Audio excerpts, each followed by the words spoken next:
Om Shri Ganeshaya Namo Namah. Greetings to everyone world over. Indeed, it's a great privilege. It's a great pleasure. We are getting connected. Vasudhaiv Kutumbakam. The whole world is one family. We all are one family. We all are brothers and sisters and the children of the same God. And all of us, we got to do our best, whatever we can do. Ladies and gentlemen, world over, while conveying my deep gratitudes and thanks to everyone, and very, very especially to, Lady Dr. Samya Goyal, ma'am, she being the president of the National Mental Health Council of WICCI, that is Women's Indian Chamber of Commerce and Industry. She's the one who is instrumental to get everybody on board today's program, and our basic efforts, our basic energy and synergy is how to get across to the entire world, because during this pandemic, we all have got lots of challenges. Uh, Health sector when we talk about, wellness sector when we talk about, so doctors, nurses, paramedical people, great warriors, they have tried their level best, they have put in their best of efforts, whatever they could do, and they tried to save every soul on this particular planet.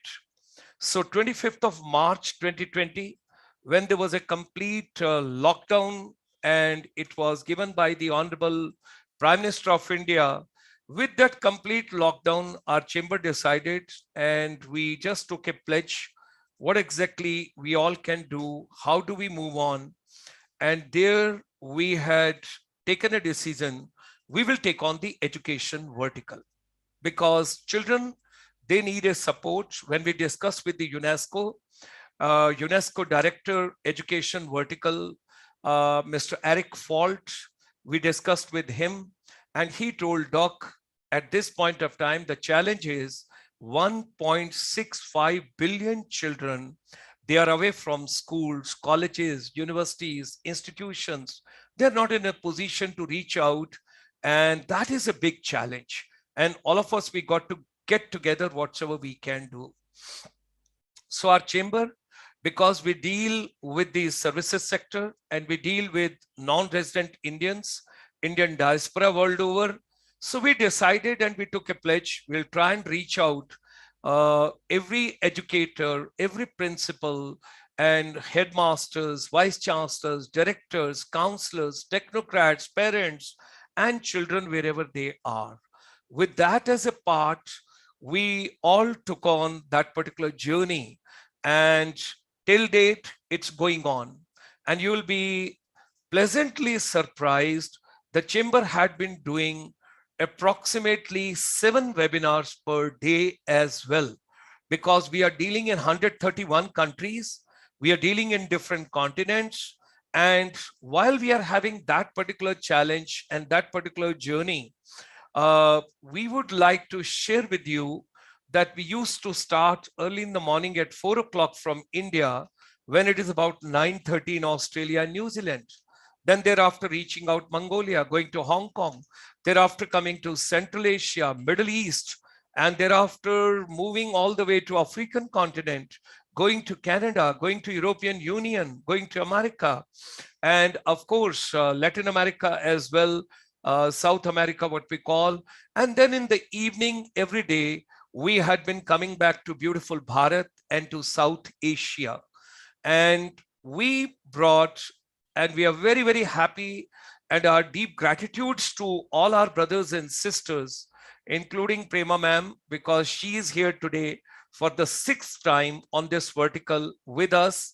I'm so grateful. All the time she brought lots of people. With Anand Prakash ji, he was there in Doha, Qatar, then from Kuwait, then Abu Dhabi, Sharjah. And when I think about Oman, all the places the people had been coming, best of the orators. And I'm pleasantly sharing with all of you, more than 12,000 speakers have come during this pandemic. So every challenge is an opportunity as well. The challenges will keep coming, but it will bring in a lot of good opportunities as well. That part we have to take care of.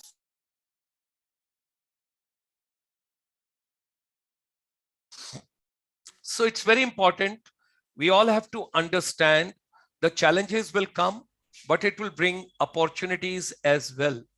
And when we take that into consideration, right over here in the backdrop, you will see that 1994, we brought India's first finishing school for service industry, where basically we were focusing on personality enhancement and communication skills.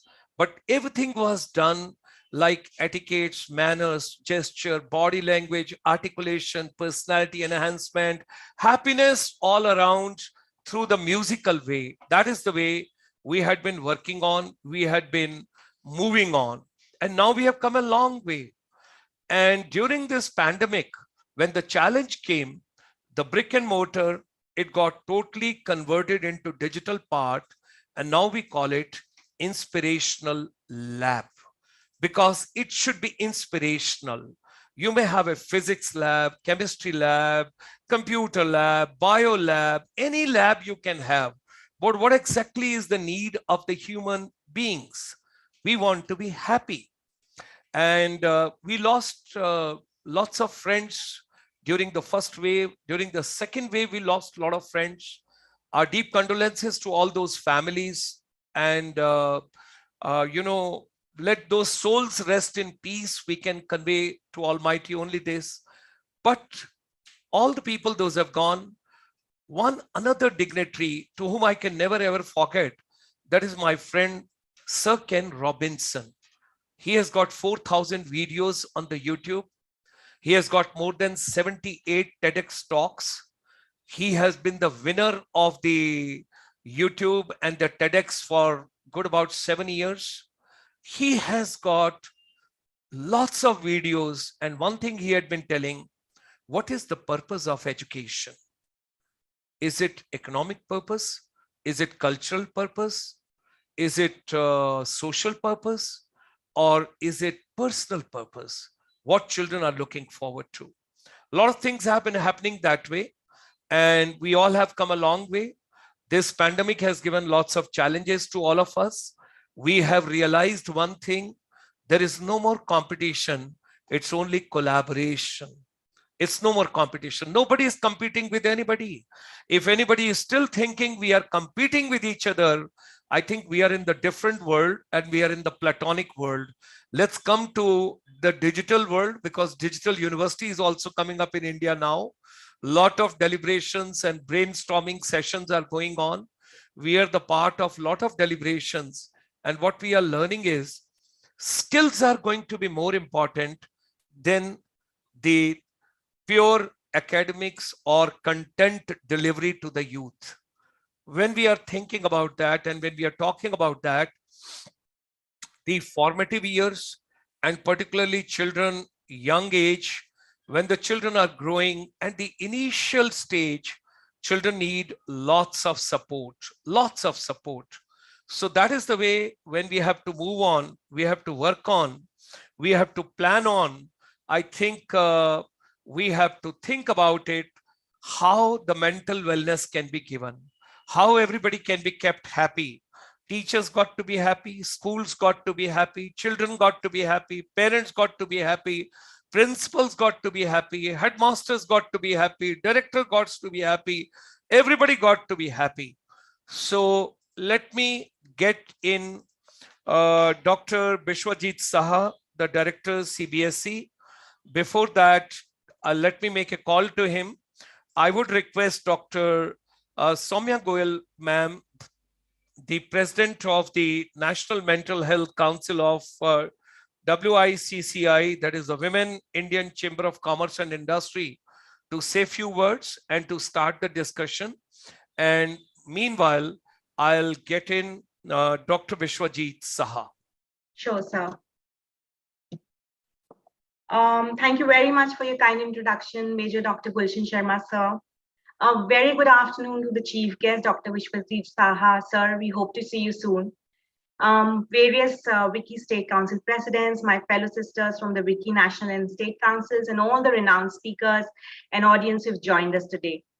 It is indeed an honor to be speaking among such eminent established speakers.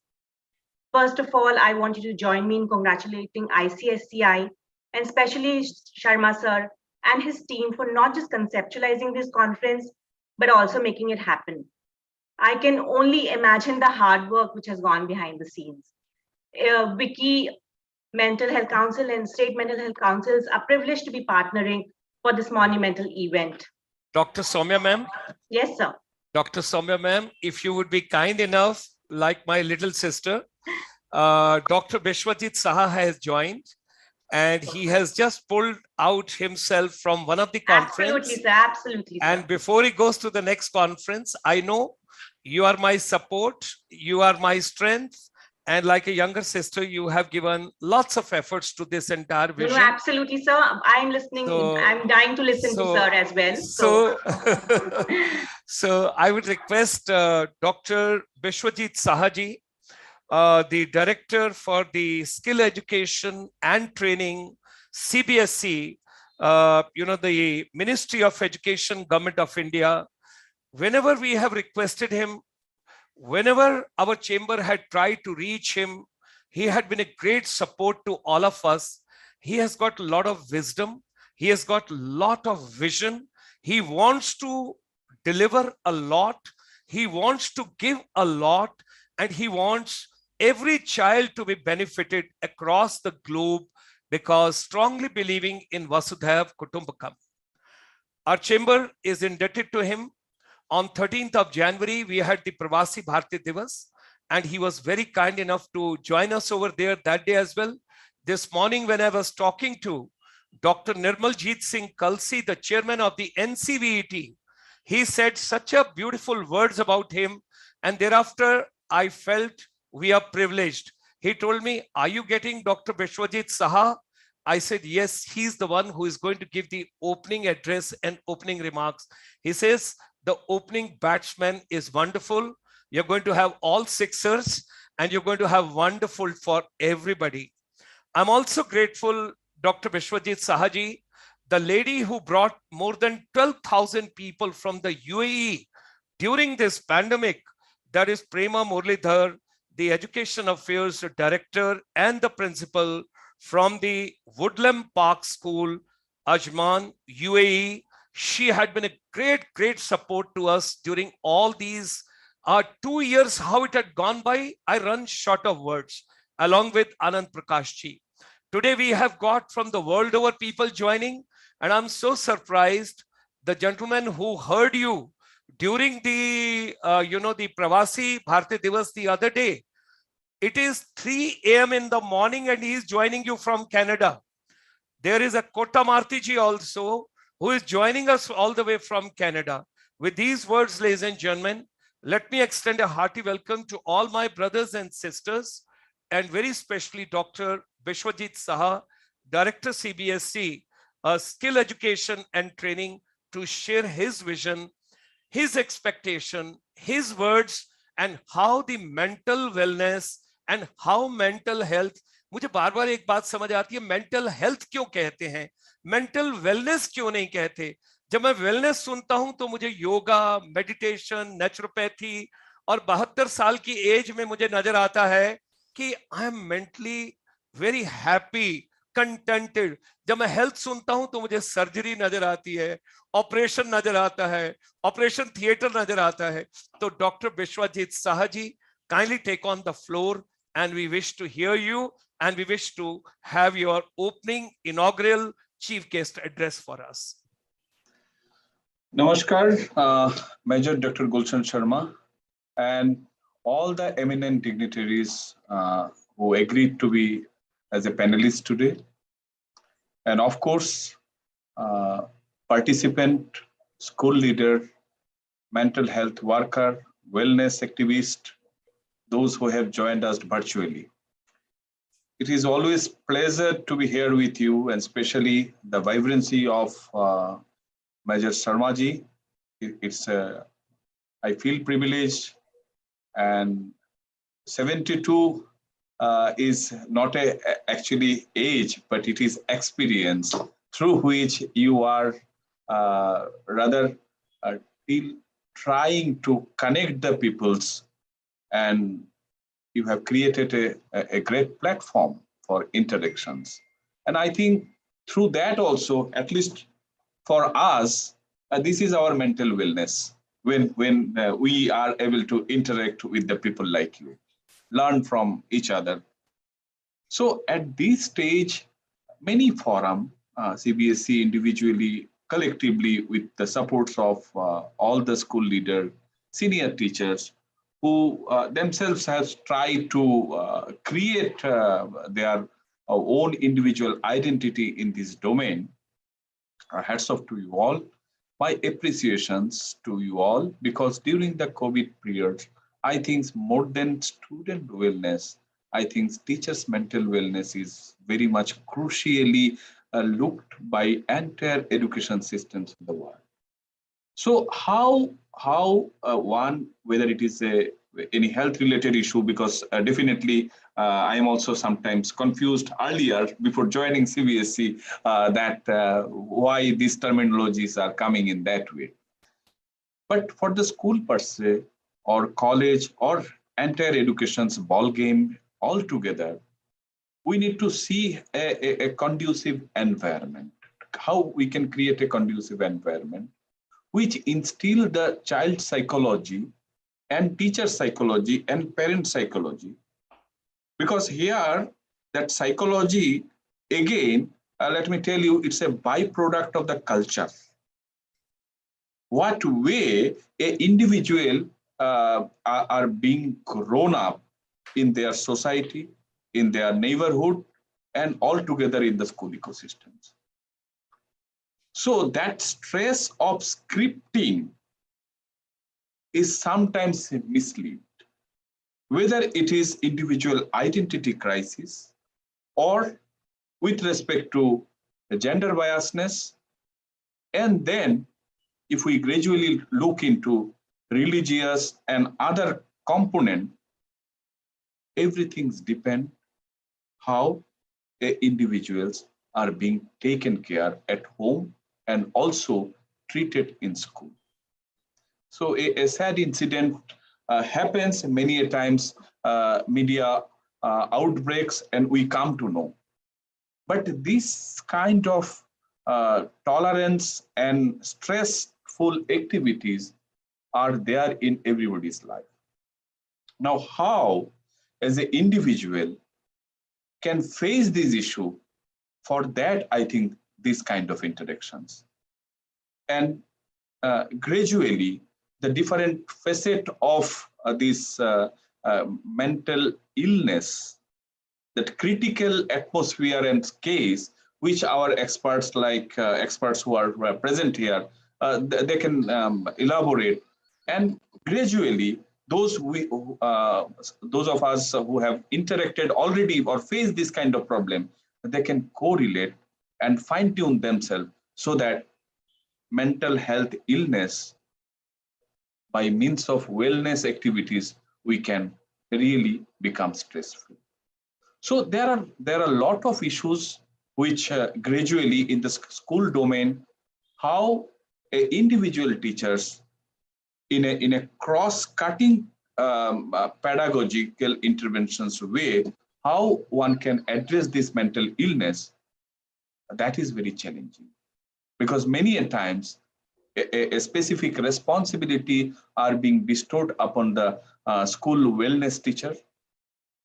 But my request through this kind of forum is how an individual, every teacher in the school ecosystems or college ecosystems can become a wellness teacher.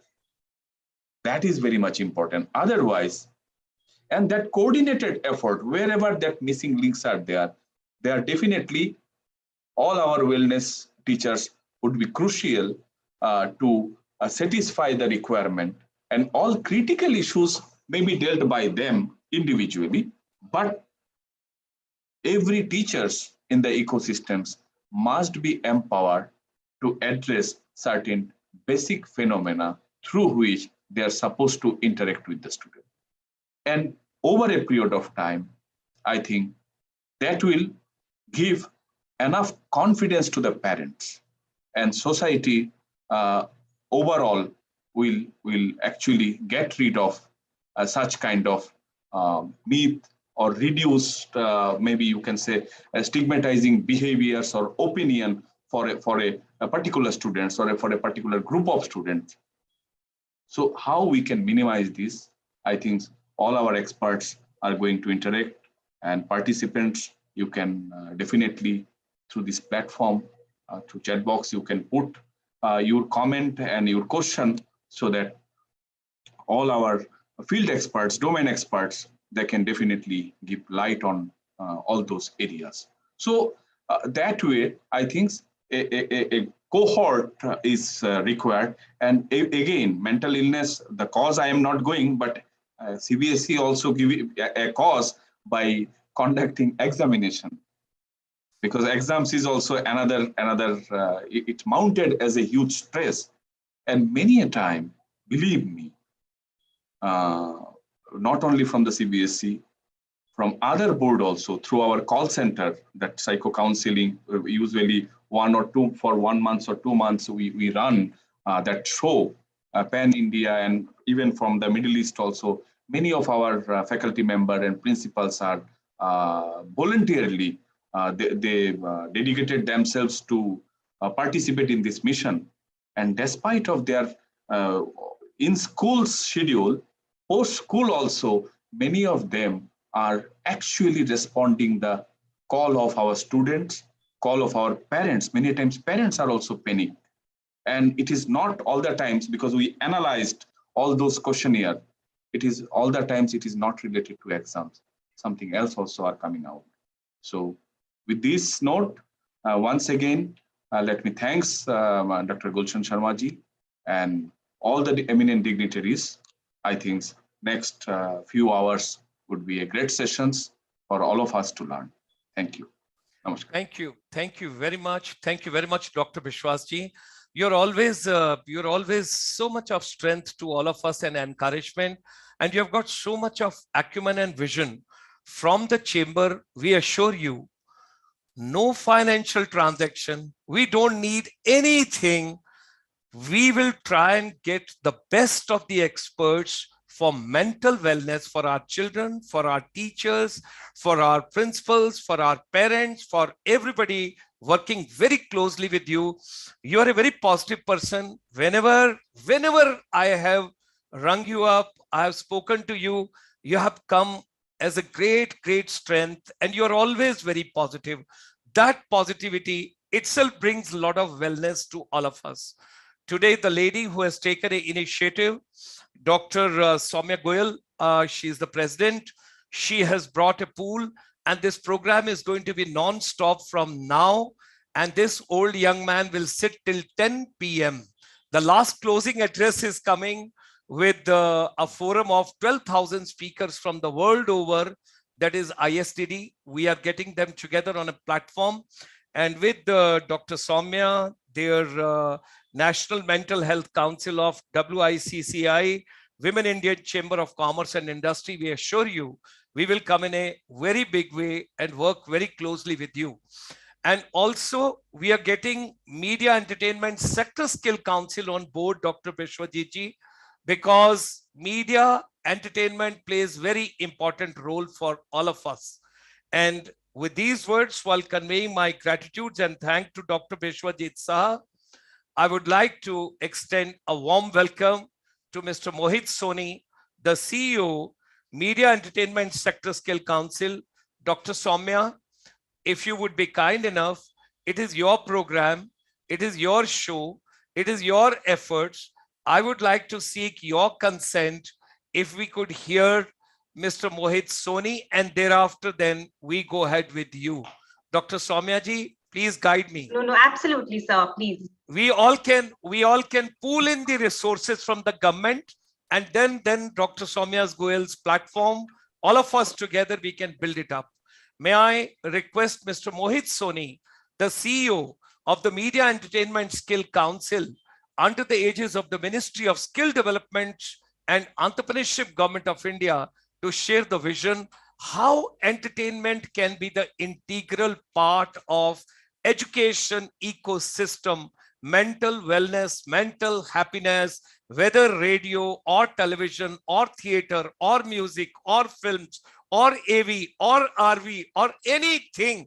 And all these my experts today, those have come through Dr. Samya Goyal. Let's do something together with Media Entertainment Sector Skill Council. Mr. Mohit Soni.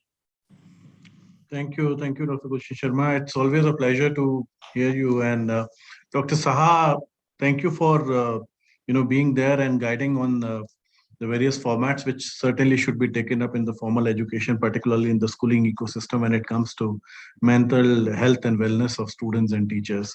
So, Gulshanji, this topic is primarily very close to all of our heart because we all have been students, and some of the other time, I'm sure some of us would have also been teachers. So we have known what it means when it comes to pressure or to those situations where it's a mental breakdown or somebody feels they need support, they need strength, they need somebody to back on or provide a shoulder for them. I feel, Gulshanji, this area which we are today talking about, and I'm sure with all these experts being there, I'm very small to talk on in particular on the specified topic, but I have seen media and entertainment industry by and large being a kind of a back factor to support in any of the format which can develop an outcome to support the ecosystem for mental health and wellness. I'll give you one small example. A few days back, I was with one of my friends and I went to an institution of brain and spine in Lajpat Nagar.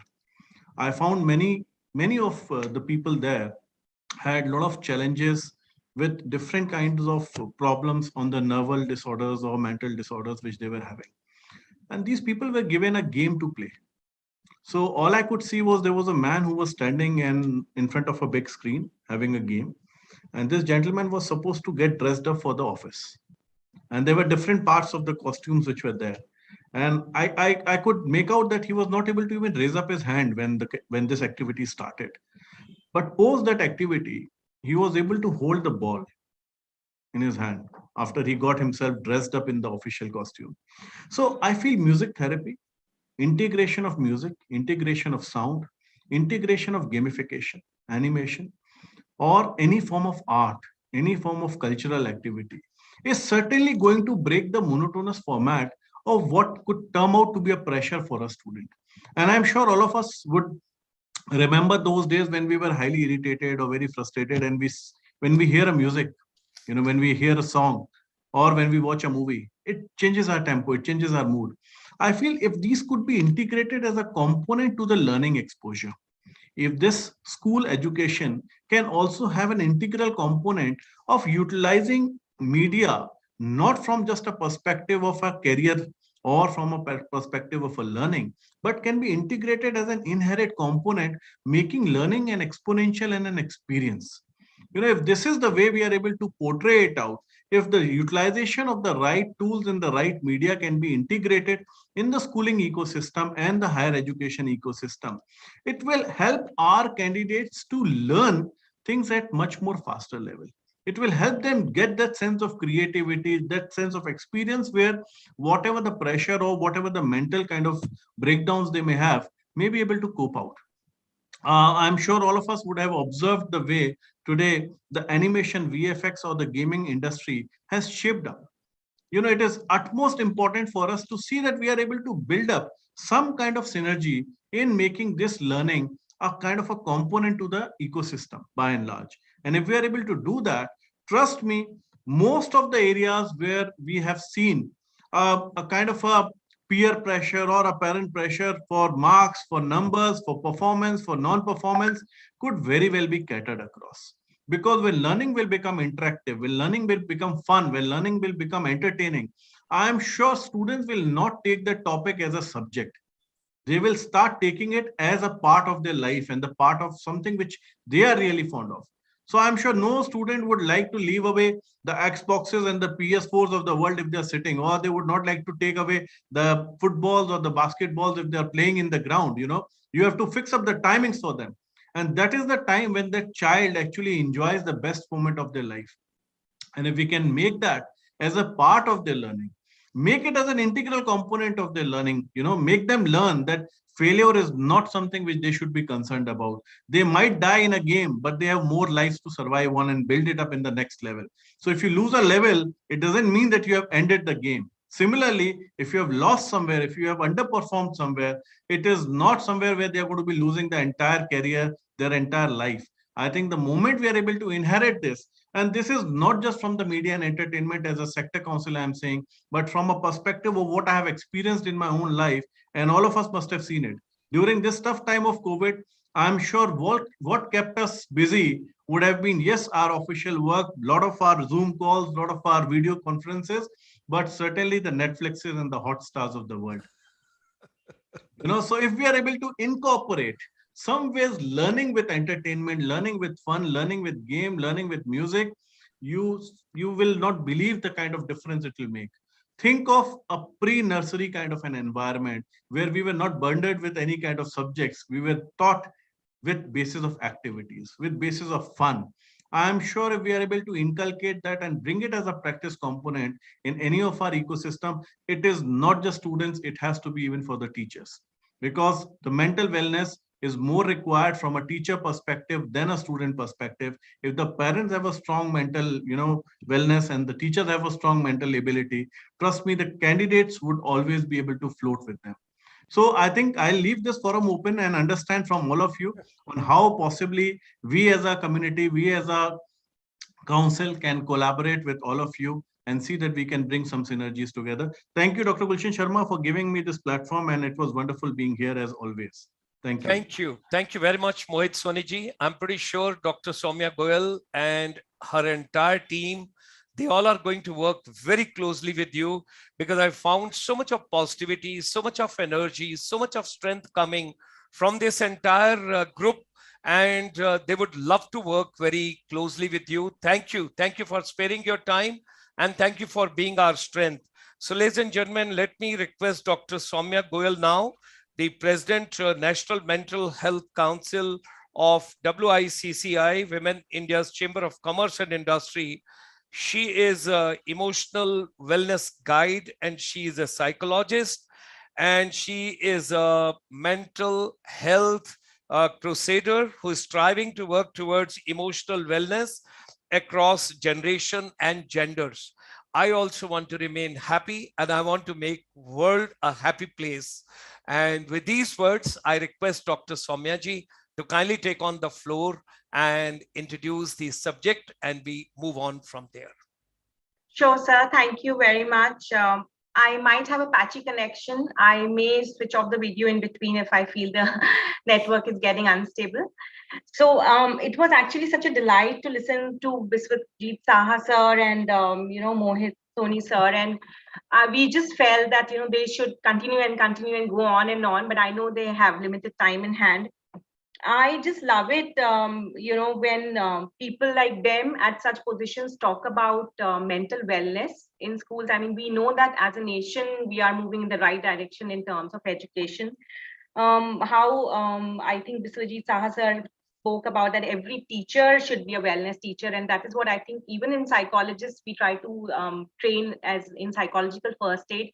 So that information, that nugget coming from them is really amazing. And when Mohit sir said about teaching children to lose, I think I would say that's the crux of what we need to teach today's generation, really, because they are so bad at losing right now, and parents are to be blamed partially, is what I would say, because we've been helicopter parents, overprotecting them. So it was really a delight to listen to them. I'm thankful to your platform that we got that opportunity, Dr. Gulshan Sharma sir. So without taking much time, I would just kind of also want to convey my appreciation to Dr. Harbeen Arora ji, who's the founder of G100, All Ladies League, Women Economic Forum, and She Economy, for creating an institution like Wicci. It's a community for connecting and empowering women from around the world and helping reignite and channel our passions and talent. And I really believe she's an institution in herself. So for those who are still untouched and influenced by the strength and force of Wicci, I would like to take this opportunity just for a little bit to speak about it. It's a national business chamber for women, Women's Indian Chamber of Commerce and Industry, or Wicci. boosts and builds women's entrepreneurships and businesses. And we have councils at national, regional, state, city, and even bilateral levels. And right now we have over, I would say, 12,000 plus office bearers, and all of us are in honorary roles. And from time to time, we suggest concrete steps and recommendations to empower women-owned businesses to become more competitive. And we also prepare and submit policy recommendations for government and authorities as and when required. Coming to our mental health national and state councils, we are well represented by women of substance and experience across professional practice, across academy and government sectors, from across the nation and even beyond the borders. So I'm absolutely honored to be a part of such a council and leading the National Mental Health Council. It's truly a humbling experience, so to say. Touching on the today's event, sir, I think the conference could not have been planned at a better time since Women's Day is around the corner. And a power-packed set of mostly women addressing this conference is a very heart-warming experience for me personally. And the knowledge, the might we women possess is apparent from today's event is what I would say. And also coming to a serious note, I think this is a time when all the schools across the world have reopened or are in the process of reopening. And a lot of student base have already gone to school. This is a time when students and educators around the world need to be reminded that their mental health and their wellness matters. And briefly touching upon the theme of the topic, sir, and all the eminent speakers, I would like to mention that all of us as parents, as psychologists, and even as teachers are aware that teachers and students were probably, they've emerged as two of the most resilient groups of individuals during the pandemic. We are completely cognizant about how during the past 2 years, teachers have suffered stress from having to adapt, and that too in record time is what I would say, in order to provide online classes, and also doing so more often than not under the scrutiny of parents. This stress has often been accompanied by symptoms of anxiety, depression, and sleep disturbances for them, and as a result of increased workload from home teaching. Students, the other segment we are addressing today, have also struggled immensely. No friends, no social connect. Social connect is essentially what students live for. And no physical exercise, meaning no outlet for stress, and constant exposure to the World Wide Web has taken a toll on all the dimensions of their wellness as well, be it physical, mental, or social. So now when they, especially teachers, have just gotten used to this way of working from home, studying from home, having classes, they are needed to return to physics classes. And a lot of them are currently struggling from return to work anxiety. And however, I mean, it is important that we bear in mind that education received by young people in this current time will essentially shape the society of the future. Therefore, if we want this education to be of high standard, then we must protect the psychological well-being or the mental wellness of people who provide it, as well as people who receive it. And these are exactly the kind of golden nuggets of observations and of advice that the speakers are going to talk about today. And that is what I believe makes this conference one of its kind. So once again, sir, I'm honored to be a part of this event, and I'm absolutely all ears now. Namaste. Thank you, ma'am. Thank you. Thank you. Such a pleasure to have you with us. And I once again deeply endorse your efforts. You brought everybody, you weaved in, वो सब जितने जितने अलग-अलग मोती हैं आपने एक हार में पिरो दिए और सबको इकट्ठे आप लेकर आए. उसके लिए such a commendable efforts. Ladies and gentlemen, she is also a published author and a researcher and an avid blogger who regularly writes on emotional wellness, parenting, and the women-related issues. So it's indeed a great pleasure to have Dr. Samya Goyal, ma'am. Depending on your time availability, depending on your other things, by the time we wind up 10 o'clock tonight, there is going to be a president of the ISTD, because that's another platform which has got 5 lakh members world over. And they have got 12,000 members in India. I extend you a warm invitation. रात को सोने से पहले एक बार 10 बजे आप दोबारा आइएगा तो अच्छा लगेगा, क्योंकि हम आपको दोबारा से ऑनर भी करना चाहेंगे, थैंक्स भी करना चाहेंगे, आपके एफर्ट्स को रिकॉग्नाइज भी करना चाहेंगे. So once again thank you Thank you very very much. much, sir. And I would Thank you. really want to add Thank that, you. I am only as good as my team and as good as the other council members. So I don't deserve any credit at all. Thank Koi you. bhi, I mean, it's Thank you. just my council and the state council and state presidents like, Dr. Vasant Kumari ma'am who's here, Dr. Thank you. Thank Chankna you. ji is there. Thank So you. everybody. लेकिन हमने तो आप ही को तंग किया ना as a Elder brother, तो इसलिए मैं रिकॉग्नाइज कर रहा हूँ. No, no, no. So now may I extend a very warm invitation to Dr. Meena Mishra ma'am. She is MBBS MD, Chairperson Brain Behavior Research, Foundation of India, New Delhi. And after that, Chavi ma'am, you got to be ready from Singapore. Thereafter is yours. Dr. Meena Mishra is a cancer specialist and by profession treating cancer patient and worked at the Fortis Memorial Research Institute, Gurugram. And she has got a lot of vision. And I happened to meet her hubby also. He's working with AIU, that is Association of Indian Universities. They are doing commendable work. And I'm really proud of their entire team. Those have joined us and they have come today for this particular program. Dr. Meena Mishra, ma'am. Namaskar, and thank you so much, Dr. Sharma ji, for this opportunity and a wonderful introduction to share my views as the chairperson of a national research trust that works for mental health and well-being in India. You have already informed our panelists and the participants that I am a radiation oncologist. And I have an experience of over 18 years of dealing with cancer patients and their attendants. And during this process, I realized that as medical professionals, we do know and understand the importance of mental health, but due to overburden and economic undercurrents, we are unable to actively do much about it. This is why I actually chose to become an active proponent through my organization that is working at various levels of mental health, from raising awareness to education and training of budding psychologists for the last 7 years. So we do provide career guidance and development of children and youth through an innovative patent published process, 4D brain analysis. Hence, we have a direct interaction with children during the pandemic as well as post-pandemic. And it has given us a real-time insight of the mental health problems that children have faced during the pandemic. So mental ill health, already when the COVID started, it was referred to as a simmering pandemic that will have far-reaching effects post-COVID. So rightly so, because now as educational institutes are opening up, the expected mental health repercussions have started to surface. And due to loss of loved ones, there was forced quarantine, there was zero social mobility, online classes that a very small percentage of children could adjust to. There was scarce physical activity, and the problems now seen commonly are anxiety, depression, behavioral problems, adjustments. There are children who don't want to go to school now.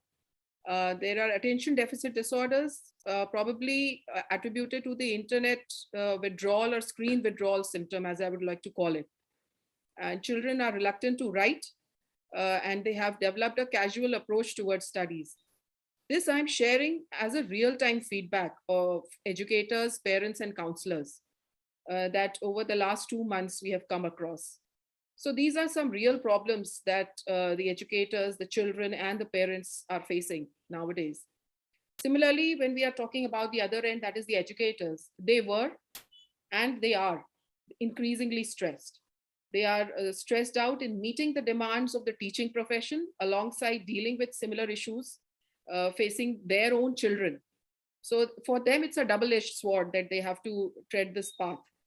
Hence, they are equally anxious, they are overburdened, and they are struggling to meet the needs of students, the school administration, and the parents.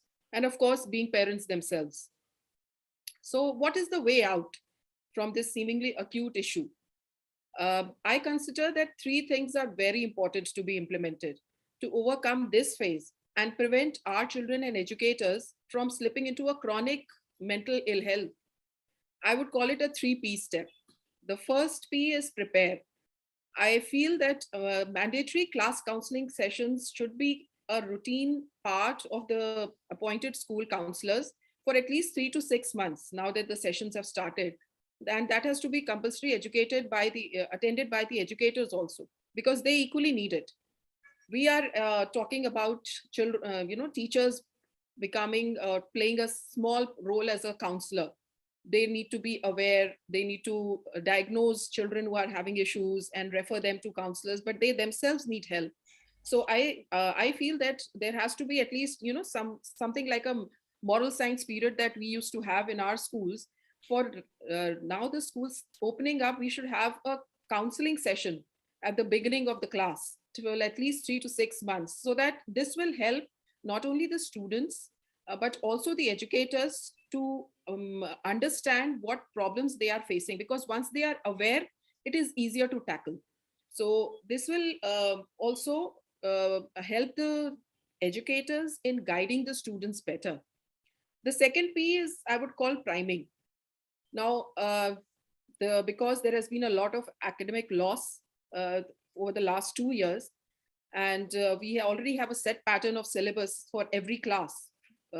Now this educators would be under pressure to start immediately and to start burdening the students with different concepts at a very fast pace. And being a mother myself, I have seen that this issue has been faced by my child as well. Concepts have been covered very, very fast over the last 1 month or so. So it is better to prime the students first. My viewpoint is, you start the academic syllabus coverage in a very gradual manner, especially so for the secondary and the senior secondary classes. Prime the children for the burden that they are about to encounter, so that they are also mentally and emotionally prepared for what to expect in the coming months. And that then, of course, slowly you can increase the syllabus. And once they are prepared, they have adjusted to the new, the old style of working, that adjustment time is required. And I think this priming part is also a very important actionable part on the aspect of the schools. And of course, parental support. We parents are supposed to take all the blame and provide unconditional support. So that is where the role of parents again comes in. We have to be actively involved during this process and support our children academically and emotionally as well. And I think the greatest strength of humans is their capability to swim against the tide. And COVID has aptly proved it. We are here at this platform, and we are discussing of, a process now post-COVID, which probably few months back, we wouldn't have been able to even think of, especially the second phase that we faced in India and the world over. So I'm quite positive that collective guided and targeted efforts will ensure the mental well-being of our students and the educators. And one must always remember that a healthy body resides in a healthy mind. Thank you so much for giving me this opportunity, Dr. Sharma ji. I think that is all I have to say. Thank you. Thank you very much, ma'am. Thanks a lot. Thanks for coming. Thanks for sharing your vision. It's always a treat to listen to you. Let's move on to Singapore now. You all can take a business class ticket. Chavi ma'am is going to pay for your ticket. It's a chartered flight. We all can go to Singapore. Let's go with Chavi Pandey ma'am. And she is the professional counselor. Chavi ma'am is based in Singapore. She's a member of the Association of the Psychotherapists and the Counselors Singapore and the National Mental Health Council at the Women, the Chamber of the Commerce and Industry, this WICCI. She has worked with the children, adults, as well as elderly people and various other form of the human beings. Those are interested to get some kind of a counseling from time to time. So with these words, let's take on some mental healing and let's take some wellness healing. मुझे बार-बार health word use करने से बड़ी परहेज होती है. I don't know why. I always say, call it mental wellness, all around wellness. The moment I think about wellness, I think about something nutritious, organic food, yoga, meditation, music, happiness, all around. Very true. Something like that. So after Chavi ma'am, I would request Shruti Garg ma'am to be ready. And now let's go to Singapore. Good evening, actually, over here in Singapore right now. It's about to be 6 o'clock. So good evening, everyone. And thank you so much, Dr. Sharma, for giving this opportunity, organizing such a big thing, and for giving such a nice introduction that you have just given. So today I would like to talk about, the mental well-being, I would say, not or wellness, not mental health of children and young adults, especially because, as Dr. Meena Mishra also pointed out, that it's been especially important because millions of children across the globe have dealt with so many months of online learning, and the countries have struggled with the pandemic. The school kids around the world have suffered from feelings of stress, anxiety. There's that ambiguity about the future. When will the classes start? What about the exams? How are they going to be conducted? What about the mark scheme and stuff like that? So I think that has led to a lot of helplessness among children as well as their parents, even the teachers. Everyone is clueless. So, and of course, physical isolation is another thing which has led to feelings of loneliness, feelings of sadness among the children as well as the adults. So now that the kids are returning to school, the thoughts have turned to not only the lost education, but obviously their mental state as well. So as mental health educators, like how all of us are, I think our first step is to educate the children and their parents to raise awareness about what is mental wellness or what is mental illness, and how does it affect the physical well-being. How do we put both the things together as a well-being thing and not mental or physical part separately. So when do you need to approach a therapist? How do you find that out? All these things are very important. But the problem with identifying mental problem is that there is no pathological tests to check the mental health conditions, because how we can check our blood pressure, we can check our diabetes and all by doing sugar test and all. In case of mental health, we just cannot take the same approach. We cannot have a blood test and find out that we have anxiety or anything. So it is important that we make the students, teachers, the parents, everyone aware of the signs of mental stress that anyone is going through. Like, if there are any sleeping, eating disorders, any changes in the pattern, or any mood swings, any social withdrawal kind of symptoms, or some behavioral, unusual behavioral issues which need to be checked. After understanding what is this, the next step obviously is to destigmatize mental health counseling, which, we need to educate the students along with their parents that mental health counseling, is not, it's a way to empower them to tackle their emotional issues. It's not there's nothing to be ashamed of in that. Just like, you have just like we see a doctor when we have a physical issue. Similarly, if we are not feeling stressed, we are just having some problems, some emotional issues, it is okay to see a counselor and, not get bothered by, that shame or something attached with it. I think these days, so many personalities, so many celebrities have come out in the open and discuss about their mental health issues so openly, like Deepika Padukone, like Naomi Osaka, like Michelle Obama. And I think walking them through these case studies and talking, about all these things would be helpful, can be helpful in this regard to shun the stigma.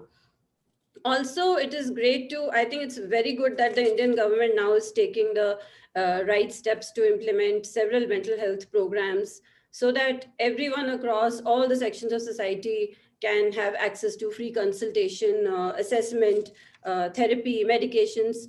And I strongly advocate that these things have to be extended to schools as well as the education centers, and include mental health education as a part of the curriculum. I think would be a very good idea, because this will help the students to understand the common mental health issues, and their symptoms, and know when, how to seek help, and how to have empathy for people who already are suffering from mental health issues.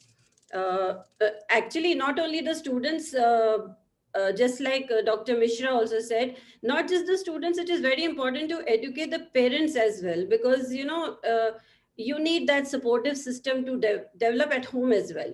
Because all the efforts of school will only be 100% effective if students receive the similar comfort and encouragement at home. Normalizing and destigmatizing mental well-being, I think, has to start from the home and extend it to school as well. So now, since I'm based in Singapore, I would like to share some of the best practices which are carried over here, because I've worked with schools over here as well. So how they are implementing everything in order. Uh, So Singapore, which has, consistently, it ranks very high in the global exam scores, and generally there's a lot of pressure in children to perform well in everything, like right from learning a third language to knowing a sport to playing an instrument to studies, of course. So now they are paying very close attention to the lingering effects of COVID crisis from this year. So what they are doing is that they are making mental health as a part of the curriculum in secondary schools. Then they are having weekly sessions at primary and secondary schools, which are organized to encourage students to talk about their feelings. Because usually feelings is something that generally, we don't talk about all those things. So they are encouraged to talk about how they feel and how they handle the stress and anxiety and stuff like that. So these sessions, they feature some animated videos to help the students to identify and cope with stress. And teachers as well, they also share their personal experiences to encourage the free flow of ideas and discussions among each other. Also, these schools have set aside time and space at the start of each term for the teachers to check in on their students' well-being as well. As young people, they have a tendency to turn to their peers for help. So the schools over here are encouraging a peer support system to empower the students, make an impact on their school through community service. So they will reach out to classmates who are going through some challenges, and they may join some school initiative to educate others about the same challenges as well, through peer-led initiatives. And these initiatives, I think, are very powerful, and they help encourage the youths to co-create an ecosystem among themselves. Of course, there are parent support groups, which is very important. Across all the schools, they plan activities around mental health awareness involving parents and students. And since communication between parents, students, children is very important, more and more schools are now taking the initiative to conduct therapy workshops with parents as well as students, along with some trained therapists. I think one way to organically implement the idea of mental well-being, like Dr. Mishra said, is like we have this SUPW period in school and all. So just like we have this physical education period in school, which is like, I think around 3 to 4 times it is there in the timetable in a week.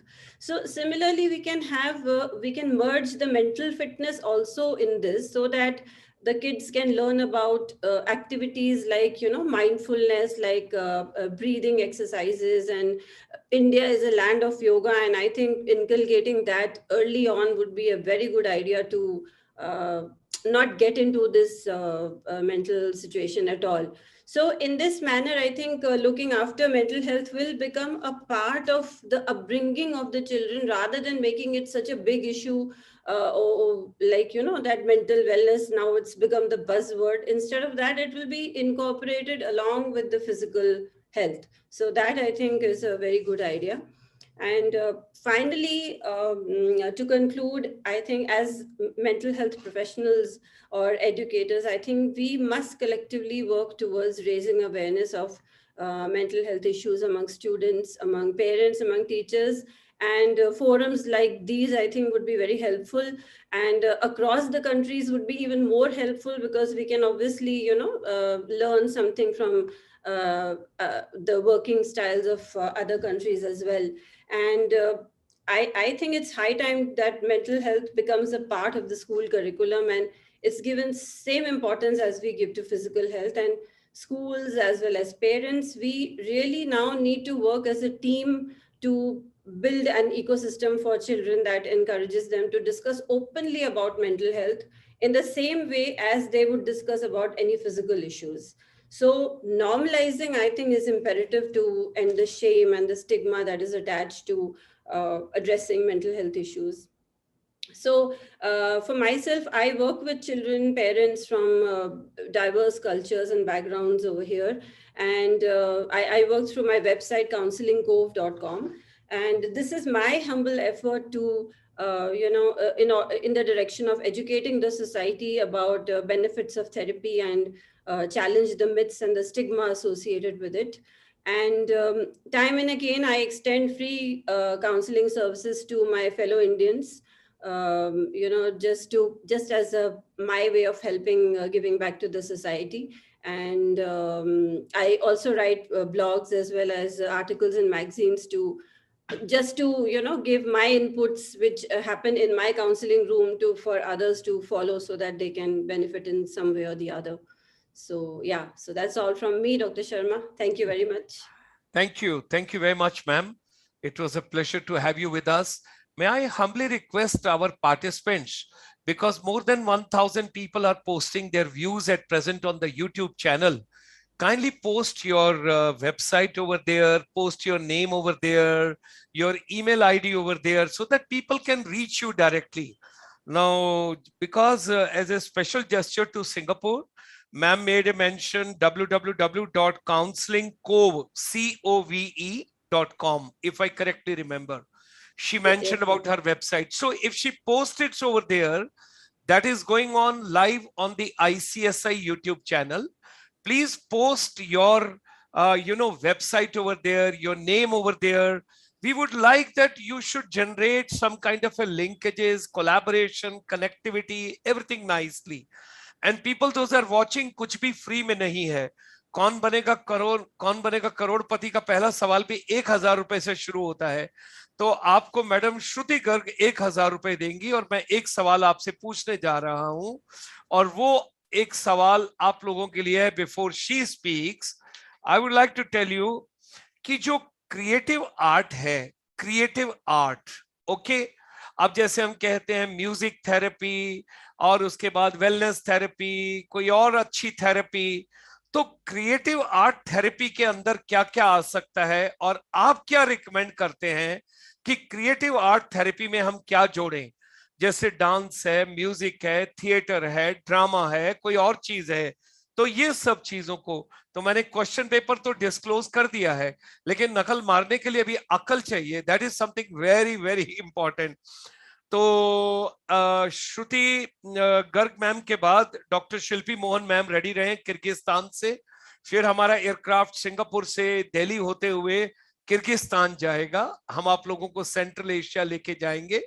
So may I extend a very warm welcome to Shruti Garg ma'am.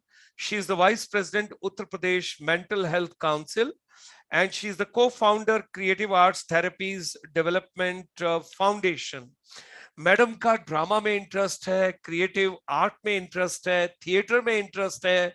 I wish आने वाला है वो दिन, थोड़े दिनों के बाद जब वेबिनार हुआ करेंगे तो यहीं पर ही म्यूजिक भी हुआ करेगा, आर्ट भी होगा, क्रिएटिव भी होगी, थिएटर भी होगा, सब कुछ होगा. बीइंग ए फौजी, जैसे मैं आपको कहूंगा, वो क्या कहता है, एक बड़ी अच्छी इंटरेस्टिंग चीज है कि इसने महादेवन जी ने कहा है, देश से है प्यार तो हर पल ये कहना चाहिए, मैं रहूं या ना रहूं भारत ये रहना चाहिए, सिलसिला ये बाद मेरे यूं ही चलना चाहिए, मैं रहूं या ना रहूं भारत ये रहना चाहिए.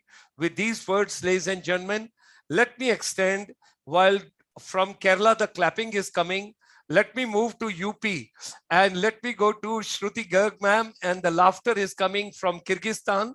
So I am going all the way to Uttar Pradesh, and I extend a very warm welcome to my little child, Shruti Garg ma'am. Please go ahead, ma'am. Hello everyone. Thank you, Gulshan ji. It's आपकी energy के लिए, your energy is quite inspiring, and it was really nice to hear all of you. And Gulshan ji ने जो सवाल, जो question paper जो डाले कि क्रिएटिव आर्ट्स थेरेपीज का नाम सुन के हमारे मन में क्या आता है. So I'll tell you from my experience, like what are the different kinds of questions which I come across when I tell people that I'm a creative arts therapist, that I'm a drama therapist, is that, oh, so you perform at hospitals. So do you make your patients happy by dancing in front of them? Or, or, you know, do you work with actors? Do you work in Bollywood? So these are the different questions which I come across. And I'm sure, like, you know, these are the questions which will be running in your mind as well. And it is quite fair because creative arts therapies are quite a young field in India. But as a young professional in the field, as someone who is really passionate about taking creative arts therapies into, you know, different segments, different spaces in India, I would like to take this space today to educate everyone about creative arts therapies and then talk a little bit about how creative arts therapies can be applied in the mental health and mental wellness field in education systems in India. Shruti ma'am, इससे पहले आप आगे बोलें, अगर आप permit करें, अरुणाचल प्रदेश से one of the girl has posted on the YouTube, यहाँ पर ऑडियंस में art, music, dance, drama, poetry, these are the therapies which are referred to be as a creative art therapies. इनको अवार्ड मिलना चाहिए कि नहीं मिलना चाहिए? हाँ बिल्कुल, आई थिंक वो एकदम सही जवाब है. Music therapy, drama therapy, dance therapy, ये सब अम्ब्रेला टर्म. राइट. सो रोशनी बिहाम मैम, आपको ICSI चेंबर की तरफ से 1000 रुपीज का अवार्ड मिलता है. आप अपनी डिटेल्स मैडम चित्रा कपूर को भेजिए, and on behalf of Shruti Garg ma'am and her endorsement that you deserve, we send 1000 rupees to Arunachal Pradesh from the chamber. Shruti Garg ma'am. Okay, yeah, thank you. So yeah, so as the person has rightly said in the comment section, music therapy, dance therapy, drama therapy, these are all the different subfields of creative arts therapies. So most of us know about talk therapy, जहाँ पे दो कुर्सी पे एक patient और एक therapist बैठे होते हैं. But I would like to bring your attention to the fact that words and talking is not the only way we communicate as human beings. Let's try to go back to our childhood. What were the different ways in which we expressed ourselves? We played teacher, we engaged in drama. Sometimes we became an army officer, sometimes we became an astronaut. How about when a baby is born, when, you know, they cannot even use the sounds properly, when they don't have any sense of words, we are still expressing ourselves through body gestures, through movement. So this is to bring our attention to the fact that creative arts is something which is very innate to us as human beings to express ourselves. So we do not have to be an artist, we do not have to be a performer to benefit from creative arts therapies. So having said that, I would like to now move on to share some of my experiences that, so I work as a teacher, as a drama facilitator, I work as a therapist in schools. So what has been my experience in post-pandemic era? So I went to a school to take my drama class and I asked the kids, ki chalo race lagate hain. These were 3-year-old.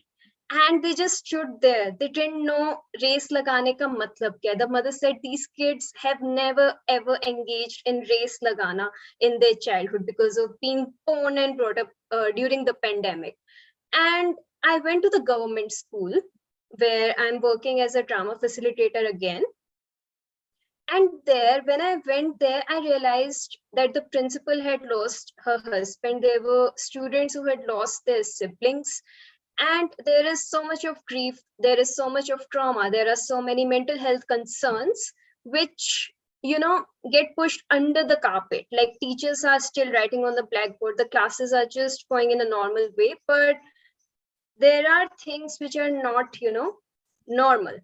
So like one of the teachers shared that, you know, when the kids shout, immediate reaction is that, you know, something wrong has happened, something bad has happened, which was not present, you know, before the pandemic. So of course, like Gulshan ji rightly said that, health term is like quite daunting. It is quite scary, but, at the same time, unfortunately, this is also the reality that, little children these days are suffering from depression, from anxiety, from post-traumatic stress. So I would really like to acknowledge, um, how much mental health concerns are there right now in the education system, and how creative arts therapies can help us to resolve that. So I like to talk about how creative arts therapies are unique in contrast to talk therapy. This is not to say that therapies are not good. I also give talk therapy myself, but this is just to advocate to how creative arts therapies can be integrated in the already existing system of psychotherapies. So the first thing is that creative arts therapies are friendly to different learning needs. They're friendly to neurodivergence. So every child's brain is wired in different ways. Some kids learn more by movement, some kids learn more by stories, some kids learn more by listening, some kids are more visual learners. So in creative arts therapies, there is no fixed form that you have to learn only by writing, you have to learn only by reading, or you have to talk about your emotions. If you want to draw your emotion, if you want to say today I'm feeling like Chota Bheem, or you want to express your emotion through a gesture, everything is allowed in a creative arts therapies session. Now secondly, creative arts therapies are friendly to all the developmental stages. So I work from 3-year-old to 90-year-old people. So everyone can engage in creative arts therapies. You do not have to be smart, you do not have to use some intelligent words to engage in the session. So that's one thing. Then third thing is that a lot of stress is seen in students when there is a lot of pressure for perfection. In creative arts therapies, we say there is no perfect way, there is no right or wrong way to engage in the activities. You can draw the way you like, you can move the way you like. So it really brings students more closer to their own authentic expression, which is the one of the major steps towards mental wellness in the schools. Then talking further, like we are working in India, we are talking about India, where we have a huge population, where not all the schools have, the privilege to have more teachers and lesser students. So if we are engaging in something which is one-to-one, again, unfortunately, the benefit of the service comes to the most privileged who can afford it. And how about bringing a therapy which can be done with 50 people at the same time? So creative arts therapies is something which can be done with the larger groups. Creative arts therapies is something which is, more conducive to bring out the wisdom of the communities themselves. So when I go to schools as a therapist, I'm an expert. However, what I keep in mind as a creative arts therapist is that the students, the teachers who are in that context every day, they know the best solutions. They know what are their most pressing problems. They are the ones who have the ability to reach to the creative solutions on their own, if provided with that conducive space. So creative arts therapies are one such space. And lastly, I would like to give an example that once I was working with a group of students and teachers, and it was about, what are the pandemic related stress during the online classes. So one interesting thing that happened there was that, the teachers, the students, all of them freely at the same time were able to talk about the common shared mental health issues, the common shared problems that, the teachers knew that only the teachers are not the ones who are chopping vegetables while teaching the classes. There are some students also who are, having to do that in between of the classes. Or it's not just the teachers who are, working till 9 p.m. It's the students as well who are working till 9 p.m. So these are like this was one of the beautiful story of integrating creative arts therapies in educational setting. And lastly, I'll just leave you all of you with talking a bit about my foundation, which is Creative Arts Therapies Development Foundation. And I have the privilege to to, be a part of this organization where we are passionate about spreading the ethical services of creative arts therapies pan-India, be it the sectors of education, sports, corporates, organizations, individual sessions. We are trying to take creative arts therapies to different spaces. And I will be leaving my details and my organization details in the comment sections. And I hope all of you who are curious about creative arts therapies, just feel free to reach out to us. So thank you for listening. Wonderful, Thank you, wonderful, over to you. wonderful. Yeah. God bless you. God bless you. Thank you. It was such amazing. And I'm very fond of media entertainment block and creative art and music and all.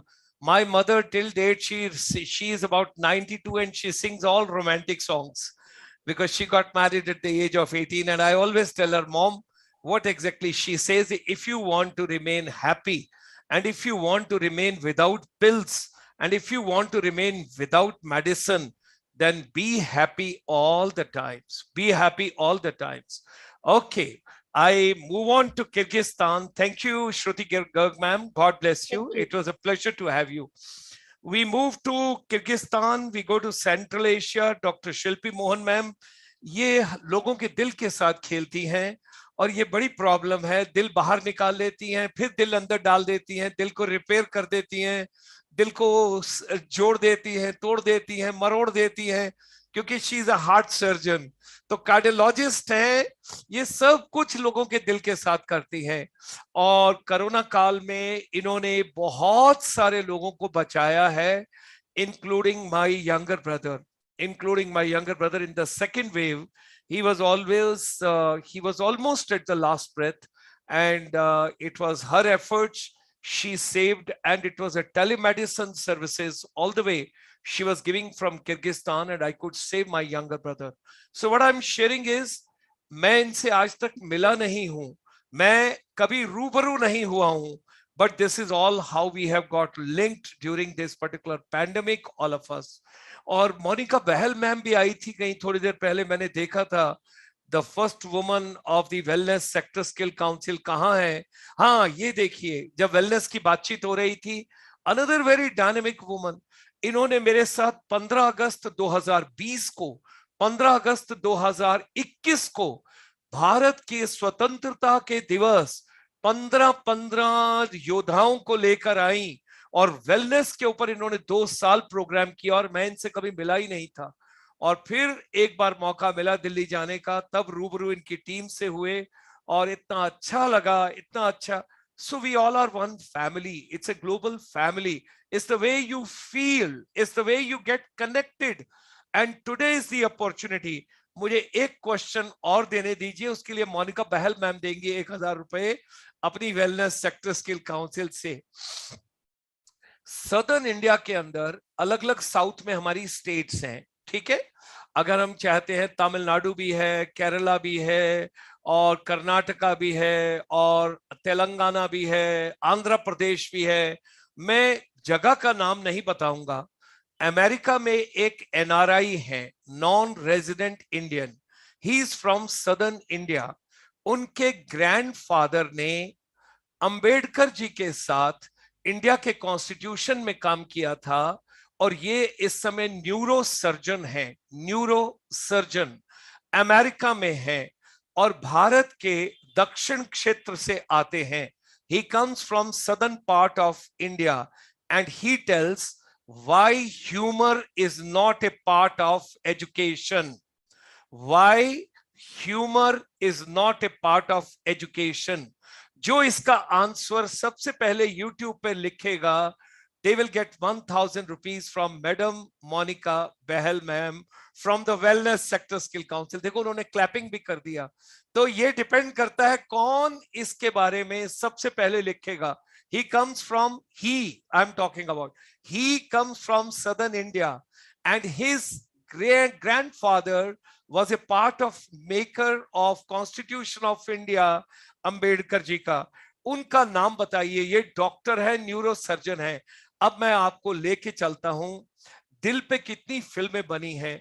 दिल तो पागल है, दिल वाले दुल्हनिया ले जाएंगे, दिल माने ना, दिल दिया दर्द लिया, दिल ने फिर याद किया, दिल पुकारे एंड दिल दिल दिल दिल, इस सब के साथ चलिए डॉक्टर शिल्पी मोहन मैम के पास किर्गिस्तान में, उसके बाद मोनिका बहल ma'am.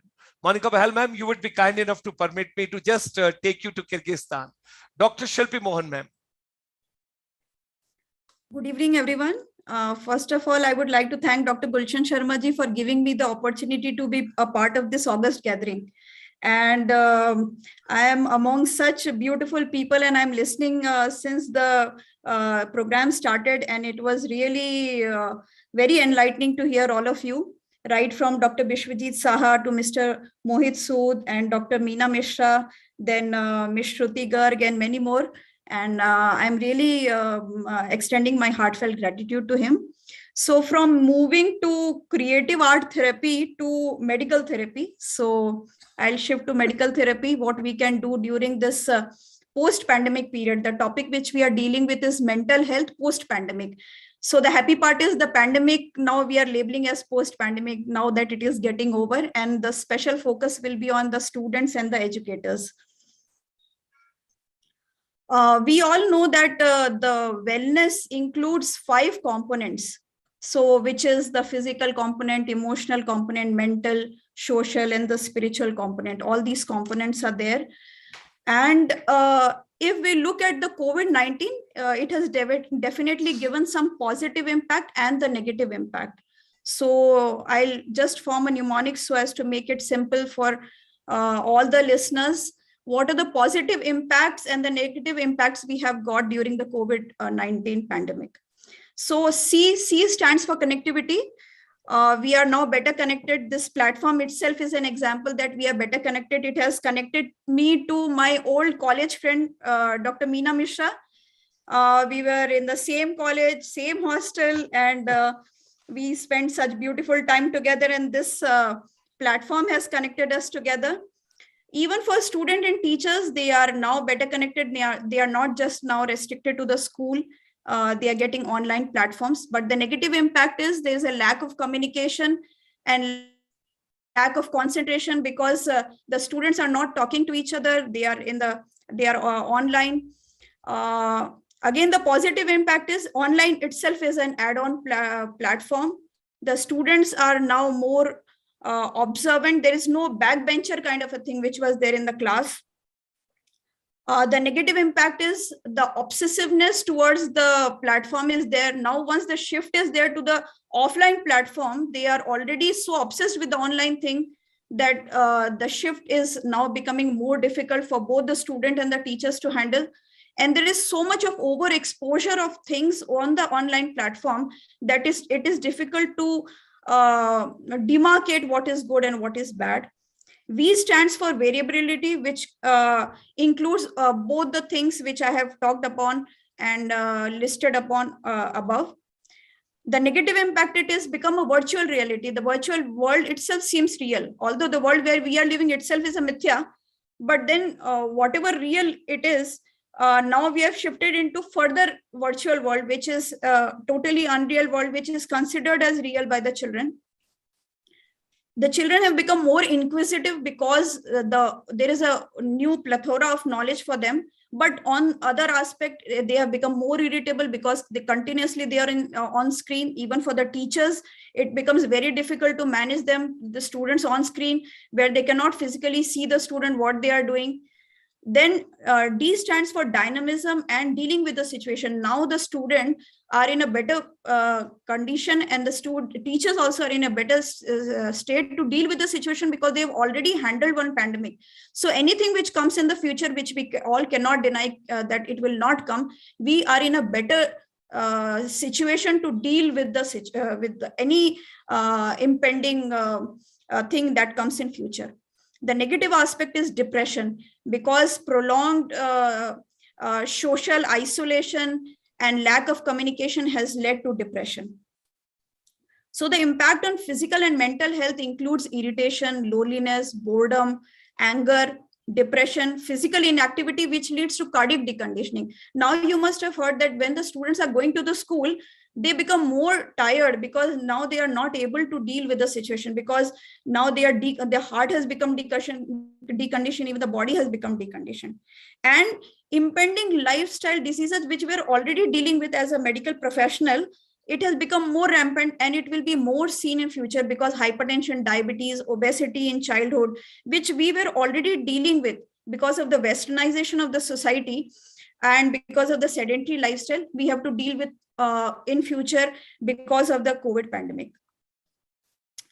So what are the corrective measures we can do so as to deal with this situation? Again, I'll go back to a mnemonic. C stands for care. As a medical professional, I would like to highlight that we have to take care of, especially of our eyes and hands, because the cervical issues, the carpal tunnel syndrome, which is because of the continuously working on the keyboard, becomes more rampant, especially in the younger age group. There are many patients who are coming to me who have these kind of problems, like irritation of the eyes and then pain over the fingers. So we have to teach them about the light exercises and the some light yogas, some eye tonics which they can use, and to maintain their posture in a better way, so that these problems may not become chronic in future.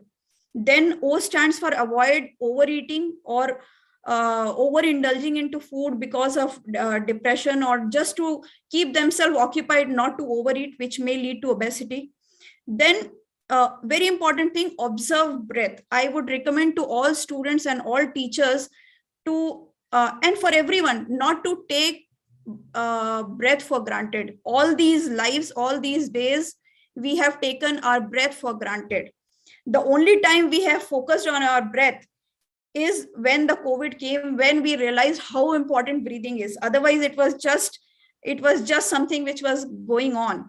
But more we focus on our breath, more we focus on our pranic energy, more we concentrate on our breath, better will be our focus, and it is a way to meditate. So if we just teach our students to focus on their breath for 5 minutes and take a break in between just to focus on breath, their anxiety will reduce, their irritability will reduce, and the concentration will improve. Because the thing is, when we focus on our breath, then we improve our oxygenation, and brain and all the cells of our body requires oxygenation. We know this much better after COVID, that how important oxygen is for our body. So more we focus on that, more we improve our inhalation and exhalation process, better will be for us to deal with any pandemic or anything in future. Be it a mental condition or physical condition, we'll be in a better position to deal with that. Then V stands for intake of vitamins, vegetables, and supplements, which we should improve so as to improve the general condition. I stands for improving water intake, which is a must. As a medical professional, I must tell all the students who are listening and everyone that water intake is very, very important, because this will prevent many of the diseases which can happen just by low water intake. Then D stands for vitamin D, which is very, very important. See, all these times we were thinking that vitamin D is something which is related to bone health. We should take vitamin D so that bone health should be good, and for proper absorption of calcium. That was what everybody knew. But I must re-emphasize on this platform that vitamin D is very, very important for mental health. Not just mental health, even for any respiratory diseases, diabetes, hypertension, cancer, for everything, vitamin D is very, very important. Just to give you food for thought, why this COVID became so rampant? Because one of the factor was, all across you must have seen that vitamin D was deficient, which made us more prone for any seasonal diseases and for any respiratory diseases. And that is why we got more impacted by the COVID. Not only that, because of the vitamin D deficiency, neurodegenerative disorders, depressive disorders, schizophrenia, all these things are becoming more common, and we just consider it as something very, very small. But if we deal with vitamin D related diseases, and if we deal with this simple factor, we can deal with many diseases like depression, hypertension, diabetes, respiratory diseases, cancer, early aging, bone health. Everything can be dealt by just concentrating on whether we are we really deficient in vitamin D or not. And what can be done for a corrective measure? Periodic investigation is required. This is a platform where I must say, as a medical professional, that we should subject not only teachers but even students for periodic evaluation of certain vitamin deficiencies like B12, vitamin D, which if corrected, iron, which if corrected can give very good result for mental and physical health. Then we should give them some vitamin D rich food like mushrooms, eggs, milk, fatty fish, fortified eggs, then fortified yogurts, all these things, and exposing them to the sun for some period of time so that they can get vitamin D, get them evaluated, and if they are deficient, supplement them by proper medications. So the take home message is, COVID is an adversity, as we are doing now, as Dr. Gulshan Sharma is doing. He is the best example of capitalizing the adversity. So we should capitalize the adversity, open the channel of communication between students, teachers, and parents. That is what O stands for.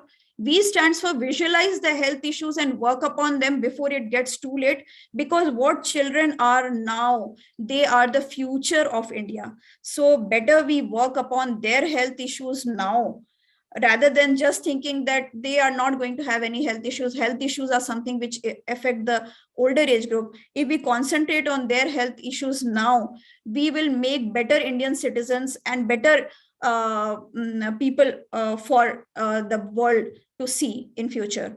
Then I stands for improve mental and physical health by simple tips which I have mentioned, which has come to me. There are many more which are there. And D stands for do yoga. I am a proponent of yoga. I would on this platform request all the students and all the teachers to spare 5 minutes or 10 minutes, whatever is possible for them, to inculcate yoga as a part of their daily curriculum. Thank you for your patient listening. Thank you, ma'am. Thank you very much for joining us all the way from Kyrgyzstan. Ladies and gentlemen, I wish to share with all of you, you all can get connected with her. She's our advisor based out of Central Asia. We are proud of her. We are doing lots of program in Central Asia. South Korea से वो लोग जाकर वहां पर medical camp लगाते हैं central Asia में, और उसके बाद जो लोगों को जरूरत होती है मेडिकल ट्रीटमेंट की, उनको सियोल लेके जाते हैं. The time has come. We all should realize, we all should plan, we all should get together. And maybe in the evening before I close the session today, I will discuss with Dr. Samya Goyal once again. We can bring all of you together on a platform where we can get you connected world over in 131 countries. Now, India has to break the barriers, and this corona has given us the opportunity. It's a challenge also, it's an opportunity also. So I wish to share with all of you. Now, I'm going to get you connected to the lady. Anybody who is interested to set up a skill center, you want to have a beauty, wellness, happiness, yoga, you want to go abroad as a yoga teacher, yoga trainer, yoga coach, here is the lady, ladies and gentlemen. I present before you Monica Bahal ma'am. I consider her my little child because she has always given me so much of respect and so much of love and affection. I owe her a lot. She is the CEO of the Sector Skill Council for Beauty and Wellness Sector Skill Council. मैं हमेशा हंसता हूँ इनके साथ, मैं beauty वाला word खा जाता हूँ, मैं वेलनेस सेक्टर स्किल काउंसिल को ही यूज करता हूँ क्योंकि मुझे ब्यूटी कहने में थोड़ी कहीं मुश्किल होती है इस एज में. But anyway, we all are beautiful, we all are wonderful. So I present before you, it's a privilege to have the CEO, Beauty and Wellness Sector Skill Council, Monica Bahal ma'am, sharing her vision with all of us. Good evening to all, and thank you so very much, Dr. Sharma. I sometimes just not get the right words to say thank you and share my gratitude for the kind of introduction that you give for each one of us. I think we all are humbled, A, to be present here on this platform with you, and B, being associated with you and have known you, as you mentioned. And Dr. Shilpi was also mentioning that you've turned Corona on its head upside down. You've used that as an opportunity and created a platform that not only is helping the listeners or the viewers who are watching this, but even for professionals like all of us to bring us on one platform and share our views, share our opinions, and take this entire mission of yours to better everyone as a human being together forward. So thank you to you for bringing us here. And just to add you, when you say that you keep missing the word beautiful, आप खुद बहुत beautiful हैं, वो तो है ही, handsome मैं कहूंगी, beautiful हम अपने लिए रख लेते हैं टू फॉर द फेयर और gender. But having said that, beauty is something which comes from inside. If you are happy, if you are well, you look beautiful. In fact, and God has made all of us different, and there's no set standard of beauty. Beauty, you can't define that the person maybe who's got short and curly hair, like Shilpi ji doesn't have short hair but curly hair, what I can see, that is beautiful. It can be short hair, it can be long hair, it can be straight hair, it can be curly hair, it can be black eyes, it can be blue eyes, it can be fair skin, it can be dark, and literally that glowing skin that we see in our brothers and sisters down the south. So beauty is nothing that can be defined by a person. It's an individual characteristic that we all develop. And I now, as I am learning and I'm going through life and I'm getting experience and I'm being put on platforms like this, I've started feeling if you're beautiful from inside, slowly and slowly that beauty starts reflecting the way you start looking. And I have started seeing that myself. People who are good, who are, I would say, diligent, who are honest, and who do their work diligently, over a period of time, I've started seeing them getting better and better with age. It's like an old wine. Whereas people who are little mean, not so good, they start degenerating also. So this is a characteristic which God has given it to us for us all to polish, make it and show it on an external experience. Having said that, I have heard Dr. Shilpi Mohan. Before that, I was hearing Ms. Shruti Garg also when she was talking about how the visual science and the arts can be used. Having said that, I would say we all wellness, I take care of Consul Beauty and Wellness, and under wellness, everything from the kind of food you eat to the kind of activities you do, perform, to the kind of music you listen to the kind of sleep you have, and the kind of I would say the environment that you stay in, because environment and our association with people also play a very big role on our psyche, on our mental health, as well as on our physical health. Generally, it's told that you are the sum total of the 5 people you spend most of your time with. So Dr. Gulshan Sharma has given us an opportunity to spend our time with the best of the people so that we pick up and we become best ourselves. Having said that, when we talk of wellness, wellness as the definition by WHO doesn't mean that there is no illness. It means a state of physical, mental, spiritual, emotional well-being, and during COVID time, I would even say economic well-being that leads to a fulfilling lifelong experience. So that's what wellness is. And everything in and around you, surrounding us, leads to our wellness. The kind of environment we live in, the kind of air we breathe in. I was hearing one of our panelists talking about the yogic asanas, the kind of pranayam we need to do. Dr. Shilpi was talking about vitamin D and the importance of it. I would say vitamin D, vitamin B12, again, Dr. Shilpi is one small vitamin which is big time deficient in we Indians. So everything that we consume, whether we consume from nature or we consume in a fortified manner, leads to a happiness and wellness. Yoga का बारे में भी बोला, आपने भी बोला, Dr. Shilpi ने भी बताया. And I would proudly like to share here is that with emphasis from each one of you and with the work done by Beauty and Wellness Sector Skill Council, we've been able to take yoga as a school curriculum and a subject to be taught in classes 11th and 12th. We've just signed a MOU with CBSE last year, where this has become an academic subject. It will be given equal marks and equal numbers as compared to a physics, chemistry, mathematics, psychology, whatever a child learns. So we've been able to do that. But at the same time, I would again, through your platform, like to request that we should aim, and we are pushing Ministry of Education also for this, that we should get happiness as a part of the curriculum. And that too, starting from the toddler, from the play school onwards. If Bhutan, being a neighboring country, can get the title of the happiest country on this earth, what stops us?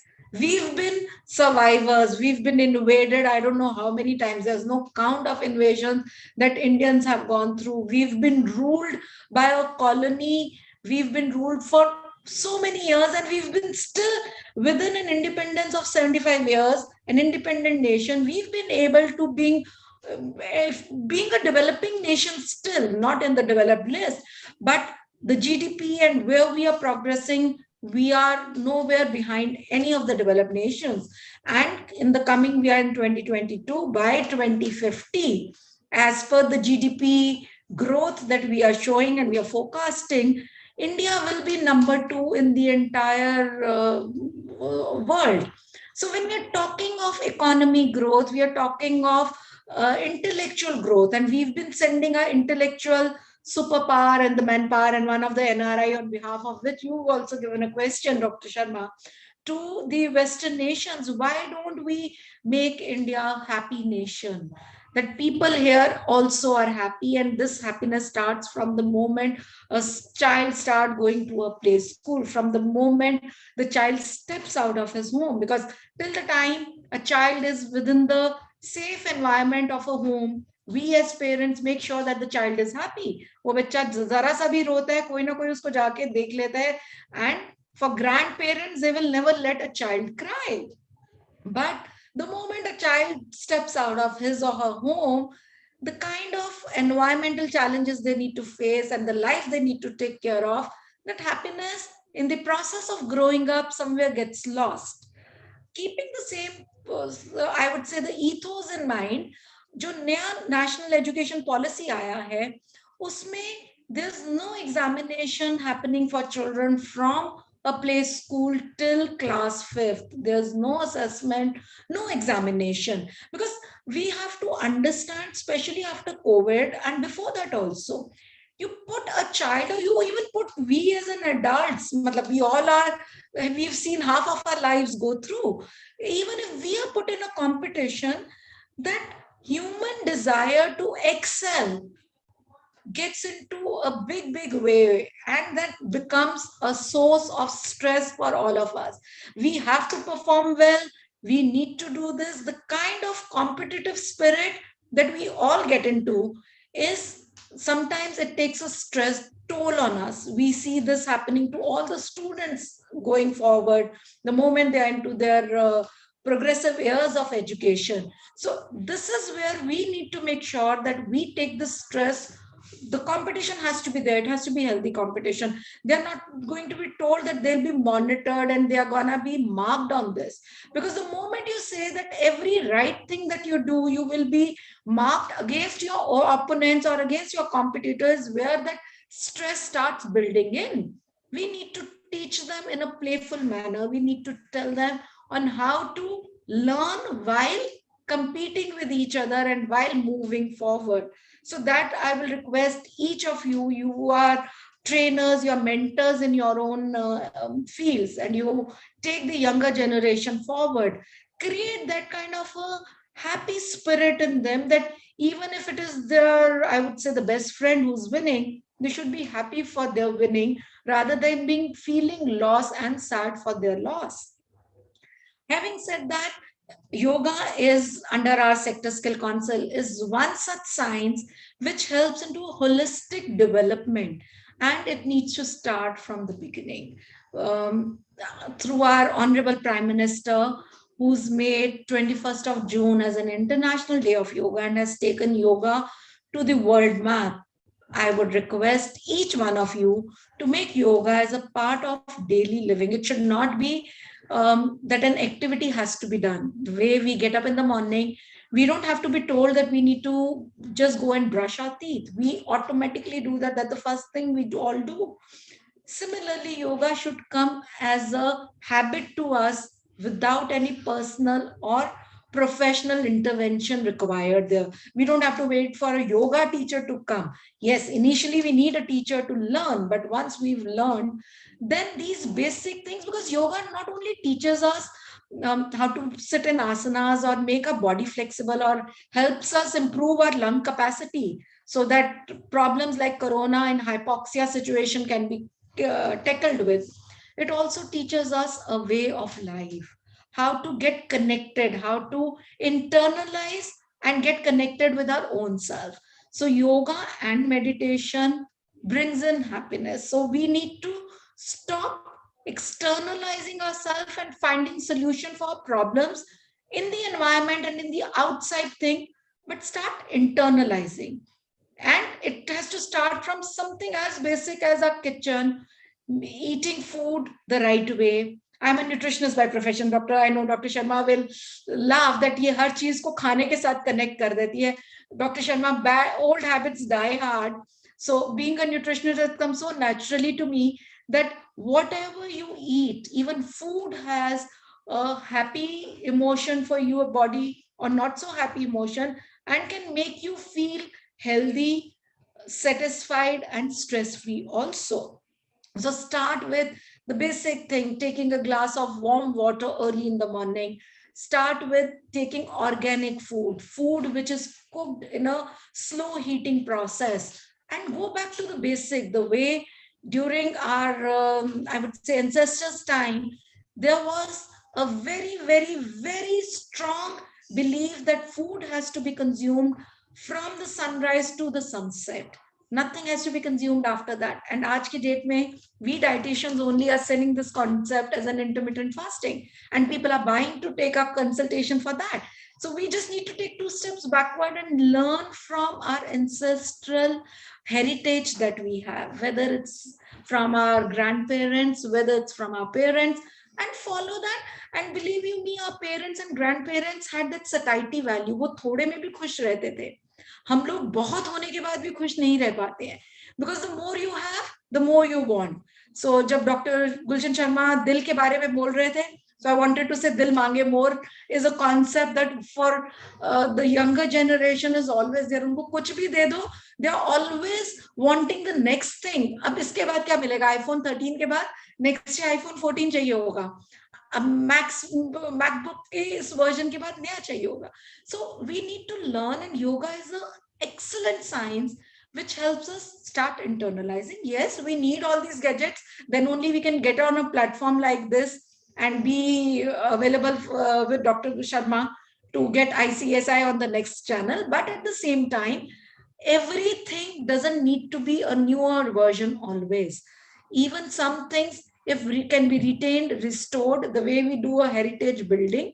Similarly, if we can go back and do the heritage culture that we have, we can take care of a lot of unwanted noise that is creating and is buzzing in our ears, and can get peace in ourselves. So no one else can come to your help. We all can be consultatives, give you consultative approach, give you consultation, give you counselings. But it's you who have to help yourself. So it starts with you. Get internalizing rather than externalizing, and get connected to yourself, and peace will obviously follow you. Thank you. So with that, a very happy and a peaceful upcoming Women's Day to all the women here on this platform, and even to the men for their mothers and their wives. And to each one of you, happy day each day. Thank you so much. Wonderful, wonderful. Thank you very much, Monica ma'am. It's a great inspiration. And right in the public, I'm making an announcement. Anybody who is interested to set up any kind of a skill center related to beauty and wellness, I vouch for it. I'll stand in between and she'll give you the clearance. Set up something good, do something, do something. And people always ask me, how do you remain so happy? Because I'm very musical. I enjoy music. I always laugh, laugh, and laugh, because that is the way it should be. That's why now I'm going to take you, Monica ma'am mentioned about happiness. The question has yet to come. I asked you, who is the person abroad from southern India who gave the mantra, whose grandfather was a part of making India's constitution? He is a neurosurgeon based out of United States. I met him 3 times. He says why humor is not a part of Indian education ecosystem. So who is that person? You get 1,000 rupees. Roshni ma'am, it is not that Arunachal has to be correct all the time. This answer is absolutely wrong. Think about it again. Okay, let me now go to a beautiful state called Kerala. It's next to my heart. And Monica ma'am, it's such a beautiful state. 1983, when I drafted the whole tourism policy over there, I traveled and I moved Ponmudi to Thiruvananthapuram to Varkala to Alleppey to Koyalon to Vaipan to Mullampura Dam to Kottayam to Thekkady to Idukki to Periyar to Shabravalli, and I became Ayyappas in black clothes. And if you remember, we are Punjabis. We should know that movie Jab We Met and Chitraji's song. Oh my God, amazing, amazing song. Yashodas and Chitraji. So music is again, they have given such a beautiful. Kerala, I can never ever forget, because I set up the institute over there, Kerala Institute of Travel and Tourism Studies, while being with the Ministry of Tourism next to our Thiruvananthapuram Kovalam beach. I always travel and I go over there. It's lovely. So let me take you to Kerala. Let's enjoy the beaches. Let's enjoy beautiful South Indian Pongal food and our Onam and everything in the southern India. I'm going with Anu Suraj ma'am, the Vice President of the WICCI Kerala Mental Health Council. And Anu ma'am, Anu ma'am otherwise also is very precious to me, because my daughter's name is Anu. So I'm just going active. She is a mentor and a co-founder of a global non-profit organization, work towards child protection and safety. She has been contributing to society and for the last 9 years, and almost 3 lakh children and adults. Great. So with these words, ladies and gentlemen, let's travel to Kerala. Let's enjoy beautiful weather. I am going for massage. You all should talk now and talk to Anu Suraj ma'am. Thank you so much, sir. I would definitely love to hear your travel stories someday in depth. Okay, so let me just thank all the people on the panel here. This is just an esteemed panel of people, and really happy to be here. And I'm representing my organization Swaraksha, which is a global NPO, and I work through my wellness center, which is based in Cochin, and I'm also consulting part-time with a psychotherapy center, which is based in Chennai. I have been working through my NGO for the past 8 years, and as sir had mentioned, it is working towards child protection, advocating child rights safety, and against child sexual abuse. And I have been taking personal safety education classes all over the world. Right after the pandemic, we have been educating more on these, because the crimes have been rising up against children. And so I would just love to start with what is personal safety education. We all know that every child has a right to feel safe all the time, anywhere.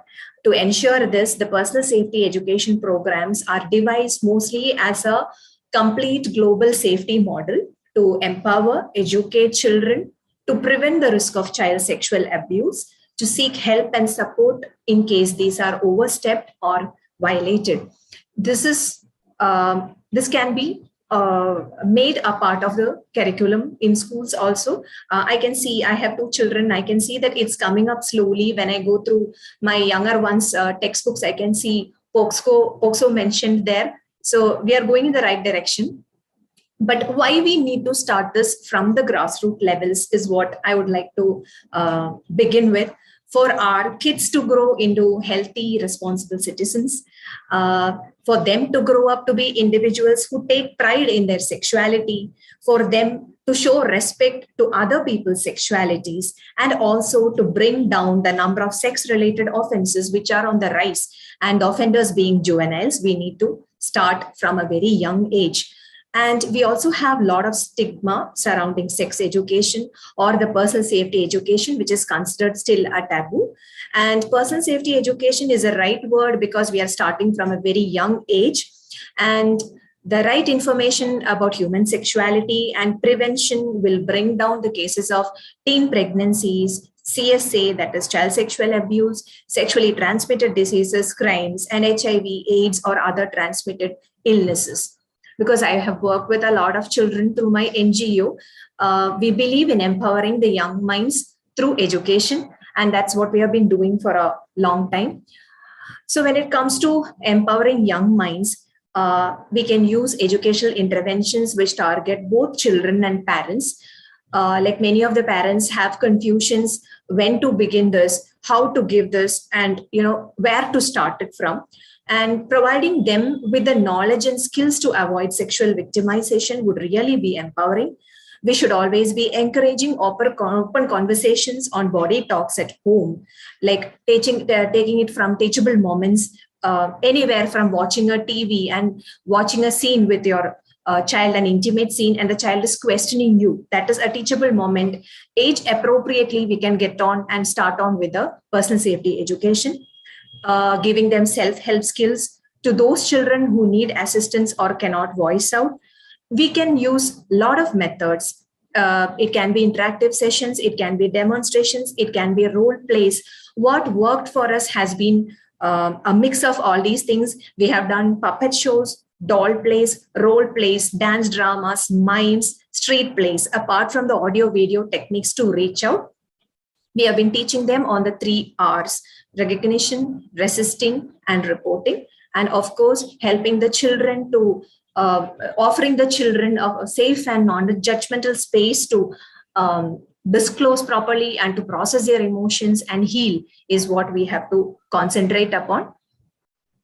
And let's start from our own homes, which is what we tell each parent who come there. Catch them young. By saying catch them young, it means to keep the communications open at home, starting from a very young age, using these teachable moments as a moment to educate. You can have it as a private conversation or as in a group conversation. I remember that we have had Satyameva Jayade shows, which was hosted by Amir Khan, and it was amazing actually. So we can do that. Was in a group setting, if I remember correctly. So we have to offer them a listen to them, empathize, allowing them questions. Not be very judgmental, don't give a lecture, don't bombard them with questions. A lot of things which fall into the pattern when we start from our own homes, and sometimes it can be confusing for parents and teachers as well. So we advocate to start it at a very young age, helping them to know their private parts, just like how we are teaching their parts, like parts of the hand, eyes, ears. Let them tell what it is. A vagina is a vagina, a penis is a penis. When we teach children choo-choo, pee-pee, kiki, etc. words, a lot of terms which we use to address the parts, it becomes very confusing for the young child to come and address this when they disclose such things. It can be very confusing and intimidating also. So this is what we tell them, tell the parents on how they can teach, how they can start from their own homes, and providing them with the right knowledge and skills. When I say knowledge and skills, it can be teaching them safe and unsafe touches. I'm going through a very vast topic. I know it's a very confusing topic as well. It's a touching topic as well. I would give you a gist of what it is. So teaching safe and unsafe touches, as I've mentioned, giving the children a confidence to say no, emphasizing on the swimsuit rule. Swimsuit rule should be pointed out to the kids, emphasizing on the no, go, tell concept. Say no, be assertive, go to a place, and open up to somebody they trust, create a trusted circle of adults or whomever they trust. It can be anyone, it can be a parent, it can be a grandparent or a teacher or maybe another student also. Encourage kids to use appropriate names for body parts. So these are some of the knowledge and skills which we would be providing them with. And talking to them about abuse. Definitely, we know that abuse is not always physical, and using age appropriate language, which would help them understand about their body, their sexuality, and also about the types of abuse, telling them it's necessary to draw the boundaries and use assertion as a method for the same is also very important. And when I say about abuse, you all being from different parts of mental health arenas and using different modalities as therapies, dealing with children, we all know that abuse can be divided into physical, emotional, sexual, neglect. There are many more, financial, and the list continues. So when it comes to physical abuse, rather than beating or anything from pushing, pinching, slapping, or tickling, even when you don't want them to happen, if that is making you uncomfortable, it can fall under the power of physical abuse. Emotional abuse can be anything from calling you names, controlling how you spend your free time, calling you every damn second, screaming at you, controlling the friends, what friends you can have, all fall under emotional abuse. Sexual abuse will be forcing or pressurizing to have sex, pressurizing, forcing the child to send pictures, to take their pictures, to take videos, touching, kissing when they don't want it to be done. These will make the child very uncomfortable. So the children should be made aware of what this is, to differentiate between the fine line between abuse and love, because many of the children fall under the trap of this, like not knowing the difference or the fine line between these two. And post-pandemic, UNICEF has outlined 3 kinds of risks because the classrooms had come to homes, and we found an increase in juvenile sexual offenders that too online. Online sexual harassment cases were on the rise. And the 3 kinds of risks is the 3 C's, which we say: content, contact, and conduct. How the child conducts themselves online, to whom they come into contact with, what is the content that they are watching online. These 3 things have been the biggest threat for parents, because when those situations when the parents are going out to work, the teachers are giving classes online.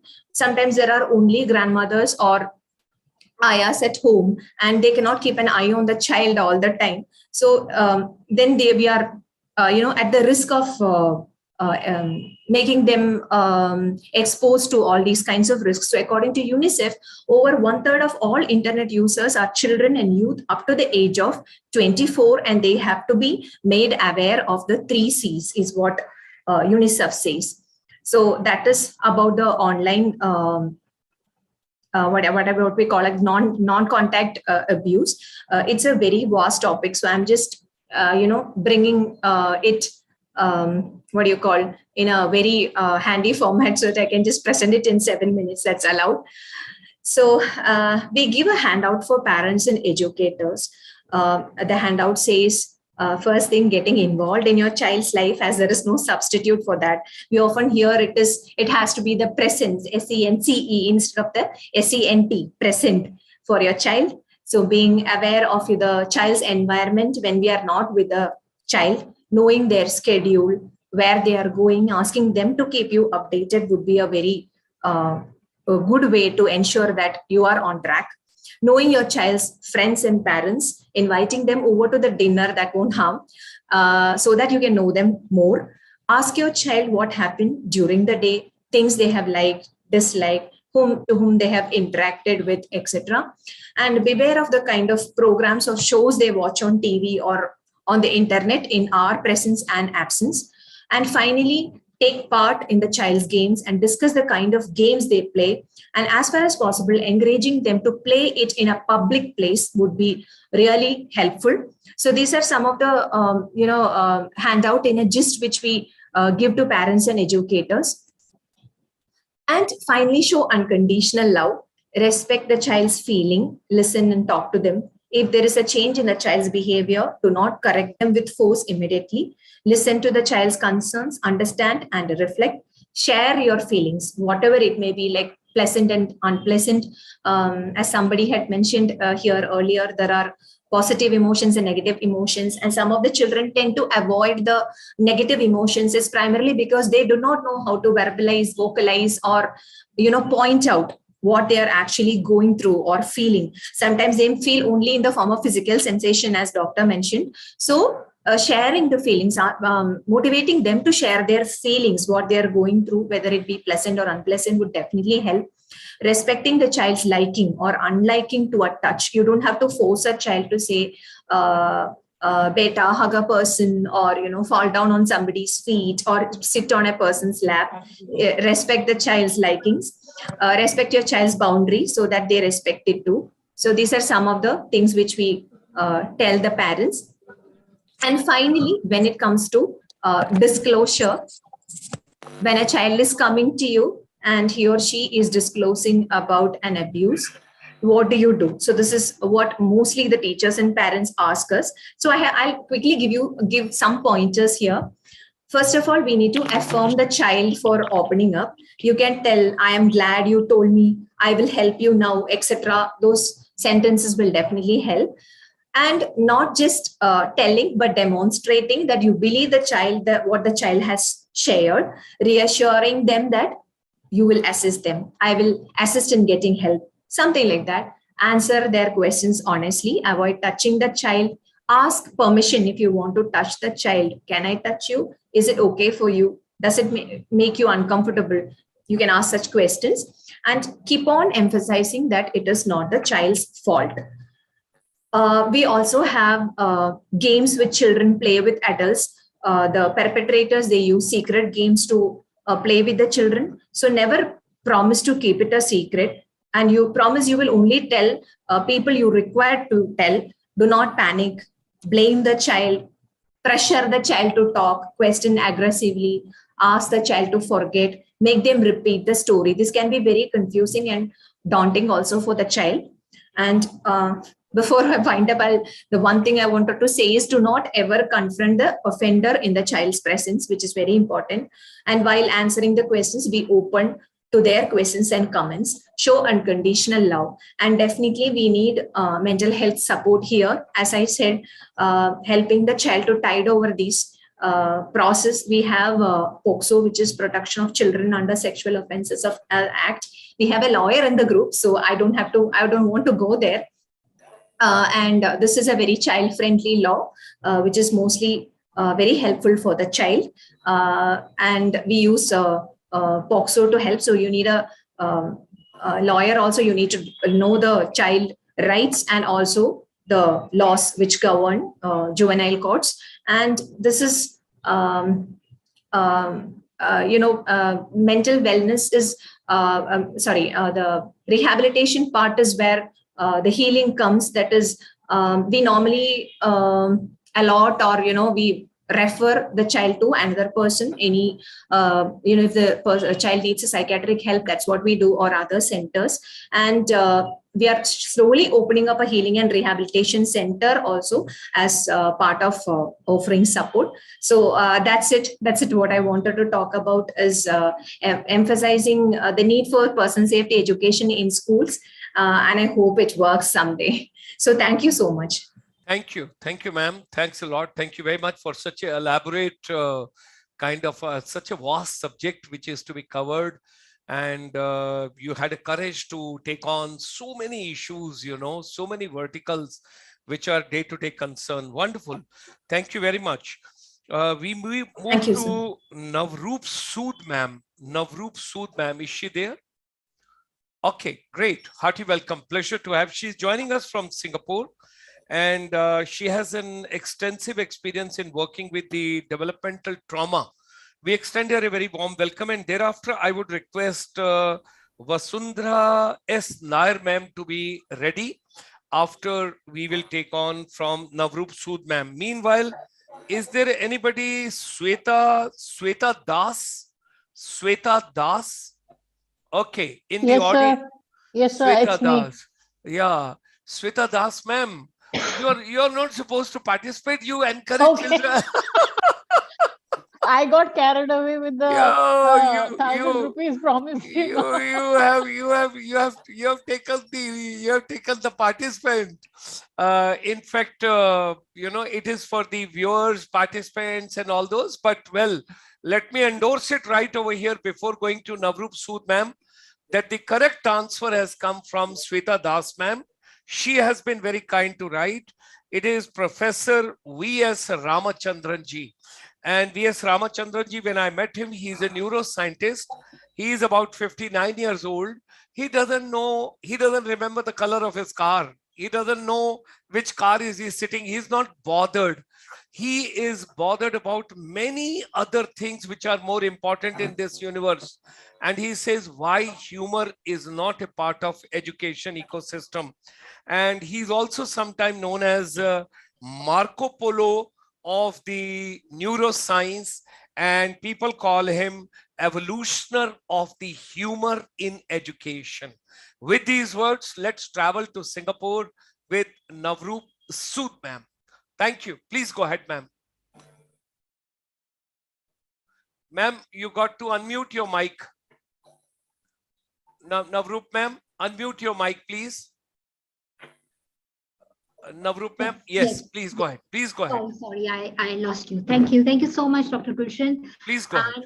I feel extremely honored today to be on this platform, and especially just now when Dr. Anu was sharing, I felt like it is divine intervention, because she laid a very good ground for me, because I am working with developmental trauma, and sexual abuse is a part of it.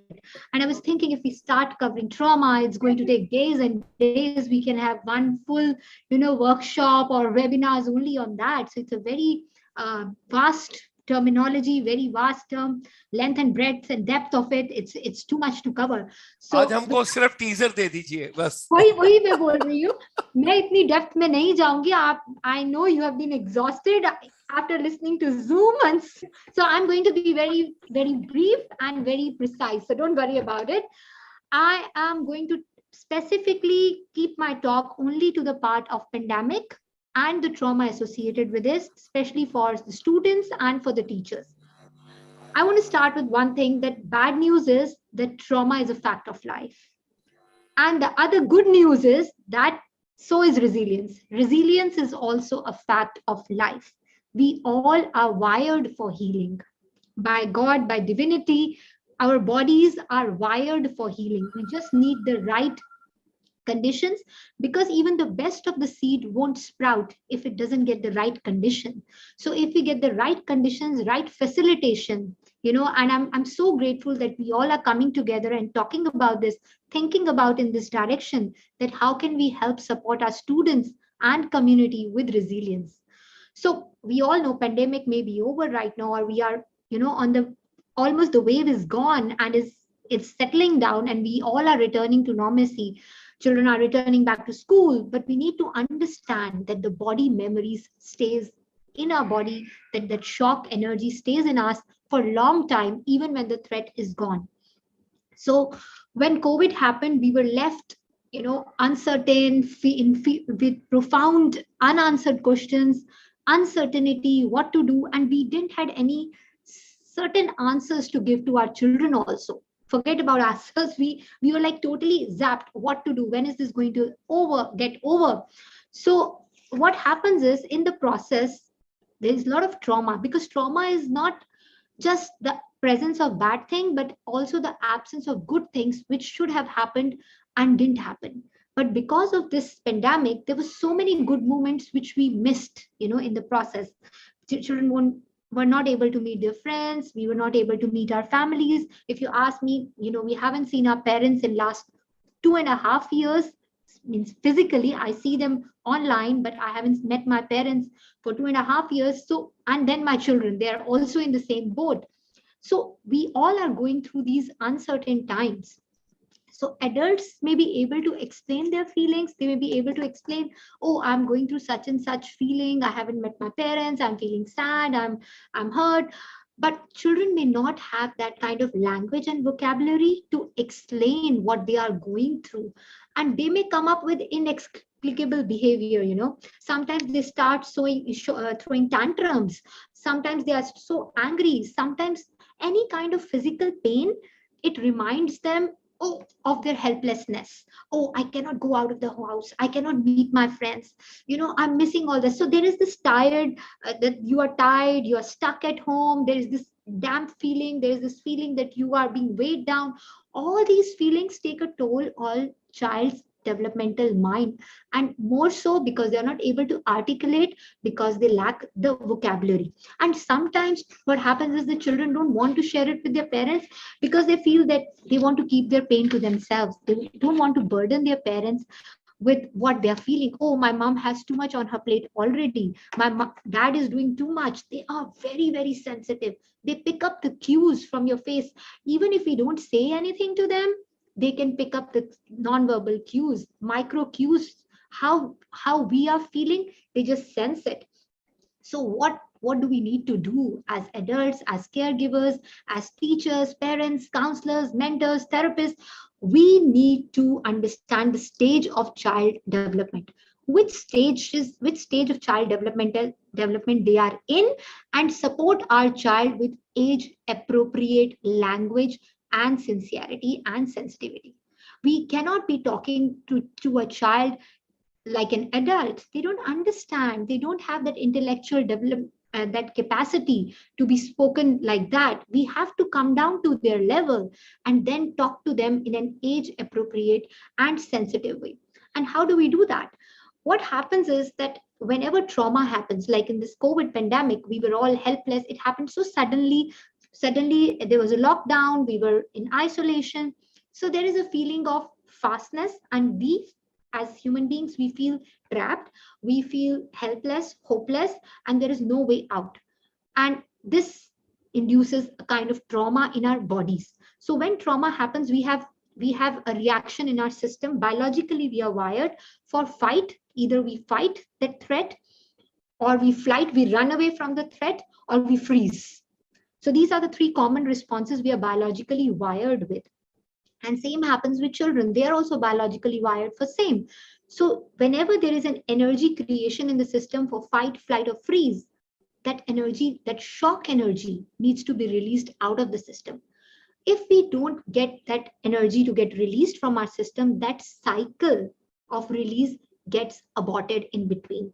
And that shock energy stays stuck in our body, which comes back as flashbacks, which comes back as traumatic memories, which comes back as pain in different body parts, aches, headaches, all those kind of things, and sometimes unexplained behavior in children. Why they are doing it, we have no clue why suddenly my very happy, lucky, joyous child has suddenly become like this. Sometimes it's very obvious that there is a change in behavior. Sometimes it's even we cannot, because the children in their own innocent ways, they're finding ways to cope with it.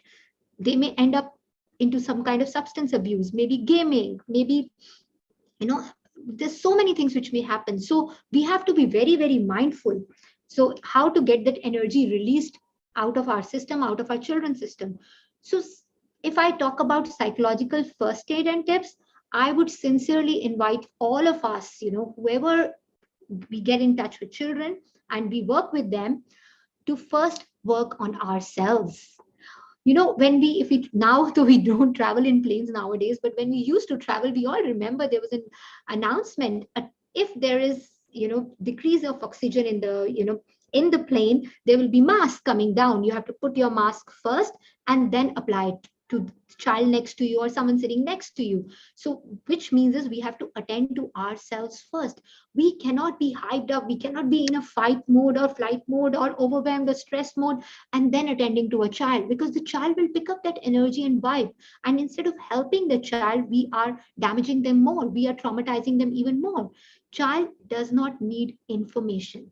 He needs security from you. He looks up to parents, he looks up to caregivers for security.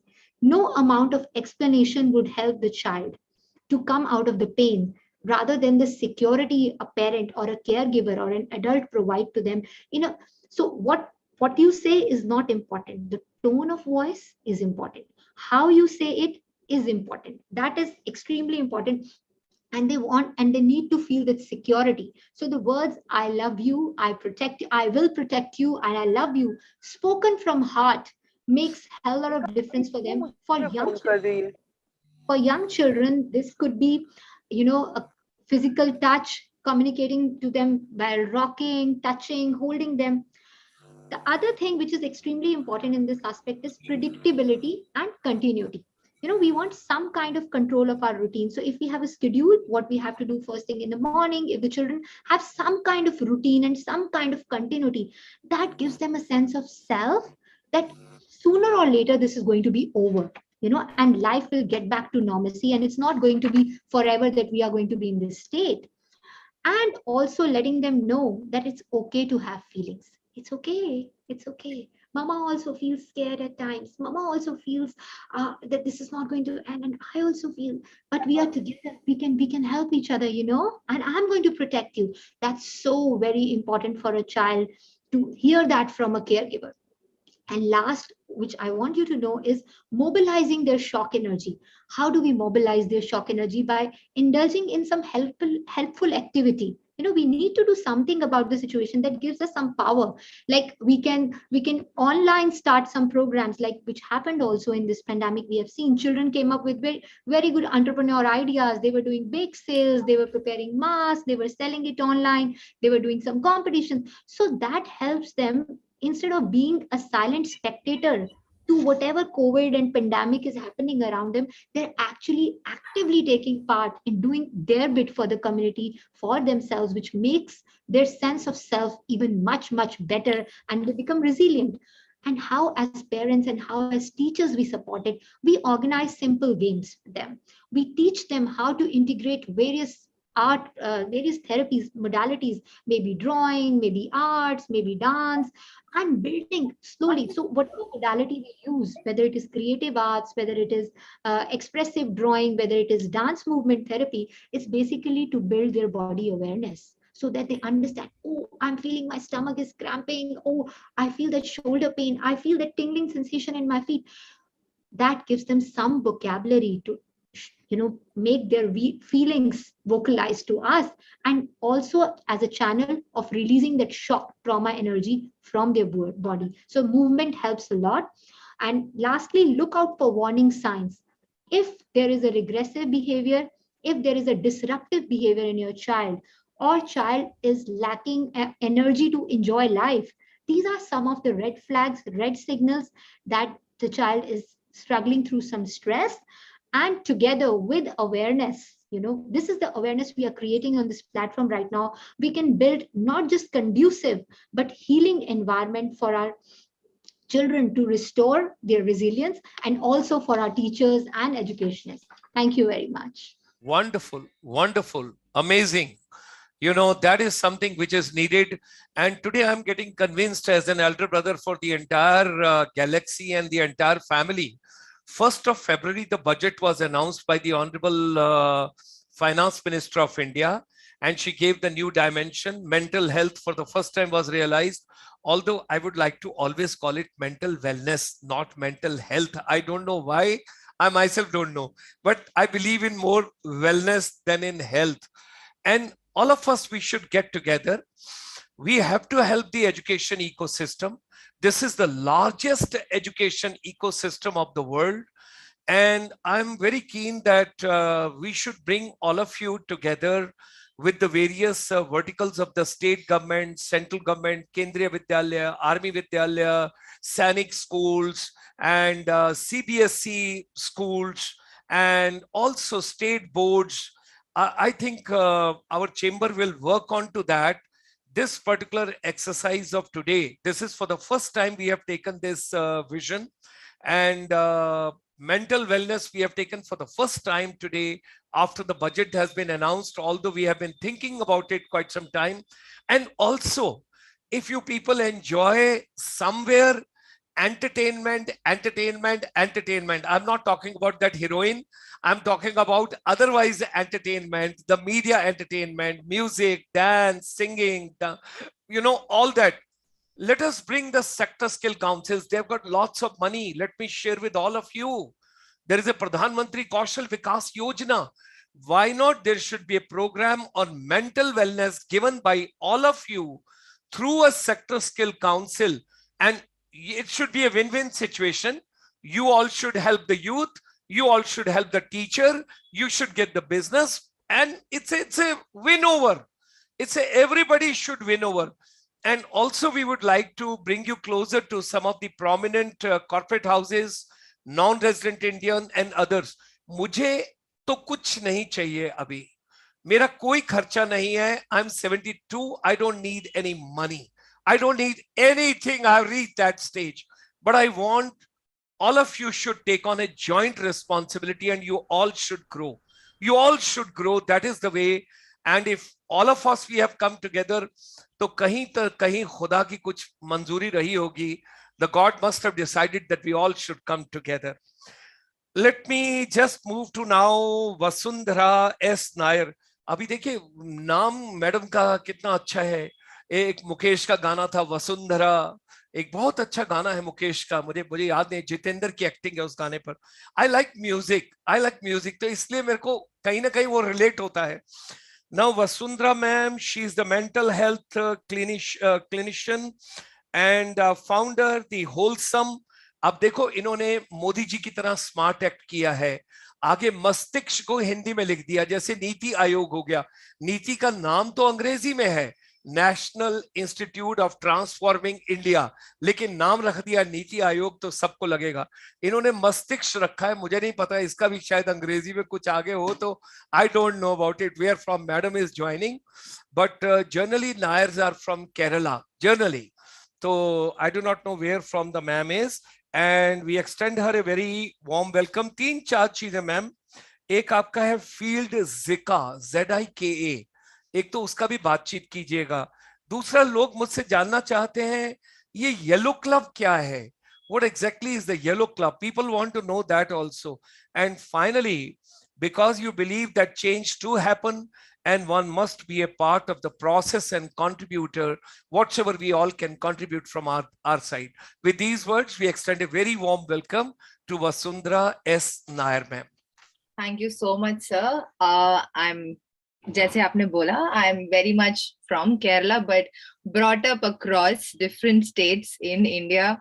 So I rather prefer calling myself an Indian than restricting myself to a particular state.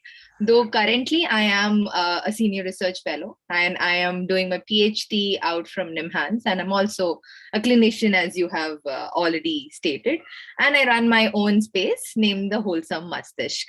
Now, ab research mera area raha hai, and biological disasters have been one of my areas which I love researching into. Zika jab India mein aaya tha initially, I was one of the first who had the opportunity to basically understand as to what people understand and how do they go about the entire social dimensions of dealing with biological disasters. So from HIV/AIDS, then I did my research on Zika, and then I went on, and currently मेरा PhD जो है, it's majorly into the area of brain infections, जो people may also relate to in the name of encephalitis and meningitis, as simple terms is what people say. And also during the COVID period, because infections are so close to my heart, I was by default put into the entire team of working on infections itself. So I've had the experience and the opportunity of working there. Casualty and emergency sitting are definitely one of the most closest to heart areas for me, because I definitely feel that that is one place where you see life at the most rawest form, for sure. So that is about the first part of what you asked. When you are a clinician, I also believe that another set which comes in, because mental health, when we talk about it, right? Now you were just saying Abhi ki mental health or mental well-being. Mental health, jab hum baat karte hain, it's very simple way of understanding. If I have to differentiate between the two, one is about enrichment and one is about what the condition is. So in mental health, when we talk about it, it's majorly to talk about, the thinking, the processing, and how our actions and emotions, that triangle that we often talk about. How do we actually talk about ki, if you have an effect on your actions, definitely your thoughts are affected. And if there is thought, there is always the response of how the person is going to give you. That always has an impact as well. So it's never just one, but always a three-way how you see it. When we talk about well-being, we're definitely talking about how to enrich, how to support, and how to get things better, right? And in that, one of the areas where I became an advisory member was Yellow Club, along with the UP Mental Health Council as well. So that is about what Yellow Club is. And to talk about today, I've been hearing many, many wonderful people talking about different things. And when I was offered this opportunity to come and speak today, having had the experience of talking to and even providing my services to many students, many teachers throughout the pandemic, through online portal, or even, through my own patients through telephonic or other methods, one of the things that I thought is very important for both the students and teachers is the fact of understanding what stress is. We use this word so many times.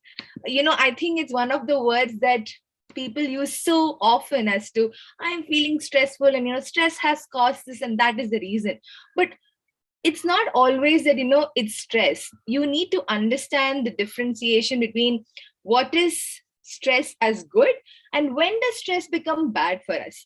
And one of the favorite examples of how I like putting across to people is to say that imagine you're climbing up a mountain.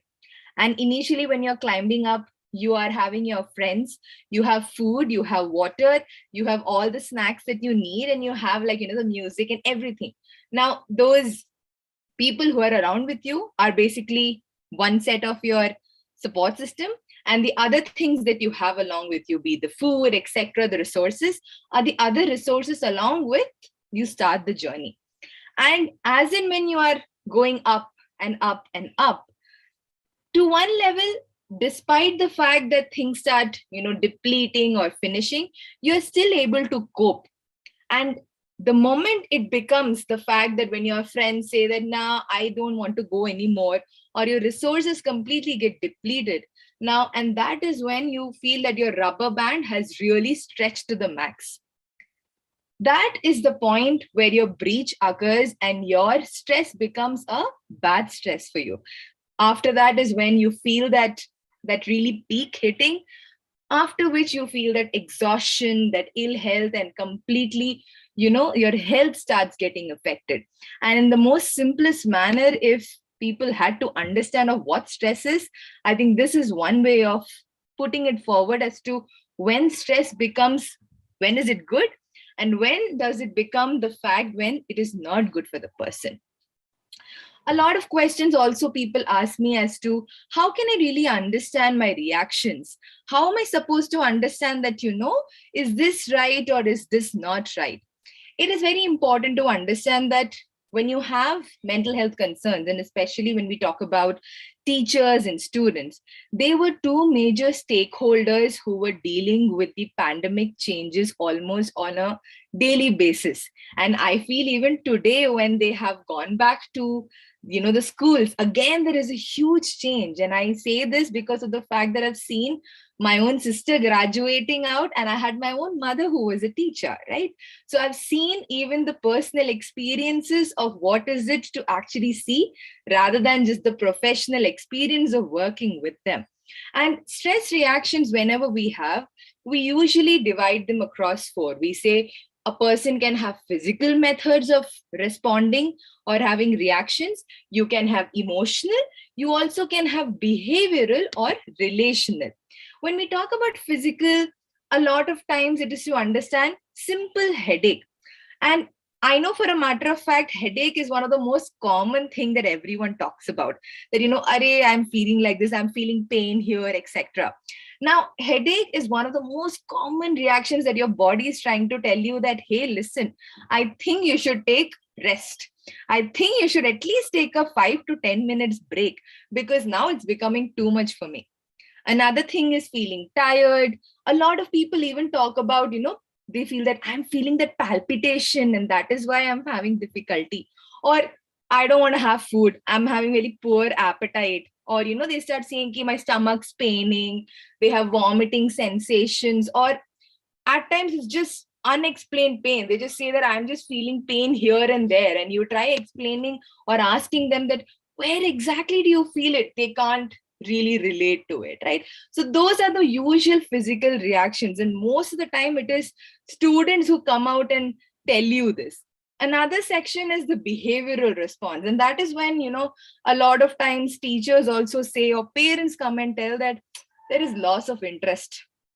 The person doesn't want to say, or even the teachers themselves like, Arey yaar, I don't want to do this work. This is so monotonous right now. It's becoming just like so difficult for me to do it. Or just feeling that you're not having energy. You're just reduced in terms of activity, or it can be the other extreme. You just feel extremely high on energy. You don't want to sleep. You don't want to eat. You don't want to do anything. Just work, right? Or that is when you say that you have that inability to rest. You just find it so difficult to rest it. That is also the time a lot of people try exploring and, trying intoxicants, because they feel that that may kind of calm themselves. And that's usually a one way of resorting to things, right? Difficulty in concentration is another major complaint that students often report, and sleep disturbances. When we talk about emotions, now it's relatively different. One is fear as to something will happen, or whichever be the situation, you feel extremely, extremely vigilant about what's happening around you. For every small thing, you feel like your senses are so high up altogether. Anxiety, or feeling sad about things. You can also have guilt, a feeling of I'm so alone and I'm so helpless. There is literally no one to help me, or I feel like I'm drowning, and the extreme of that could be even suicidal thoughts and ideations coming out. And the anger or irritability that often in conversations it just comes out, and you feel like for no reason the anger is just out, right? And then in relation to things, for example, like I was telling you in the beginning that when you're starting up, imagine if you did not have anyone to support you. You're just alone. There is a limit to which you can actually cope in, right? After a period, you feel like it's really too much for me. Having that lack of trust because of some previous issues that you've had, or a lot of things changed during the COVID where people had lost their loved ones, and there was a lot of role changing that happened. So maybe the person who had the least amount of responsibilities suddenly had to take over the entire set of responsibilities altogether.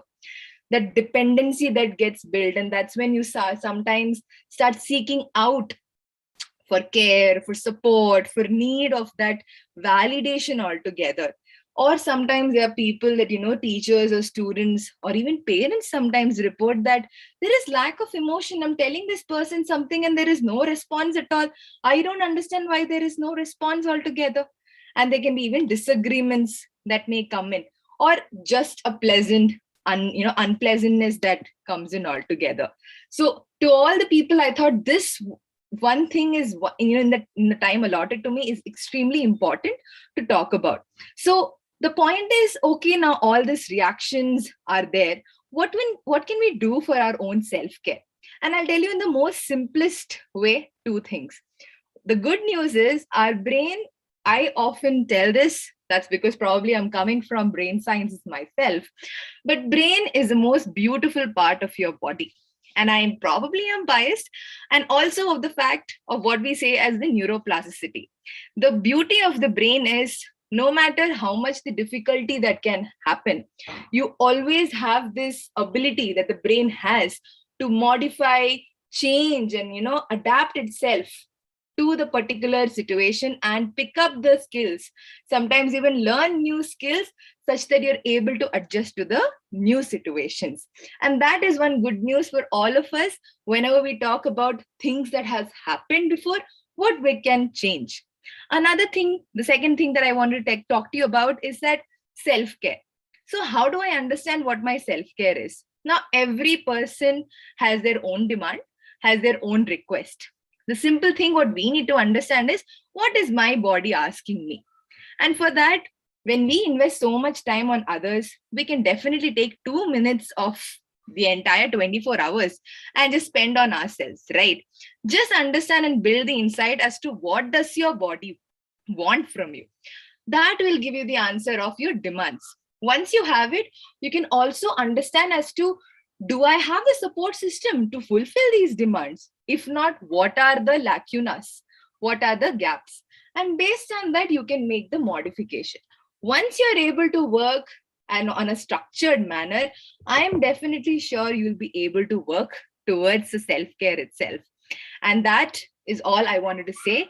For people who would like to get in touch with me and with whom I could help out, feel free to please reach out to me. I'll be dropping my the page that I run. It's called the Wholesome Mastishk. The reason I named it is because I wanted to have it relatively unique, and that is the reason I said holistic brain. That is what I always believe in, because holistic brain is holistic health as per me. So I said, what actually comes down? And that's when I broke it down and made it the Wholesome Mastishk, which is why the name stands in that manner. And also my LinkedIn and everything, I'll be happy to reach out for anybody who would require. Thank you so much, everyone who provided me with this opportunity. And with this, I end. I would be happy to answer any questions. Thank you so much. Thank you very much, ma'am. Thank you. God bless you. Wonderful to hear you. अभी आपने मस्तिष्क का भी वो बता दिया. पहले ये बताइए कि आप इतनी अच्छी हिंदी कैसे बोलते हैं? Your name is with the Nair. Your name is with the Nair, and you speak such a good Hindi. That I was brought up in, I was born in Kerala, then I was, brought up in Lucknow, and I so studied there. Then I came to Chennai, then I was interning across Mumbai, Delhi, and currently in Bangalore, because I came for pursuing my studies. So that is the reason Very nice. I have been like this, yes. God bless you. God bless you. Wonderful, wonderful. Thank you very much. Let's move on to our next speaker. We have got Dr. Vasanta Kumari R, President, WICCI Kerala Mental Health Council. अच्छा, ये वो madam है जो दोपहर से हंस रही हैं 2 बजे से. Wow, that's very good. Great. Please go ahead, ma'am. Such a wonderful to have you with us. And she has done her PhD in psychology, MSc in family therapy. She's in a counseling also, and 26 years long experience in personality development. आजकल हम इसकी marketing करने के लिए इसको personality enhancement बोलते हैं. Okay. और फिर आपने कहा soft skill, वहां पर हम etiquettes, manners, gesture, body language, army के सब लोग इसको उस तरीके से use करने लगे हैं. Stress management, very important, we will take on. So the world is yours, ma'am, and let's move on with Dr. Vasanta Kumari R, madam. Thank you, sir. A warm good evening to all of you. Thank you, Dr. Gulshan Sharma, sir. You are Lajawab. Oh my God. So my Hindi. अभी हिंदी अच्छा बोल रहे हैं. नायर के बाद अभी अच्छे. A big thanks to all organizers for this opportunity. I just want to share with you, sir. I always start my class with a big wow to bring the enthusiasm. And your enthusiasm is very infectious, sir. Ma'am, it is all from Yashudas. Yashudas का मैं वो सुनता हूँ ना. आज से पहले, आज से ज्यादा खुशी आज तक नहीं मिली, कैसी सुहानी. I travel to Kerala. Please go ahead. Yeah. Sir, we actually all have got infected by you. Hats off to your happy mindset. We all got that infection, no? That enthusiasm. So happy to see your happy mindset, sir. My topic is importance of resilience. So the past 3 years left many of us to rewrite our history. It was a big social shift. Some of the challenges we have coped well with, some we had to struggle with. Anything this big creates the opportunity for new thinking. If the size of the crisis is associated with the amount of new learning it can generate. It took great resilience, kindness, empathy, caution, unflinching hard work to get each one of us through 2020 and 2021. Here lies the importance of resilience, especially to students and teachers. The best way to protect our children is to shape the lessons gained during this difficult time. We do so best when we intentionally manage our own feelings and experiences with an eye toward helping them build resilience. Are we creating educated sick people, intellectually strong, psychologically weak? Are we concerned more about educational success and income level than their overall well-being? Do we help them build psychosocial competence? These are some questions we have to ask ourselves. If we don't do anything now, we will be creating educated people with a dead mind. The ability to connect empathically with others, to feel with them, to care about their well being, and to act with compassion is critical to our lives, helping us to get along, work more effectively, and thrive as a society. Change should start from us because children do what you do than what you say. We don't want children who are toppers in schools and zeros in life. We don't want children who commit suicide when fails in the exam. Unfortunately, as the world puts increased pressure on kids to be winners, and parents feel compelled to enable them in every way possible, we are seeing more and more kids who become distraught over even the smallest misstep. So it is time we have to teach them how to handle failure or how to fail in life. Resilience is a foundational psychological tool that empowers us to feel effective and capable of handling uncertainty. It allows them to learn and grow in all situations, the skill that is crucial to well being and development. This resilience will also help them to approach new situations, people, or experiences with confidence and a positive mindset, which will make them more likely to succeed. Resilience is important because it gives people the strength needed to process and overcome hardship. Those lacking resilience get easily overwhelmed and may turn to unhealthy coping mechanisms. Resilient people tap into their strength and support system to overcome challenges and work through problems. So, what is resilience? Resilience is an individual's capacity to cope with, adapt to, and recover from situations of adversity. It is your ability to withstand adversity and bounce back and grow despite life's downturns.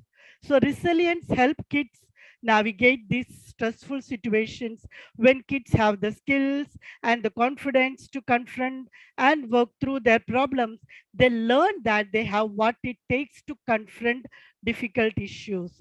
The more they bounce back on their own, the more they internalize the message that they are strong and capable.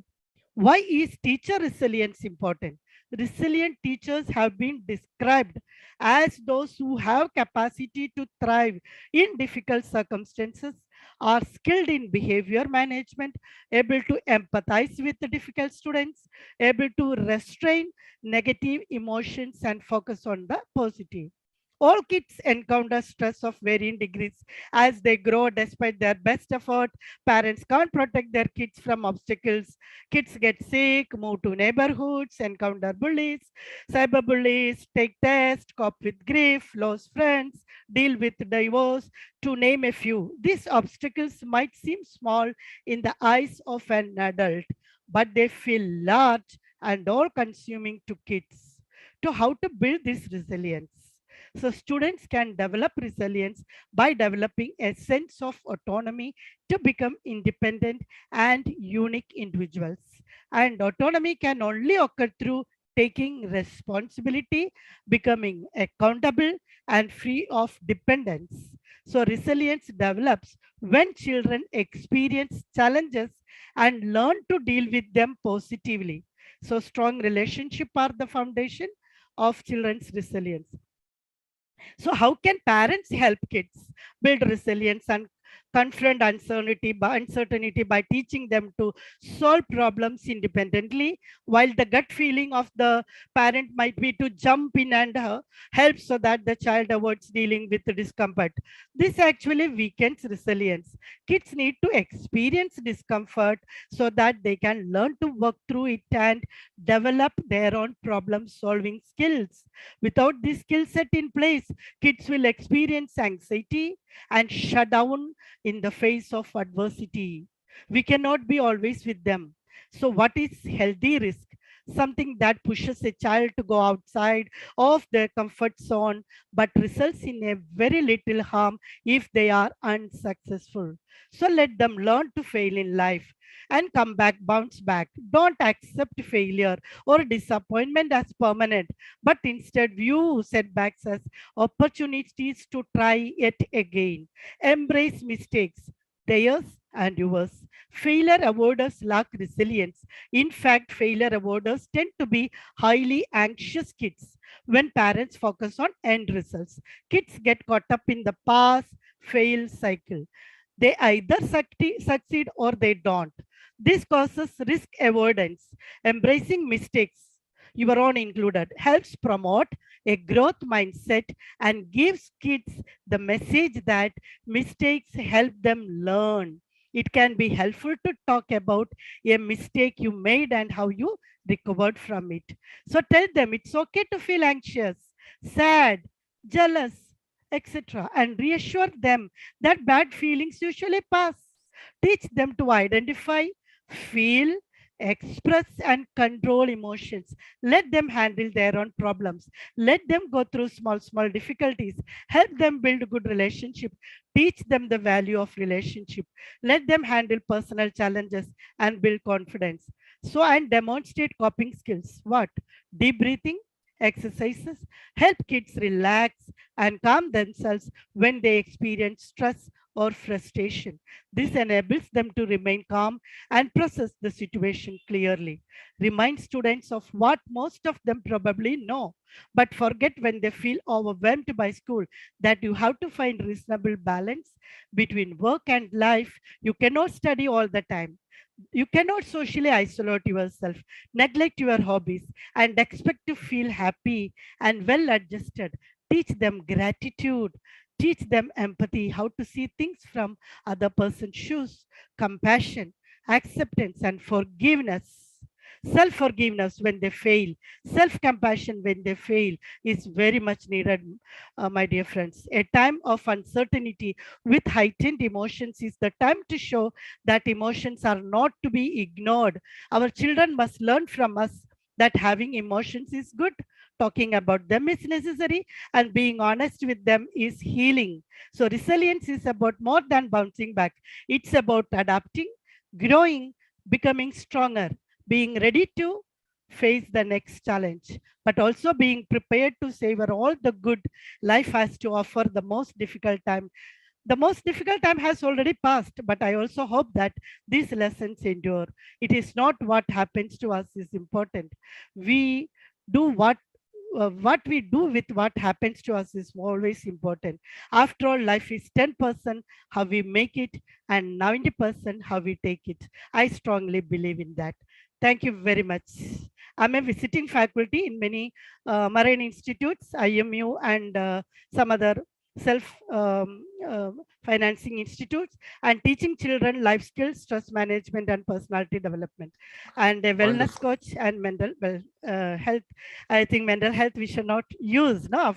So Mental wellness. well-being. Mental wellness. Mental wellness, sir. Mental well-being. Mental wellness. Yes, greatest takeaway. All the paper what we will submit from our chamber to the ministry, including Nirmala Sitharamanji, we would like mental wellness. That is something.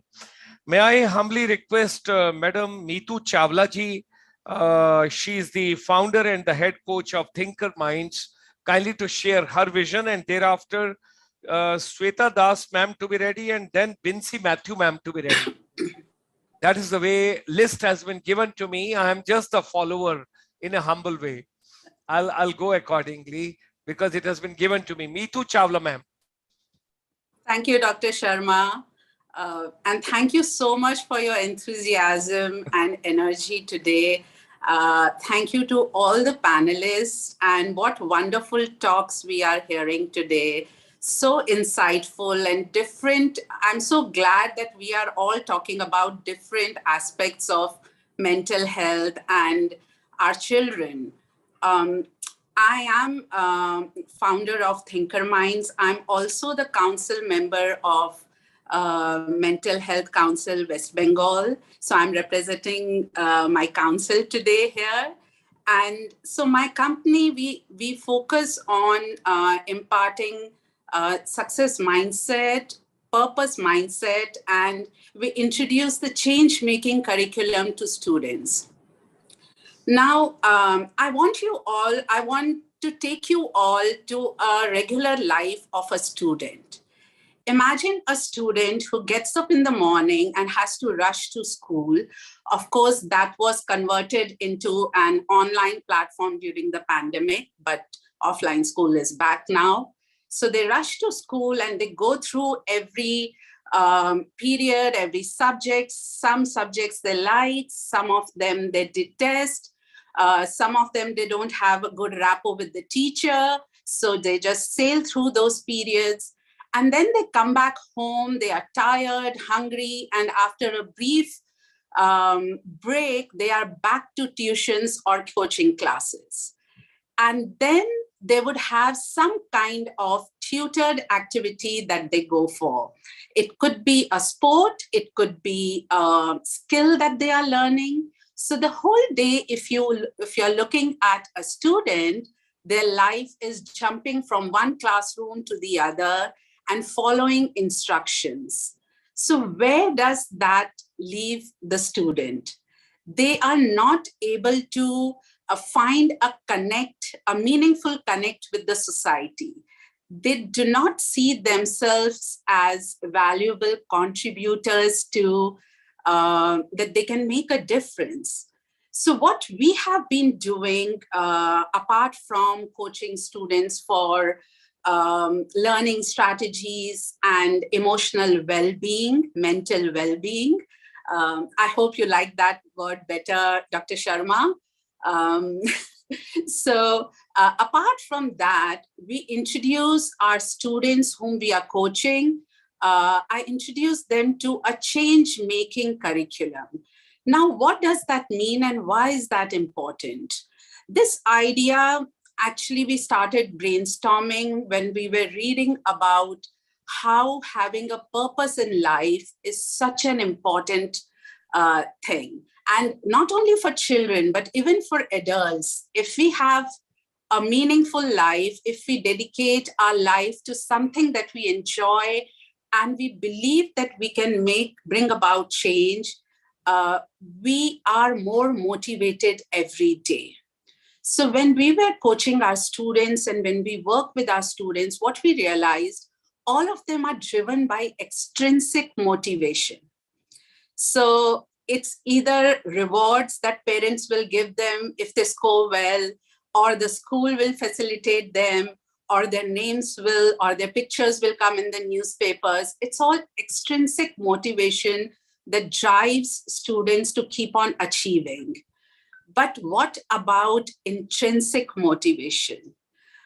Intrinsic motivation has been now demonstrated to be the key for people to be happy, to keep themselves going, and to have a robust mental wellness or well-being. So what we started doing is we started talking to students about their strengths. What are they good at? So I remember when I started this, so many of the students would come to me, and if I asked them, what are your strengths? they would be like, ma'am, I don't think I have any strengths, but I can tell you a lot of my weaknesses. And I would reiterate that it's not possible that, any of us, we don't have strengths. We all have strengths. We just need to be able to identify that how I can leverage those strengths. So we started talking a lot about strengths, and then we started talking about values.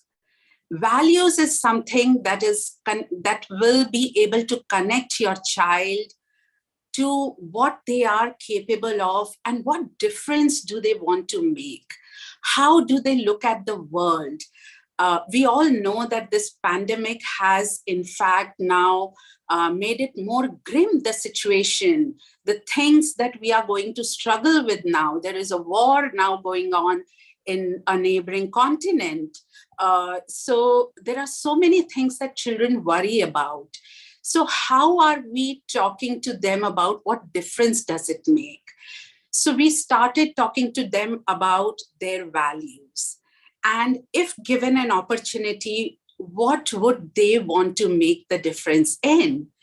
And then what I started observing was that the students that started telling me earlier that, ma'am, I'm an average student, I don't think I have any strengths, they were the ones who started coming out because they were somewhere empathetic, they were kind, they had all these tangible skills, social emotional skills that were never recognized in school, and that were adding to their stress, their mental challenges, and a feeling of being incapable of contributing anything valuable. So we started introducing a program called Thinking Hearts. So my company is Thinker Minds, but we started a program called Thinking Hearts, which is a positive youth engagement program. And what we do in that program is that we introduce students to a purpose mindset. What is it that if you go out, you're going to make a difference? What is it that you love doing? So first of all, they start talking about things that they are really passionate about and they love doing. Maybe it's music, maybe it's playing guitar or singing, or it's writing, anything that they are passionate. I have a student who was passionate about fashion. And when I started coaching her, she was very reluctant. And she said, ma'am, you know what? I'm just very passionate about fashion and styling. And she was almost whispering this. And I said, wow, that's amazing. And she was almost embarrassed of that. And today she's running an initiative after this program, which is talking about fashion and sustainability, how we can make a difference through sustainable options in the fashion industry. So what we started observing here was that the students who were previously disengaged with their learnings, who were really not, had confidence in themselves, the self-belief was really low. When we talk about purpose and we connect them to meaningful community projects, or we encourage them to start their own initiatives, these are the same students who started demonstrating responsibility, accountability, and that gets translated into academic achievement as well. Because the moment a child is relaxed and feeling good about themselves, that is the time that they start putting effort into academics or other pursuits that earlier they were not interested in. So this is where the intrinsic motivation we are trying to, help children realize and to help them cope with these mental challenges that they start feeling boredom, they feel fatigued, of no value, they feel that they are not contributing. What will I do studying so much of math? What will I do if I'm studying so much of a particular subject? So what happened during the pandemic, we started a peer mentoring program called Samta. Samta means equity. So I was coaching high school students, and when everything went online, And I started seeing that these children were in a lot of distress now. Most of them were, all of them were socially isolated. Many of them were confined in homes which had conflict, which had chaos. Many of them had big fears, fear of losing a loved one, fear of uncertainty around academics, fear of what does the future hold for me. And it was very essential to me as their mentor and coach to find ways to help them able to, get over this anxiety that they were all, this collective anxiety that our teenagers were facing at that time. And so we started this program called Samta, where I connected through an NGO called Gyan Deepak in Kolkata. I connected our high school students to one student each in that NGO. So basically, every high school student was mentoring a child from a marginalized, financially marginalized background. And this program is still going on. We are in the third cohort now during the pandemic. And we take in around 20-25 children and we train them to be mentors to these students. And this has been such an empowering experience for many of these students.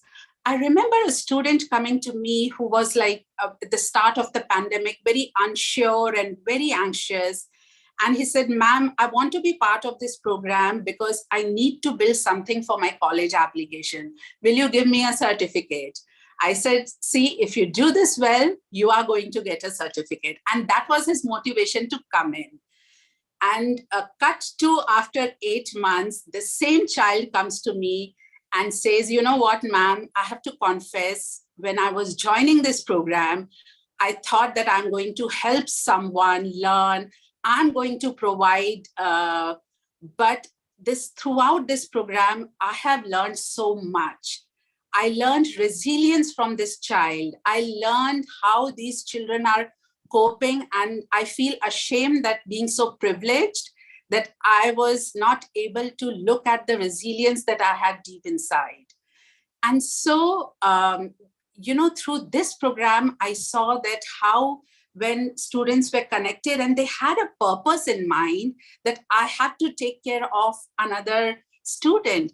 And believe me, these kids were so regular with their sessions. They were planning in advance what they want to introduce their mentee, which topic they want to introduce them to. And so over the years, I have had students whom I introduce. I encourage them to be part of these initiatives. So there are few students who are advocating for girls in STEM. So they hold informative sessions, they hold workshops with various NGOs and students, helping them that girls should be initiated into STEM subjects. I have students who are advocating for sustainability, biodiversity. All these things are so important for this generation. And if there is a way that in the school curriculum, we are able to introduce, how these students, they are not the problem. Usually when we talk about teens and we talk about young adults, youth, we are talking about them as a problem. But what if we look at this resource that we have and we start telling ourselves, oh my God, this is the solution that the world needs.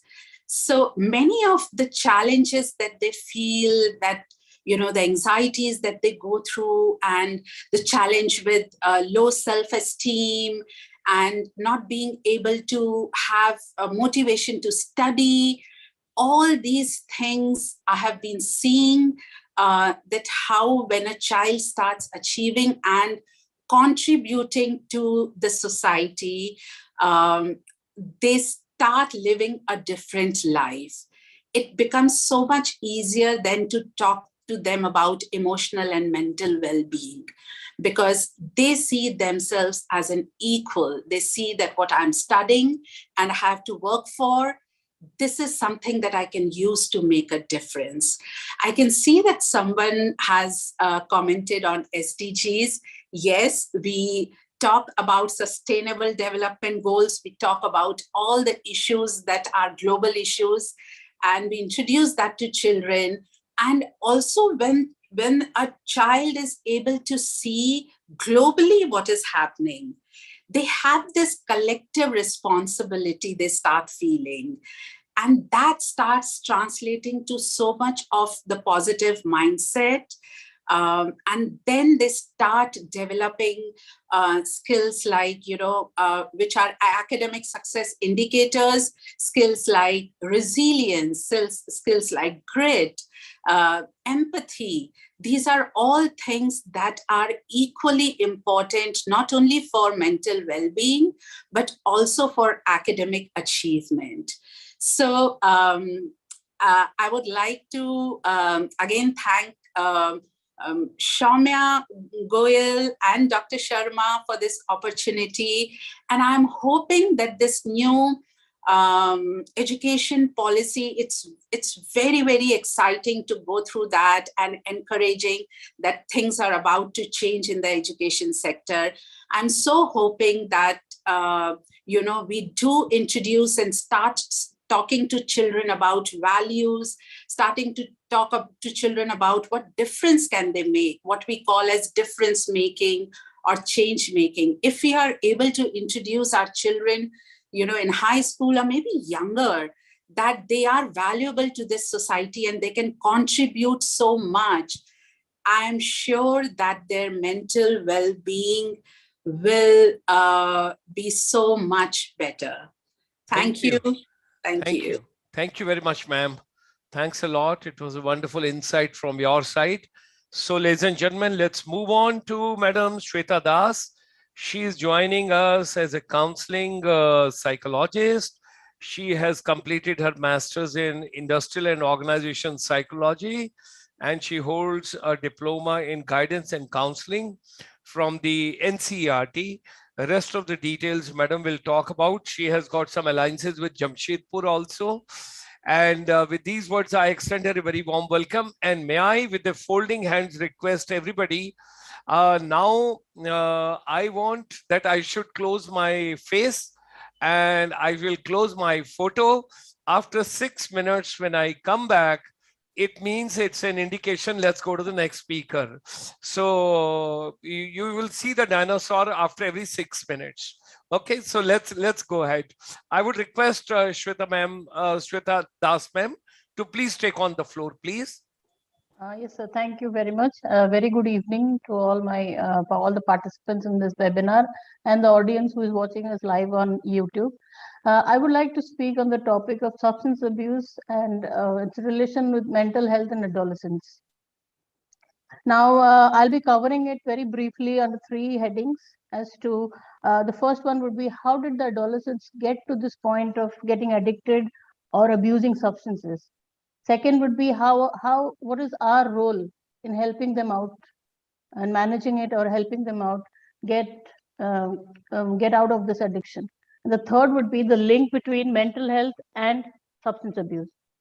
Now, coming to my first heading is, how did they get to this point? Now, we know the Generation X that we call now, they are well versed with, they know everything about substances which have been abused. There is nothing left to inform them. They are well versed with what are the consequences of abusing it, how they can procure it, where they can procure it, everything they know. So now what they don't know is how to get out of this habit. Or, and most importantly, in most cases, many of them don't know when and how they got addicted into something which they shouldn't have been addicted to. Now, we see in almost all packets of cigarettes, not almost, in all cigarette packets, it reads smoking kills, but we still smoke. Every movie you watch or a video you watch, if there is a scene depicting alcohol consumption, there is a text running that, alcohol consumption is injurious to health, but we still take alcohol. It's the norm. Now imagine if as adults we can bypass all these warnings and still go on consuming this. What about the adolescents? Just imagine the plight of the adolescents. They are, as it is, in an age where they're trying to conform to standards, they're trying to fit into the group, they're trying to get into the group so that they are labeled as we are chill or cool. So how do we explain this? Now, very scientifically, if we explain it, it all can be traced down to the pleasure principle. Now, the brain registers all pleasures in the same way, whether they originate with a psychoactive drug, from a pleasurable activity, a satisfying meal, a monetary reward, or a sexual encounter. All these are registered as pleasures by the brain in the same manner. Now, and then the brain has a very distinct signature in the brain for pleasure. That is the release of the neurotransmitter dopamine. Now, release of dopamine is so consistently tied with pleasure that neuroscientists often refer to that section of the brain as the pleasure center. Now, these psychoactive drugs produce a powerful surge of this dopamine, and the likelihood that these psychoactive drugs will become addictive depends on the speed, the intensity, the environment the person is consuming it, and in the method of administration. However, in nature, to get pleasure, it takes a lot of effort and time. Whereas these psychoactive drugs, there is a shortcut to it. They flood the brain with dopamine, and the brain is not designed to handle this onslaught. Genetically, it is not designed to handle this onslaught. So what does the brain do? Now, as a response, it either eliminates or reduces the dopamine receptors. Like if I give you an example, it is like when the tape recorder is too high, the volume is too high. What do? We turn off the volume. We slow it down, right? So that is how the brain responds. Now then comes the part where addiction starts. Now there is a need, since the receptors have been lessened out. So the need to take more drugs, a combination of drugs starts in. And then comes the compulsion part. Because even after taking the drug, the realization of the effect that the drug had, the pleasure effect the drug had, still lingers. And so the youth or whoever is taking it, gets compelled to recreate the situation, and the compulsion is added, which now has become an addiction. Now, what can we do? Now we know all about this. We know how it happens. What is our role probably as a parent, a guardian, a counselor, educator, psychologist, psychiatrist?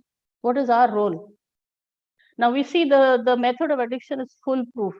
There is no way you can enter it. So also the journey to rehabilitation is going to be a big task. It is not easy for both the parties, neither for the person who is into addiction, nor the people who are trying to get the child out of addiction. So the first and foremost approach is unconditional positive regard for the child or whoever the person is, and acceptance of the condition the child is in. Instead of blaming him or her, let's accept the condition the person is, because we have reached out, or he or she has reached out to us for help. And the next step would be to assess the amount, quantity of drugs the child has been exposed to, and the duration the child has been taking this. And accordingly, we need to make arrangements for medical intervention, because many times withdrawal symptoms, when they stop using it, can be life-threatening, and it needs medical interventions, becomes very imperative and necessary. And then the complete treatment plan should be comprehensive, holistic approach, which not just treats the addiction, but also the person as a whole. And also, we need to teach our children. The slogan that is often used with substance abuse or addiction is "say no to drugs." Now that needs to be tweaked further, and we need to tell them that say yes to other things other than drugs. Say yes to life. Like I had many of my participants here speak about resilience, how to teach children resilience, how to get them into creative therapy, how to make them understand that, yes, life is not always going to be pleasurable. There will be times when life will throw something at you. And as children, as young children, as a human being, it is not about just succumbing to the problems, but trying to overcome it. We need to teach our children to open up, to de-stress. So that would be our role in helping them out in this journey. Now, there is a lot of similarity between mental health conditions and substance abuse. Substance abuse and mental health disorders such as depression and anxiety are closely related. So one does not directly affect the other, but the symptoms are more or less the same. Then many times people under mental distress take on to abusing substances as a method of coping. And then use of substances also triggers the mental distress, triggers the symptoms, makes it worse. And most of the times it is also used as a form of self-harm, because people suffering from mental distress usually try to self-harm themselves, and abusing these drugs helps them to, do self-harm to themselves. It gives them an easy opportunity. And most importantly, denial. Denial is common both in people suffering from mental distress and people abusing substances. The first and foremost thing is we need to acknowledge it. We need to acknowledge, or the person needs to acknowledge. We need to make the person understand that, yes, there is an issue with you and you need help with it. The parents, most of the time, the parents, they try to just think that this is just a phase, it's going to go. He has got into bad company. He or she has got into bad company. If we stop his friends, then it will go away. No, we first and foremost is acceptance. First accept. That's the first step to the road to recovery in this journey of getting de-addicted. Now, also the symptoms of conditions such as depression, bipolar, PTSD, they're all very frightening. So the person suffering from it just shuts off and thinks that, okay, it will just go away. It'll just go away. I'll just wait for a while and probably it's just a phase, it will just go away. No, it never goes away. It just takes the person deep into it. And the parents, especially the guardians, parents, the teachers, we need to be aware of it and lend a helping hand, a professional help, so that they can get out of it. And substance abuse, though my topic is for adolescents, but it does not differentiate. It does not differentiate. It can anybody, any one of us can get into substance abuse, can start abusing substances or get addicted at any age. It does not discriminate between gender, between your age, with the background you come from. It does not differentiate. So what can we do? We can try to help others and stand strong with them in their road to recovery. And like many of my fellow participants said, let our children relax. Let's not take them to a point where they just break down. They need to have something so that which frees them from stress. That is why most of the terms in psychology or therapy, you would hear it as management. It's never anger reduction. It is always anger management. It is so we need to teach our children to manage things, not just give them a solution that yes, this will go away in a few days. No, let's help them manage this. Especially the road of de-addiction is a long one, and the cases of relapse are very high. So we need to remember that we need to teach the adolescent that he or she needs to manage it, and we are going to help them manage it, and not promise that no, after some days you will be fine, you'll be away. No, that hardly happens. We see most relapse cases in case of alcohol addiction, because it's so easily available. Everybody Everybody has, most of the houses have alcohol at home. It's available very freely. So this covers my topic on substance abuse. And thank you all very much for your patient listening. Thank you. Thank you very much, ma'am. Thanks a lot. You have been very kind, because I was thinking that you would take more time, but I'm so grateful to you. Thank you very much. Thank you. You're welcome, sir. Could I request Bincy Matthew, ma'am? She's a psycho-oncologist, because cancer is also a deep problem nowadays for all of us. May I request her to kindly take on? Bincy Matthew, ma'am, and thereafter Megha Narula, ma'am, to be ready. Please go ahead, Bincy, ma'am. Thank you so much, sir. Good evening, everyone. On this occasion, it is such a pleasure for me to introduce psycho-oncology as part of this event. As you all know that this field, psycho-oncology, is a very new field, but a well-developed super specialty field within the field of oncology and health psychology. Okay, and before I start, I would like to give a short disclaimer that my topic of discussion is quite different from others, because this is a very super specialty field, and I know that you can't use these points or these tips on a daily basis, but definitely this is going to be useful.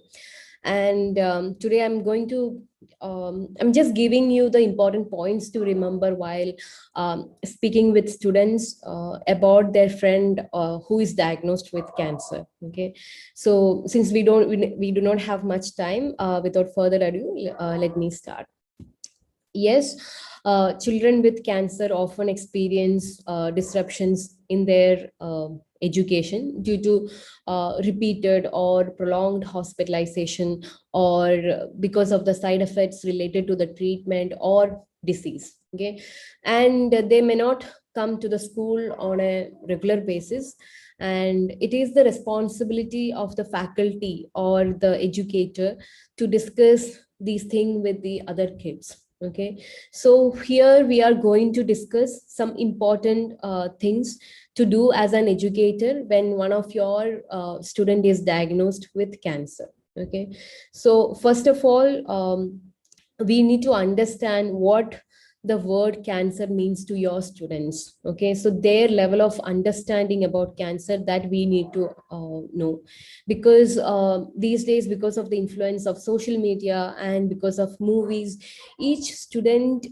perceives cancer as a different thing, like suffering or pain, or it could be anything. Okay, while many other children will have had no prior personal experience with cancer, or others could know will know of a friend or their family members who have been affected by the disease. Okay, so some children may know someone with cancer diagnosis, that where there is a sad story, like where somebody is died because of cancer. So hence it is really very important to highlight the fact that childhood cancers are different from adult cancers, and that their friends' story is unique and hopeful. Okay, so why I'm saying this, because of the advancement in cancer management, we do have a lot of pediatric cancer survivors in our society, and they have a good quality of life also. Okay, and first of all, we need to understand what is their understanding about the cancer. Secondly, we have to provide reassurance.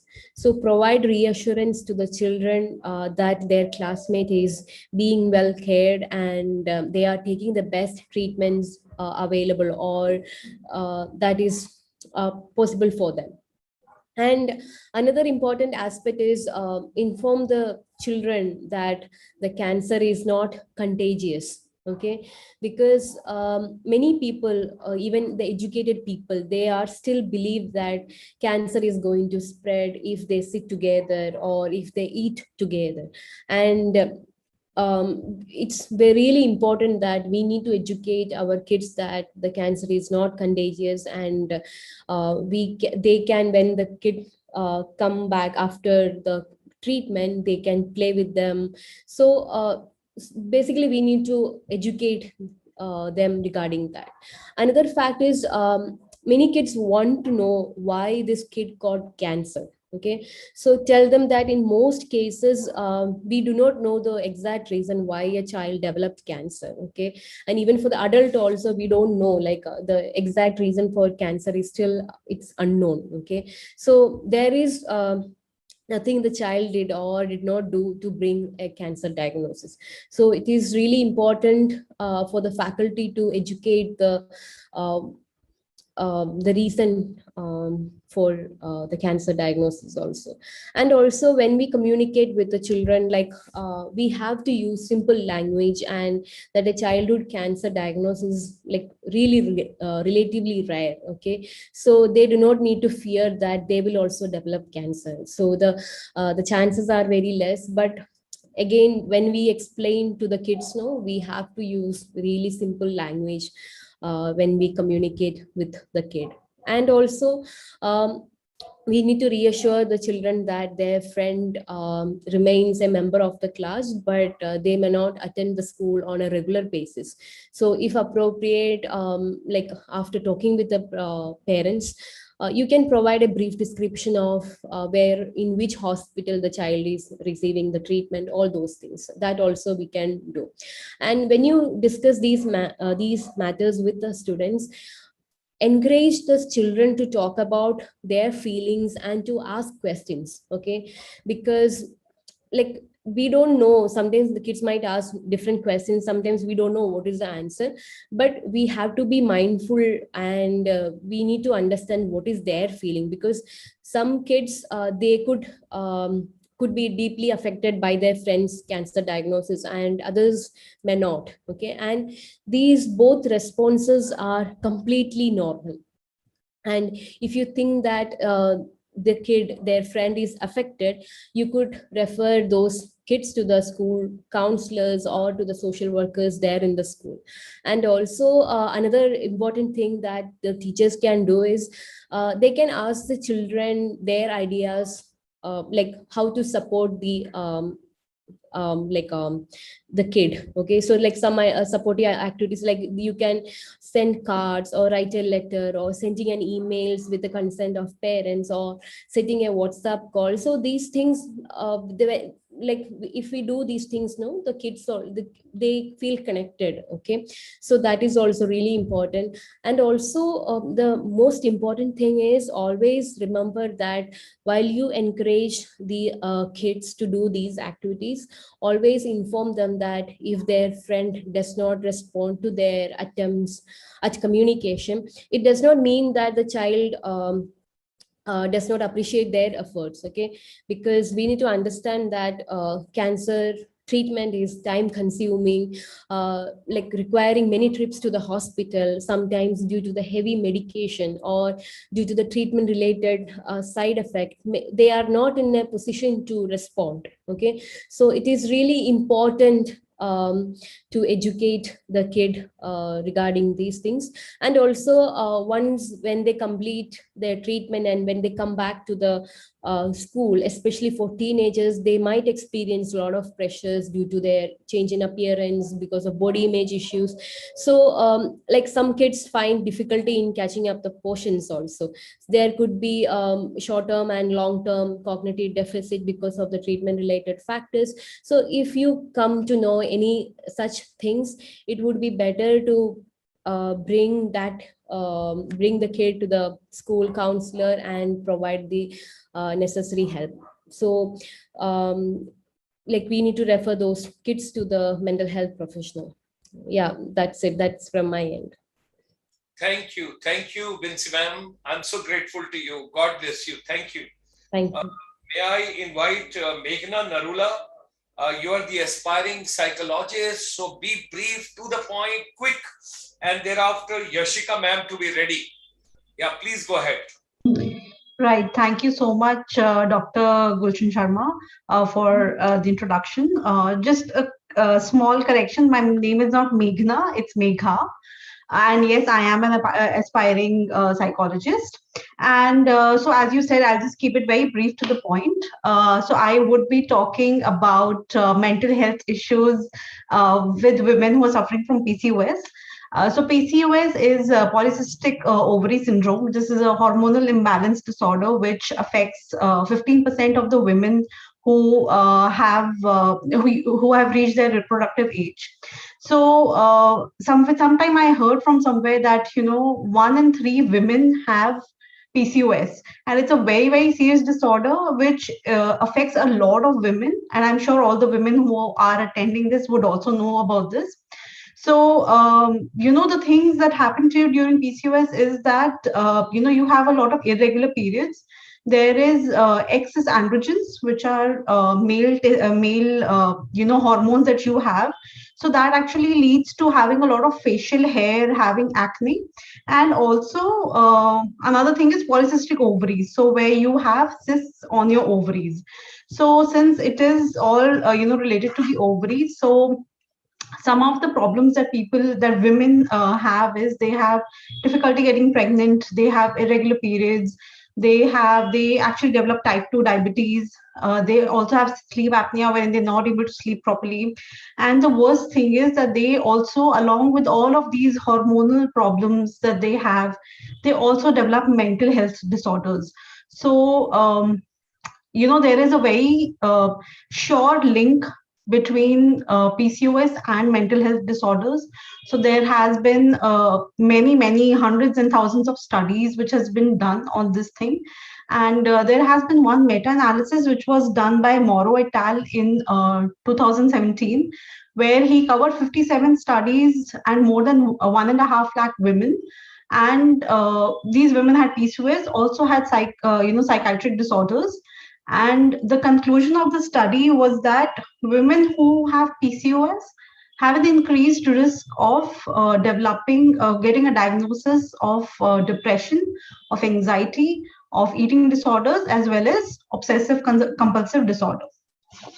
So apart from all these things, so now we would want to know why is there a link between women who have PCOS and all these mental health issues.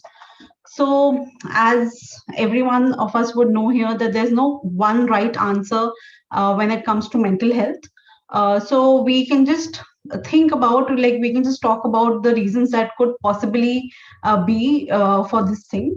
So the first thing is stress. So women who have PCOS, there are a lot of problems that they have in terms of they're not able to get pregnant. They have facial hair, they get obese, they are not able to control their weight.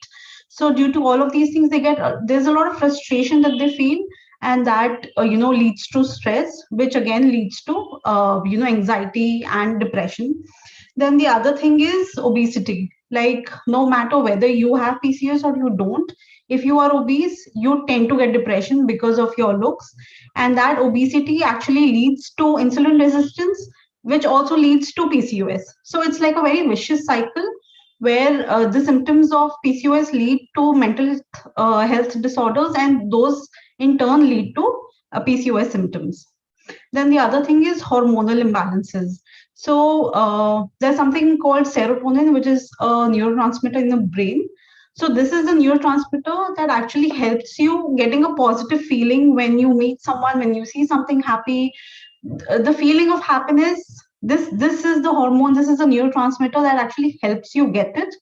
And if this is less, then of course it will absolutely lead to depression. So these are some of the reasons why there is a link between PCOS and mental health disorders. And I think the main thing that I would want to talk about is how do we actually counsel these women, since as Dr. Sharma has said that, I want to become an aspiring psychologist. So I always focus more on how can we counsel the people who are going through all these things. So the biggest thing is with PCOS, you have to treat first the underlying cause, and then you need to treat, the mental health disorder which has come later. So let's say if a person has PCOS and they have too much insulin, then you have to first treat the diabetes aspect of it, and then can you go to the depression aspect of it.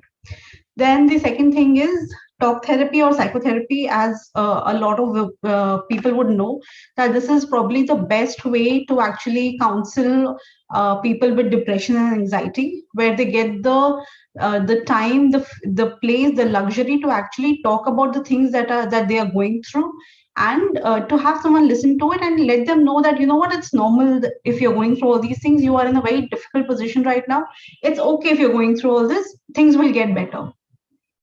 Then the next thing is cognitive behavioral therapy. So this is basically about changing the way that you think about the disorder that you have. So if you are feeling all down and you're focusing only on the negative aspects, that, oh, you know what, I have PCOS, I have depression, what can I possibly do in my life?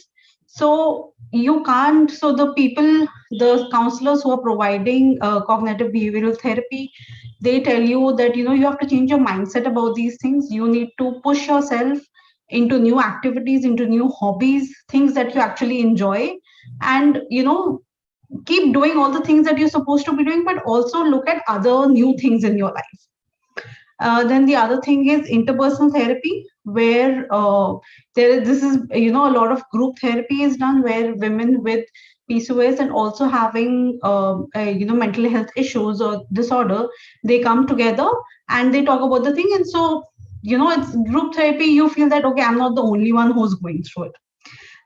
Then the other thing is support groups and antidepressants.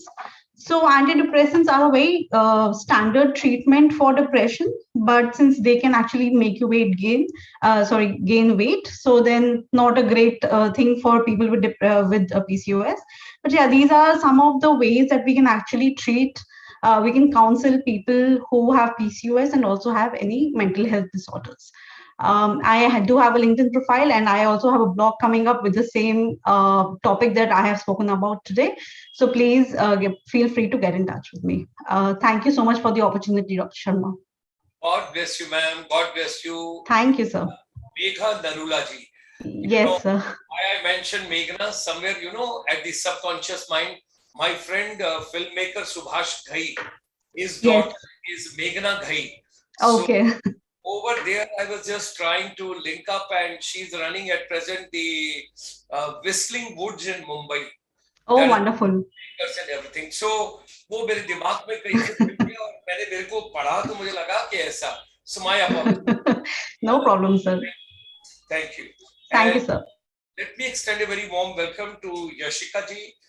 Yashika, she is holding 2 masters, and she had also gone to University College London. Now, something interesting, the approach, what she is going to talk over here is mental health, basically when we are talking about intersectional, informed by both relational and psychoanalytical framework. Meanwhile, I got a call from 2 of our members from the Lamar University, Texas, and they told me, please check up from these participants if there is anybody who is associated with NIMHANS, that is the National Institute of Mental Health and Neurosciences, because that is the nodal center which will take care of 23 mental health centers. So if anybody is associated, you can put in the chat box. From there, I'll pick up and then we can take it forward. With these words, Yashika ji, are you there? Okay, let me move on to Dr. Varsha. Let me take you to Chhattisgarh, and that's a beautiful place. Chhattisgarh में एक ऐसी महिला भी हैं, वर्षा जी, जो संस्कृत सिखाती हैं, और हमारे बहुत सारे NRIs और बहुत सारे विदेशी छत्तीसगढ़ में आते हैं. उनका पूरा नाम मैं आपको बताऊंगा. पहला नाम है पुष्पा जी, डॉक्टर पुष्पा, और उनका एक खास प्रोग्राम है 6 महीने में संस्कृत सीखिए ग्रामर के बिना, and that is in Chhattisgarh. So let me take you, ladies and gentlemen, to Dr. Varsha ji in Chhattisgarh, Raipur में, and इनका भी देखिए बड़ा अच्छा है और है अंग्रेजी में, लेकिन नीति आयोग की तरह अगला कदम, and that is in Hindi, something wonderful. Agla Kadam Academy of Guidance and Counseling, we extend a very warm welcome to Dr. Varsha. नमस्कार दोस्तों, मैं हूँ डॉक्टर वर्षा वर्वणकर, प्रेसिडेंट विकी Chhattisgarh mental health council. I am the director of the myaglakadam.com. We are a scientific career guidance company. Till date, we have counseled more than 2 lakh students. We do conduct online certificate course for career counselor in English as well as in Hindi also. And we are aligned with Asia Pacific Career Development Association, APCDA US. सर्वे भवन्तु सुखिनः, सर्वे सन्तु निरामयाः, सर्वे भद्राणि पश्यन्तु मा कश्चित् दुर्भाग् भवेत्. सभी सुखी हो और सभी निरोगी हो. तो ये जो निरोग रहने वाली बात है ना, वो उसमें हम शारीरिक स्वास्थ्य भी देखते हैं और मानसिक स्वास्थ्य भी देखते हैं. और सबसे पहले मैं मेजर डॉक्टर गुलशन शर्मा सर का और डॉक्टर सौम्या गोयल का हार्दिक धन्यवाद व्यक्त करना चाहूंगी कि आज इस मेंटल वेलनेस के महाकुंभ में, आज इसके संगम में आपने मुझे भी डुबकी लगाने का अवसर प्रदान किया. मन, मानसिक स्वास्थ्य, मेंटल हेल्थ, सभी में मन शब्द छुपा हुआ है. मन रे तू काहे ना धीर धरे, मन के हारे हार है, मन के जीते जीत, और मन चंगा तो कठौती में गंगा. और अगर आपने इस मन को संभाल लिया तो मुंह होई वाचाल. और कोविड के समय हम सभी ने देख लिया है कि इस मन की महत्ता कितनी है. फेविकॉल का डब्बा आप सभी ने देखा होगा. बहुत दिनों के उपयोग के बाद हम जब फेविकॉल को यूज करके डब्बे को खोलते हैं तो उसमें एक मोटी सी परत दिखाई देती है. इसका मतलब ये नहीं है कि वह फेविकॉल खराब हो गया है. अगर उस मोटी सी परत को खुरच कर धीरे से निकाला जाए तो नीचे फेविकॉल अपने नेचुरल फ्लो में रहता है. तो दोस्तों, ऐसा ही कुछ हमारे मन के साथ हुआ. कोविड-19 ने हमारे मन के ऊपर एक नकारात्मकता, चिंता, अवसाद, बेचैनी, ना जाने कितने तरीके के हमारे पास मेंटल डिसऑर्डर्स ला दिए हैं.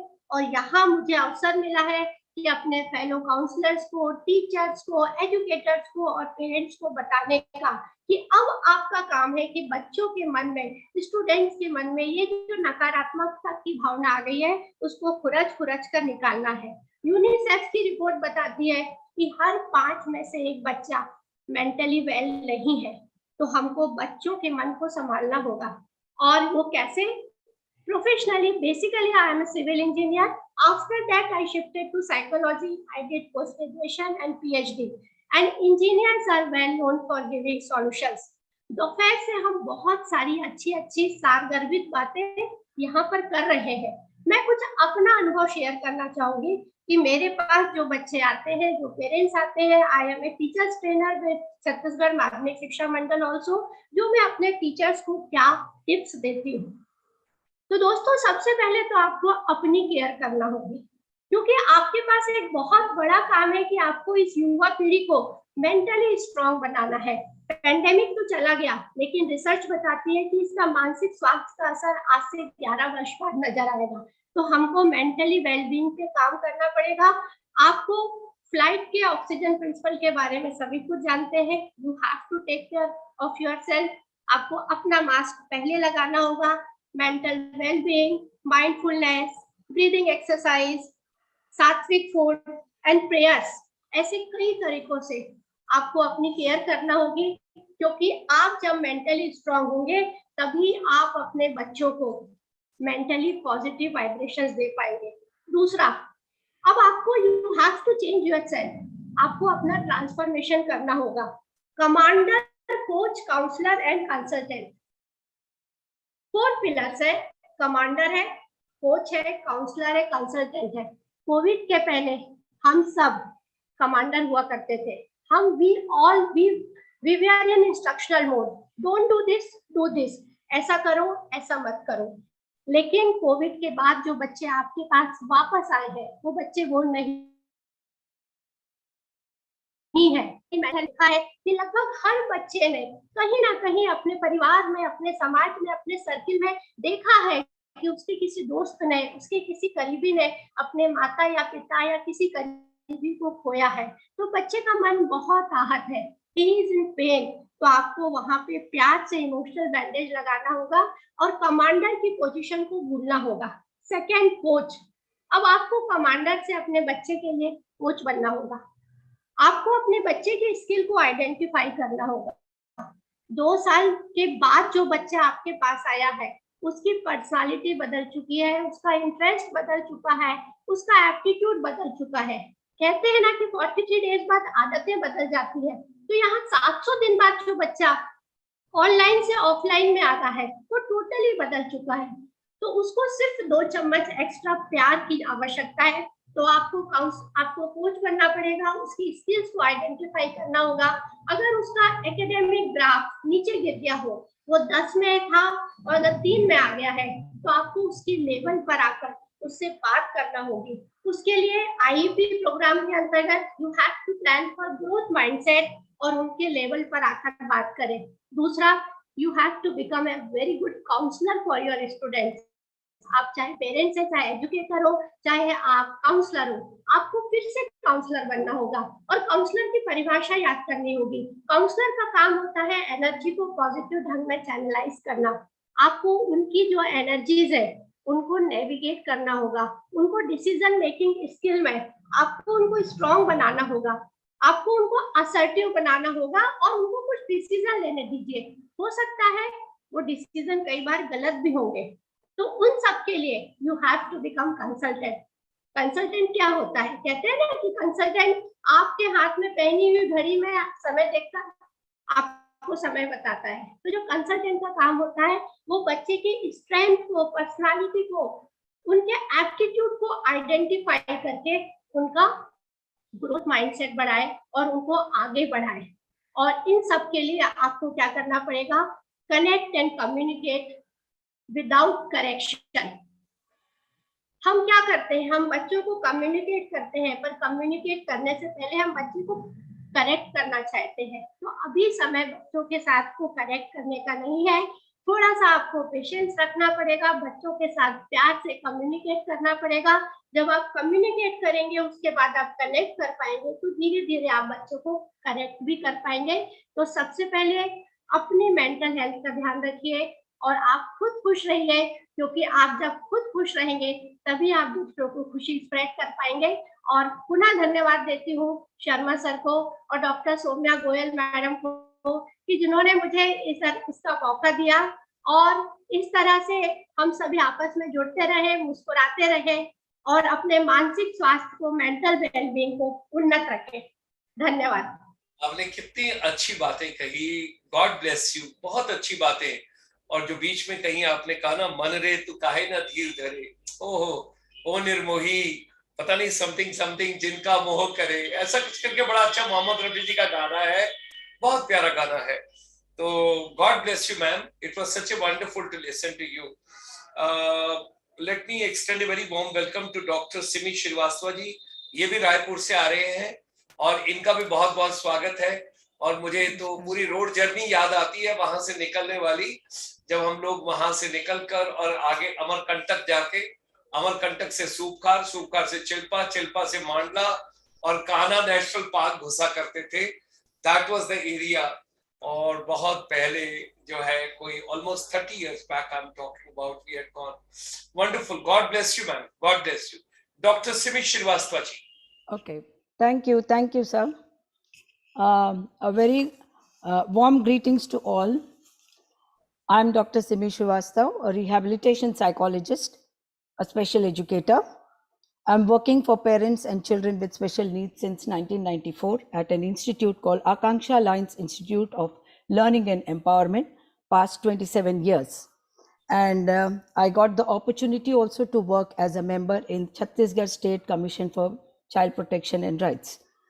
And recently we have been awarded for the project Mindful Self-Compassion for Parents of Autism and Parents of Intellectual Disabilities. My co-author is Mrs. Shivli Shrivastava, my daughter. She is also a counseling psychologist. My topic is something different, but I think it is going to be very helpful because we work for a population, disabled population. Parents of children with special needs are the first teachers of children with special needs. Being a parent of a child with disability can be very challenging and stressful. They desire to have a healthy child, but if they learn that their child is disabled at the time of birth or later on, they go berserk as they are in the state of shock, rejection, and deep grief. Having a child with disability in the family can disturb the normal routine of the entire family, the marital relationship between the couples, the healthy communication in the family, and the positive family environment. It can lead to great distress and changes in the family lifestyle. But children's good mental health begins with parents' well-being. So raising children is as important job, but looking after oneself as parent is also equally important, because the good physical, mental, emotional, and social health of parents will definitely give a conducive learning environment for the children's growth and development, specifically for children with special needs. Parents are powerful catalysts in exploring the interests and talents of children with special needs by providing opportunities, and they can enhance the development because they know their interests and how to bring out those interests. Parents can set limitations and boundaries when they are teaching the children with special needs. Fostering acceptance and love at home right from the birth of the children with special need will definitely facilitate a positive image. Open communication, learning how to talk with children with special needs to be encouraged, but it should not include that bribery, nagging, and sarcasm. There are certain concerns of parents which can create hurdles in the development of our special need children. That is, there is lack of family support for the parents, lack of financial support, additional responsibilities, lack of knowledge on disability, lack of social relationships, lack of medical treatment, unavailability of resources. So these outcomes can definitely have a negative impact on the parents' well-being. It can be reflected as insomnia in parents, fatigue, frustration, depression, feelings of shame, difficulty in taking decisions for them, lack of motivation, feelings of hopelessness, anxiety, etc. So to help these parents of children with special needs, we render counseling and training to parents regularly, and we try to maintain their positive mental well-being through self-compassion, stress relaxation strategies, and training on taking care of their children at home. There are certain special considerations for which we can be of help to the parents. That is, we need the parents that they should give more time to their children. Parents also need extra energy to be reserved so that they can take care of their children at home.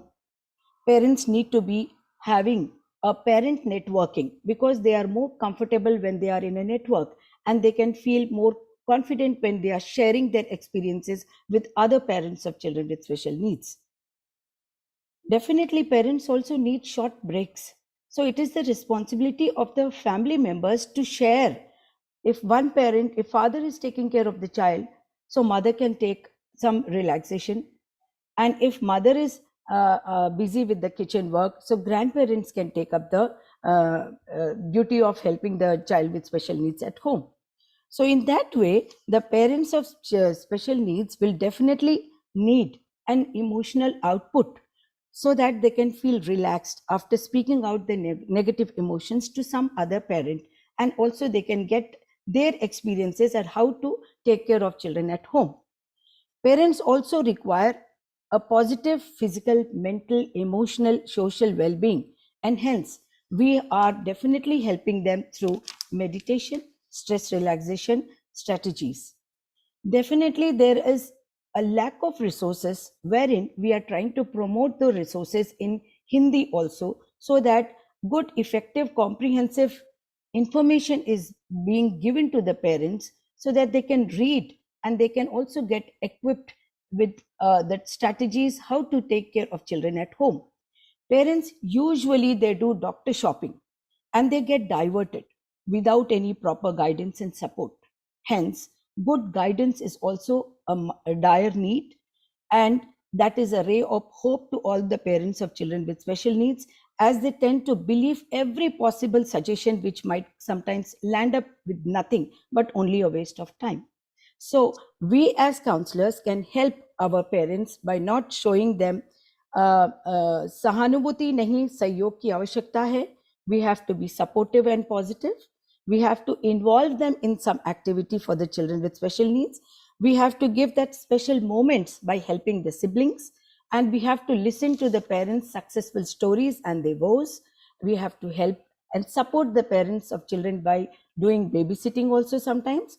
We have to take the whole family for some fun and excitement, and we have to set an effective example of inclusion. We have to develop recreational activities for them, and lastly, we have to show gratitude that we are there for them at any point they require any kind of help. Thank you for giving me this opportunity. Thank you, sir. Thank you, ma'am. Thank you. Very kind of you. Thank you. So, Dr. Simi Srivastava ma'am से हम अब आपको छत्तीसगढ़ रायपुर से उड़ीसा लेके चलते हैं और हम मिलते हैं मैडम संपूर्णा पाड़ी मैम से, और ये उत्कल यूनिवर्सिटी में इन्होंने काफी टाइम लगाया है, और मैडम का एक एस्पिरेशन है लाइफ का. ये कहती है I want to help world becoming a better place. Let's try it out. Orissa से लेके चलते हैं. चलिए आइए Sampurna ma'am. Thank you very much. आपके बाद आएंगी Sweety Jain Birla ma'am. Thank you very much. ये लिस्ट मुझे आपके प्रेसिडेंट ने दी है, मेरी नहीं है. चलिए प्लीज. जी. Yes, so thank you very much. I'm extremely grateful that I've got this opportunity to speak about a topic of importance. So without much ado, I'll directly jump into my topic, which is gender and gender inclusive education system. So gender, as we all know, is completely different from sex. And as sex is a biological construct, gender is a social one. Pride parades, pride months, everything, even if celebrated and observed, rarely people in India acknowledge it. So moreover, even if they do understand, rarely a few know that there are identities other than transgender and orientations other than gay and lesbian. So I'll go through a quick description of these terms for our audience who are watching us today on YouTube. Well, gender is a broad spectrum, and a person may identify at any point in the spectrum on in or outside of it altogether. Not everyone identifies with the sex that they were born to at birth, like male and female, and they may identify themselves as genderqueer, fluid, transgender, etc. Gender identity is how a person identifies self. It is a person's internal and personal feeling of belonging to a group of people. And gender expression is the external expressions of gender, which can be expressed to one's name, the way one dresses, their hairstyle, the pronouns, the he, she, they, them that they use, their conduct, their voice, their body traits, and etc. On 6th of September 2018, the Supreme Court struck down Section 377, which criminalized consensual homosexual activities, and thus in India, homosexuality is decriminalized already. So now that homosexuality is not a crime and the law itself acknowledges it, then what's the problem? We must ask, right? Why are we even talking about this? Well, we live in a society that is heavily influenced by gender and sex. Our society is pervaded by the categorization of male and female. And transgender people, they face severe discrimination and harassment in all aspects of their lives, starting from their coming out phase to their death.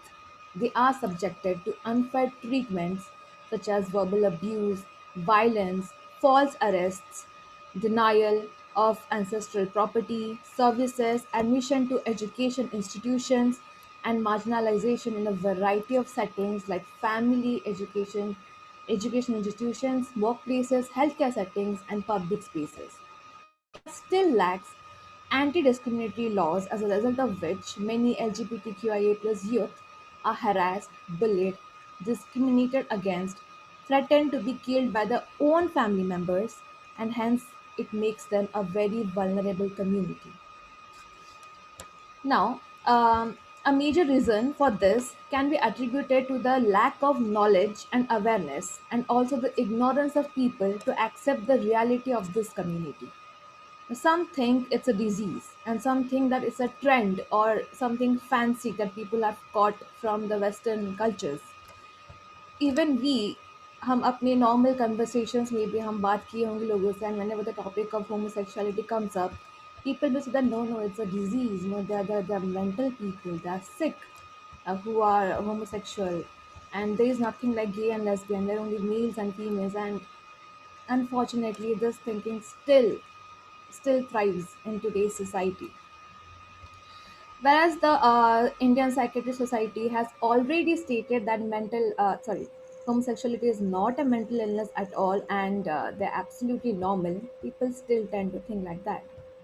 So coming to why gender inclusive education system is required, it would first and foremost help create awareness at a young age itself, which will be very powerful to bring this community to the mainstream. And it would help shed light on the difficulties that the LGBTQIA plus community people they face in their daily life. It is good to know that Scotland is the first country that has already inculcated LGBTQ history in their curriculum, and this has helped even to tackle discrimination and homophobia. In Scotland, that all government school and schools have been mandatorily advised to give classes on the problems faced by the LGBTQIA plus community and on equality. Now, how can this help? What can we learn from that country? So this can help in the coming out process of the people. It can help in normalizing homosexuality. It can help in respecting the dignity of the people of this community and making them feel safe. Then it can help in reducing transphobia and homophobia and discrimination against this community. The constitution, it empowers everyone and makes it illegal to deprive someone of their rights. And understanding, accepting, and respecting transgender persons requires thinking and acting above homophobic biases. And the education system, the teachers, the counselors, and every one of us as individuals, we can help this society, we can help this community. Including gender in the syllabus can actually help the general population in accepting this as normal. And more importantly, it can help the LGBTQIA plus community people to feel safe and good about themselves and come out to others rather than living their life in fear and confusion. Now, rather than hiding, there would be students in the class itself who identify as a different gender identity and who are just waiting to get an opportunity, to get a safe space where they can open up. And I think that schools and home environments should be such that the child can come out and express themselves. They don't need to feel ashamed of themselves or think that they are different from others, and that what what is going on with them is absolutely wrong. This is something that I think we all can help together in eradicating, and we can help normalizing homosexuality and can help these people to come out, because at the end of the day, as sir has told, yes, I want to make this world a better place. So at the end of the day, the world will be a better place if everyone can love themselves and they can be comfortable with who they are and can also respect others' individuality at the same time. And that's all I would like to say. Thank you very much. God bless you, ma'am. God bless you. Thank you very much. Very kind of you. So, ladies and gentlemen, we are running 36 minutes behind the schedule. And I've got a lot of people from UK, Canada, and other people because it's going to be early morning over there. So I got to move faster. We have got Madam Sweetie Jan Birla, ma'am. She's the founder, director, Mind Mirror Paradigm. And she is going to take care of students, parents, teachers, staff, and the entire institution. And she's the council member of the WICCI NMHC. We extend her a warm welcome. Please, Sweetie ma'am, please go ahead. Namaste, sir. Thank you so much for the warm welcome. And listening to all the panelists, it's really so good to learn a lot of things actually. I will be talking in bilingual. I will try to talk in bilingual Hindi as well as English. Uh, so as Sampurna ma'am was talking about the homosexuality, my today topic is, as I was seeing in the poster that we like the poster mentions that mental wellness about the students and the teachers, and as I deal with both because I am working as a school counselor since over more than 8 years, so दोनों के संग deal करते करते उनके challenges देखते देखते I have learned a lot and adapted my ways also. So rather than I feel that being a counselor, sometimes I feel that yes, some way or the other I am learning as a like a student as well. So today when I see so many people talking and giving their views and perspectives upon mental health, I used to believe कि नहीं mental health अभी भी stigma है, अभी भी लोग taboo के हिसाब से देखते हैं. Still I believe, but somehow I feel that yes, we are started accepting that mind is a part of a body, because brain nahi to hamari body function properly nahi kar payegi. So brain is a powerhouse of our body, and if we want to take care, look, we say that please take care of yourself, you need to have your self care routine, you need to have me time, you need to love yourself, but then from where all these things comes is all in our mind. Until unless we are in a stable condition to accept ourselves, as Sampurna ma'am was also talking about accepting yourself in whatever gender you are, in whatever ways you are, try to look yourself in a positive way. It all comes about how you're perceiving the situation, how you're perceiving yourself. So same goes, I'm going to apply this in student and teachers, you know. When I deal with students of all the grades from grade KG to grade 12, then I see the diversification. One thing what I feel when some children or students are referred to me that ma'am ये students को ये problem है, बहुत aggressive है, ये बहुत behavior issues हो रहे हैं, इसको academic issues हो रहे हैं, ये सुनता नहीं है. So one thing what I feel is like बच्चे जब बहुत छोटे जब होते हैं, एक बीज की तरह होते हैं. It's like a sapling or seed, you know. हम उसको जैसे बोएंगे, हम उसको जैसे सींचेंगे, the way we are going to water the seed, the way we are going to give fertilizer, sunlight अगर proper रहेगा, proper हवा देंगे, तो ही वो अच्छे से बड़ा होगा. अगर ये चीजें ही लैक रहेंगे, अगर फर्टिलाइजर्स प्रॉपर नहीं होंगे, हवा पानी ठीक नहीं है, सनलाइट नहीं, अंधेरे में रखा हुआ है, एक कोने में ठीक से हम सींच नहीं रहे हैं, तो पेड़ उगेगा नहीं. First of all, it is not going to grow into a plant, and if by chance it grows, तो कहीं ना कहीं वो खराब होगा. Same goes for the child. एक बच्चा एक कच्ची मिट्टी की तरह है.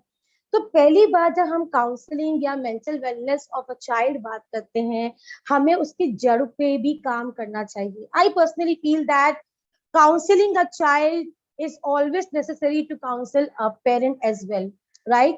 क्योंकि पेरेंट नहीं तो चाइल्ड नहीं, बिकॉज वो हमारे साथ हार्डली 3 और 4 आवर्स रहेंगे या 6 घंटे रहेंगे मैक्सिमम टू मैक्सिमम, पर पेरेंट के संग वो हमेशा ही रह रहे, पूरा maximum time they are spending.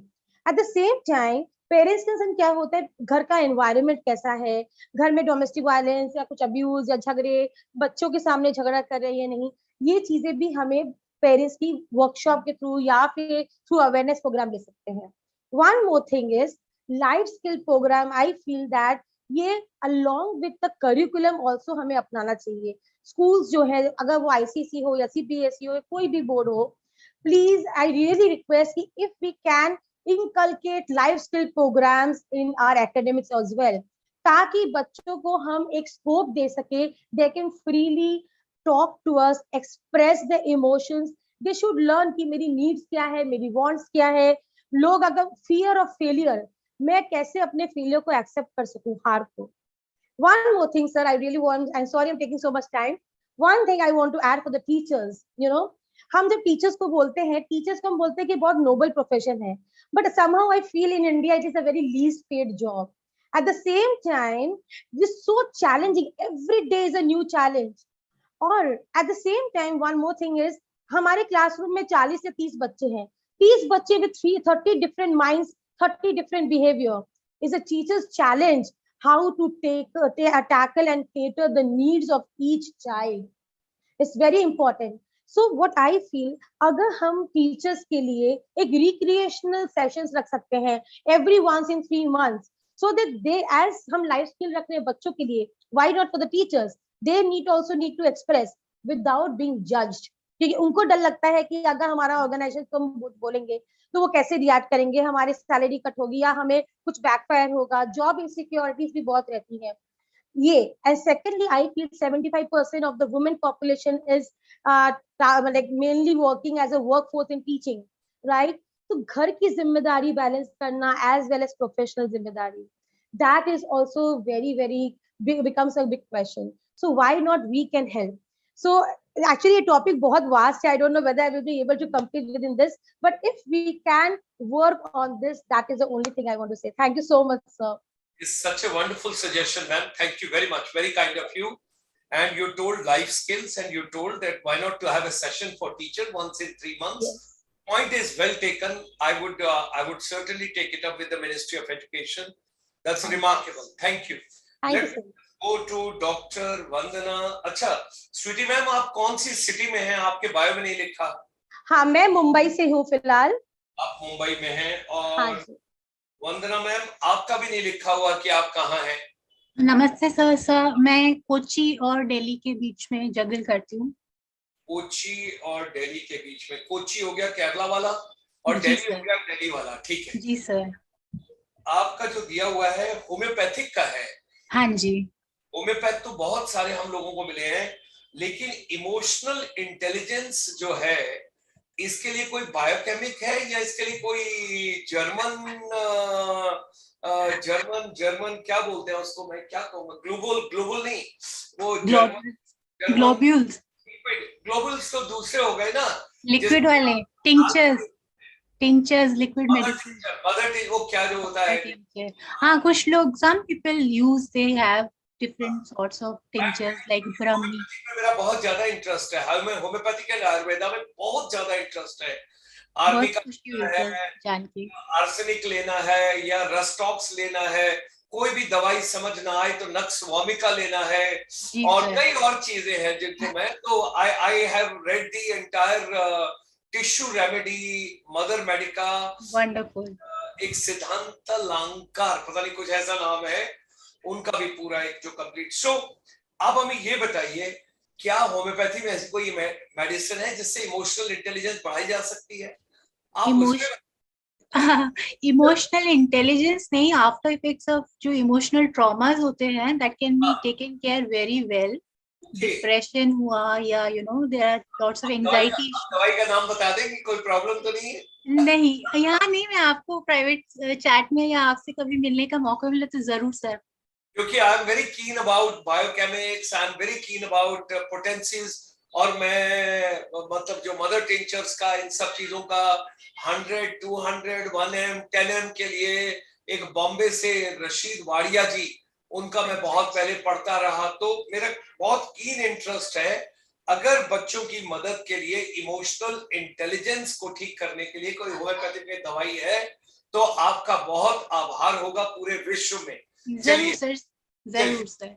Let's go ahead. Yes, sir. A very good evening, and I'm so pleased and honored to be here for this great initiative on mental health and well-being. Thank you so much, sir.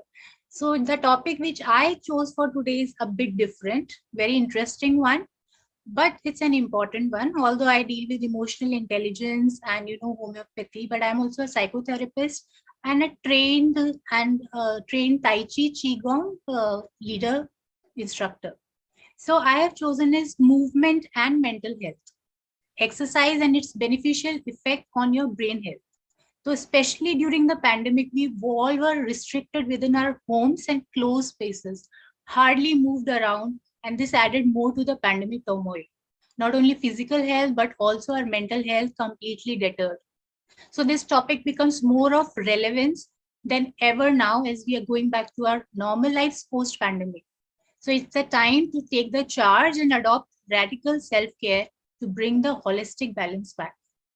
So the importance of exercise and movement in all ways and all forms should be promoted more and more among kids, students, teachers, educators, parents, And I'm so happy to know already many schools have taken the initiative. Even at my son's school, they had hosted special Zumba sessions on one weekend, and the next week they conducted a walkathon, and all were invited, teachers, students, staffs, parents, just to promote mental and physical well-being and restore connection back post-pandemic. It was a lovely gesture. So while it is obvious that your feelings can influence your movement, most people are not aware that movement can also impact your feelings. So for example, when you're feeling tired and sad, you may feel lazy, draggy, no mood to move. You will be very moving slowly, disinterested. And when you're very anxious, you may be rushing around, or you will completely close down and become numb. So this shows the recent studies that the connection between your brain and body is a two-way path, and that means movement can change your brain too. Research has shown that our brains and bodies do not operate in isolation. They are very well connected. So what do you do with your body and what do you put in your body benefits or harms both your mental faculties as well as your physical health. So coming to physical exercise and importance of regular exercise on our brain health. Regular exercise can be anything, just from bare walking, cycling, gym-based aerobic, resistance, weight training, flexibility, yoga, tai chi, qigong, anything. Research shows that these all exercises can reduce depressive symptoms. Exercises can be as effective as medication and psychotherapy. So regular exercise boosts our mood by increasing a brain protein, जिसको कहते हैं BDNF, and that helps nerve fiber to grow. So exercises affect brain in many ways. So let's have a look. How does it affect our brain health? So in general, as we exercise, it increases our heart rate, which pumps more oxygen to the brain. It aids the release of certain hormones, which provide an excellent environment for the growth of brain cells. Also, exercise promotes brain plasticity by stimulating growth of new connections between cells in many important areas of the brain. So the research has also demonstrated that exercise increases growth factors in the brain, which makes easier for brain to grow new neuronal connections. So some very, very profound effects of exercise in brain can range from the runner's high, that is a good feeling after a race or a marathon, to the tranquility of a yogi's meditation session. So exercise can boost your memory. That is something very beneficial for teachers and students, and in general for everyone, because aerobic exercises, they directly work on our hippocampus area, which is the learning and memory system. The second important thing which exercise can help us with is it helps in increasing concentration. Again, it's a beneficial thing for our students and educators and for everyone in that case. Even a 20-minute long aerobic style workout helps to improve the attention span of the student and reduce the distractions. So this is very, very beneficial. It's not just physical enhancing of health, it works on our brain health too. Exercise improves our mental health. How it happens, as I already mentioned, after a marathon or running, the feeling of happiness, the clarity that often follows, well, it is real. Since it's also backed the yogi's relaxation response, studies conducted showed structural changes in the parts of the brain which help to significantly reduce perceived stress in the people who adopted these meditational relaxation exercises. Certain type of exercises have shown to slow down the cognitive decline. So as we age, we have declined cognitive abilities. So to stop that, it's very easy way, exercise. And it's not that you have to do a heavy workout. Once 30 to 45 minutes of brisk walking, just 3 times a week, can help you fend off that mental wear and tear. Also, if walking is not your type, then you can do weightlifting. Twice weekly session is enough. Or what about some dancing? Everybody enjoys that. So just 1 hour of dancing for 6 months a week is going to really, really enhance your cognitive ability and keep away the cognitive decline. Exercise improves circulation to the brain, and thus helps in growth of the muscles and the receptors in the brain. It also exercise also aids in learning and memory. So a moderate amount of walking, even if in old age a person is walking with stick, but still that's going to go a long way in mental health, improving mental health and physical health. So whatever you can do, just be active, don't be sedentary, keep moving, keep doing some sort of physical activity. Exercise builds more of brain cells, as I already said. It helps prevent mental diseases like Alzheimer's. So the people who are exercising twice more than the people who were sitting, they were able to stay away from Alzheimer's. So it's very good if you want to keep away from such mental diseases later on in life. Just get up, move, and start exercising. The other surprising benefit is like when you synchronize and exercise with others. Like, in pandemic, we could not go to the gym or to the yoga classes, but online also the research, so when you're following the instructor in synchronized movement, it helps you to connect, bond, and it increases your self-esteem. So I will not extend it more. So I'll just, go to the part where how movement therapies can help us in mental diseases or mental issues. So movement therapies are often used as adjunctive treatments for depression and anxiety, when especially the mental effort, psychotherapy or medication is not enough. Because sometimes you're too exhausted to use the thought control strategies or use your psyche to feel good, or use those methods of psychotherapy. So since both mind and body is connected, we take the back door to mental health to feel better. So start exercising. So my suggestion is, like, especially for schools and in the offices, or for the teachers, especially for the students, keeping a curriculum where half is studies and half is physical activity, any sort of activity, because that's going to make their brain and mental health strong. So it's the need of the hour. Move and move. So being sedentary all day, every day is a dangerous thing for your physical body as well as for your mind. So don't wait. Find any activity which you enjoy and start moving. Even nothing works, just go for a walk. So that's it for today.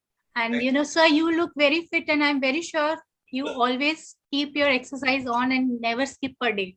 And that's something to learn from you, I feel. God is kind, God is extra kind. There are 3-4 things very important: your lifestyle, your happiness, your humor, your musical sense, and avoid medicines if you can. Very well said, sir. So now something prevention is better than cure. Dr. Vandana ma'am, a small request to you. Yes, kindly go through the YouTube channel of ICSI. Yes, you will be happy to know that every Saturday at 7 p.m. Indian time, yes, sir, webinar being conducted by Dr. Parmeshwar Arora. Okay, sir. He has become world famous.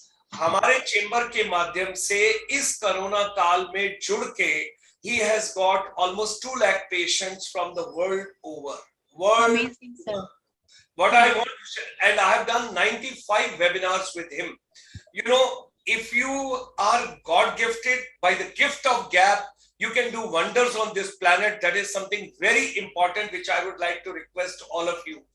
Communication skills. मेरे बहुत खास मित्र हैं, छोटे भाई हैं, homeopath हैं, लेकिन शर्माते हैं, बोल नहीं सकते. ये प्रॉब्लम है उन्हें. मैंने कहा मैं कोई दवाई आपको देता हूँ होम्योपैथी की, आप खुद से.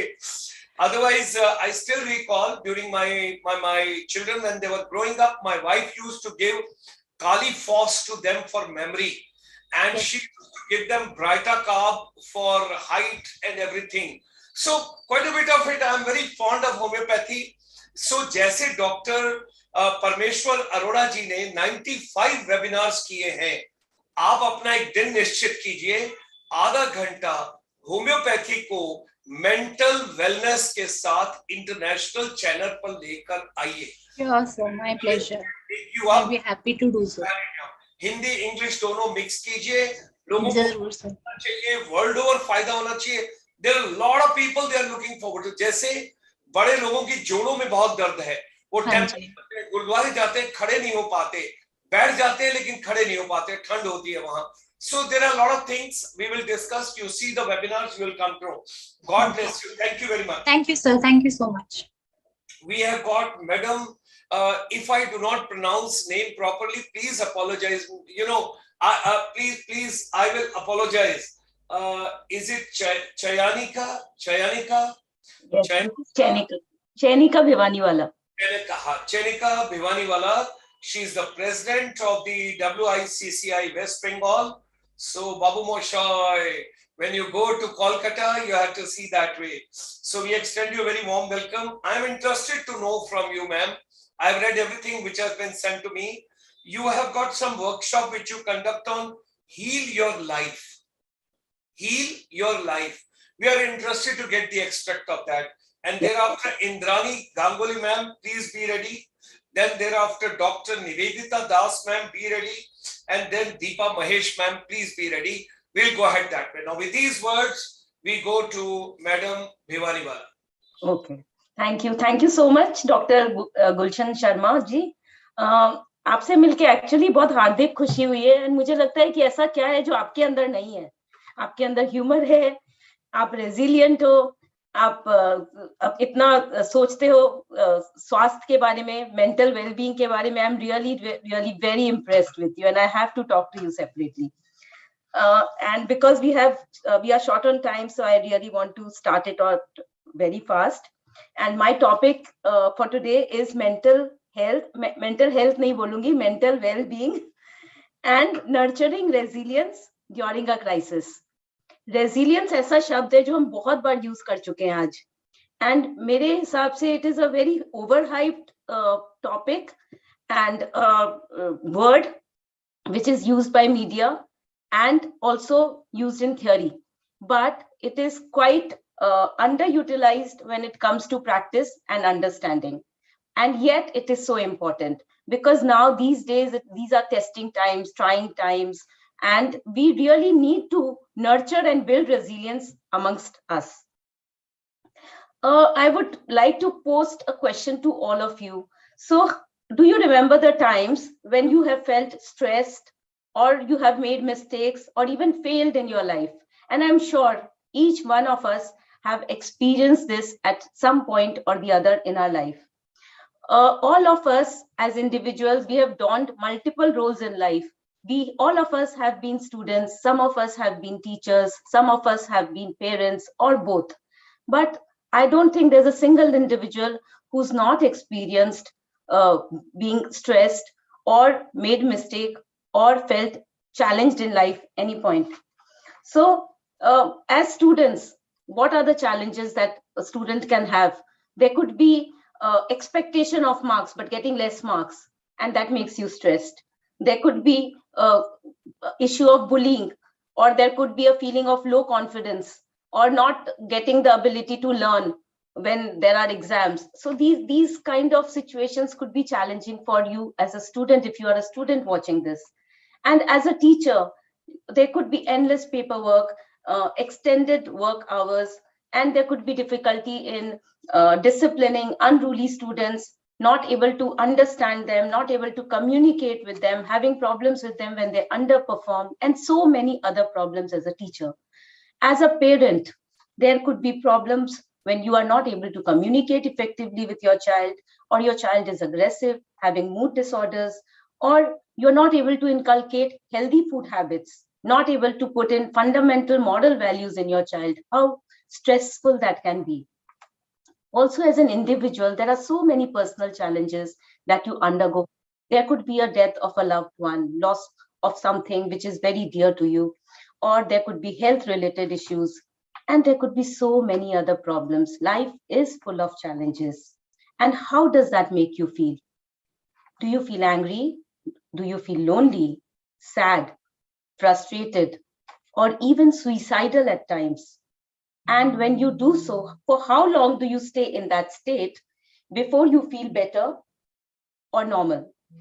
And how are you able to cope with it? What is the coping mechanism that you use that point of time? And do you also secretly make a wish that, oh, something like a magic happened and you are just able to come out of it? Recent years have indeed brought us a lot of challenges and brought us a lot of surprises and shocks and disrupted our daily routines and daily lives. And as we all know, challenges and adversities are a part of life and a part of human existence. Adversities actually do not discriminate. They can come anytime to anyone, isn't it? So if you are alive today, either you have experienced or you may experience tough times. For life is not only about posting happy, shiny, beautiful pictures on Instagram and Facebook, but it is also about learning how to weather the storms that happen in life, isn't it? So how do you cope up? What do you do when such things happen in your life? Do you allow these times to swallow you up? Or do you consider it as being lemons thrown at you, and now is your opportunity to make a lemonade out of it? What kind of a person are you? If you do not learn to cope well, it can be really very detrimental to your mental and physical well-being. Nurturing and building resilience is the key not only to strive, but also to thrive in these difficult times. So what is resilience? Is it a trait? Is it a process? Is it a skill?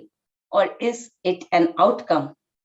I do not know whether it is all of the above or one of the above, but what I know for sure is that resilience means to face life's challenges, mistakes, failures, bounce back, recover, move forward, and eventually to enrich your life.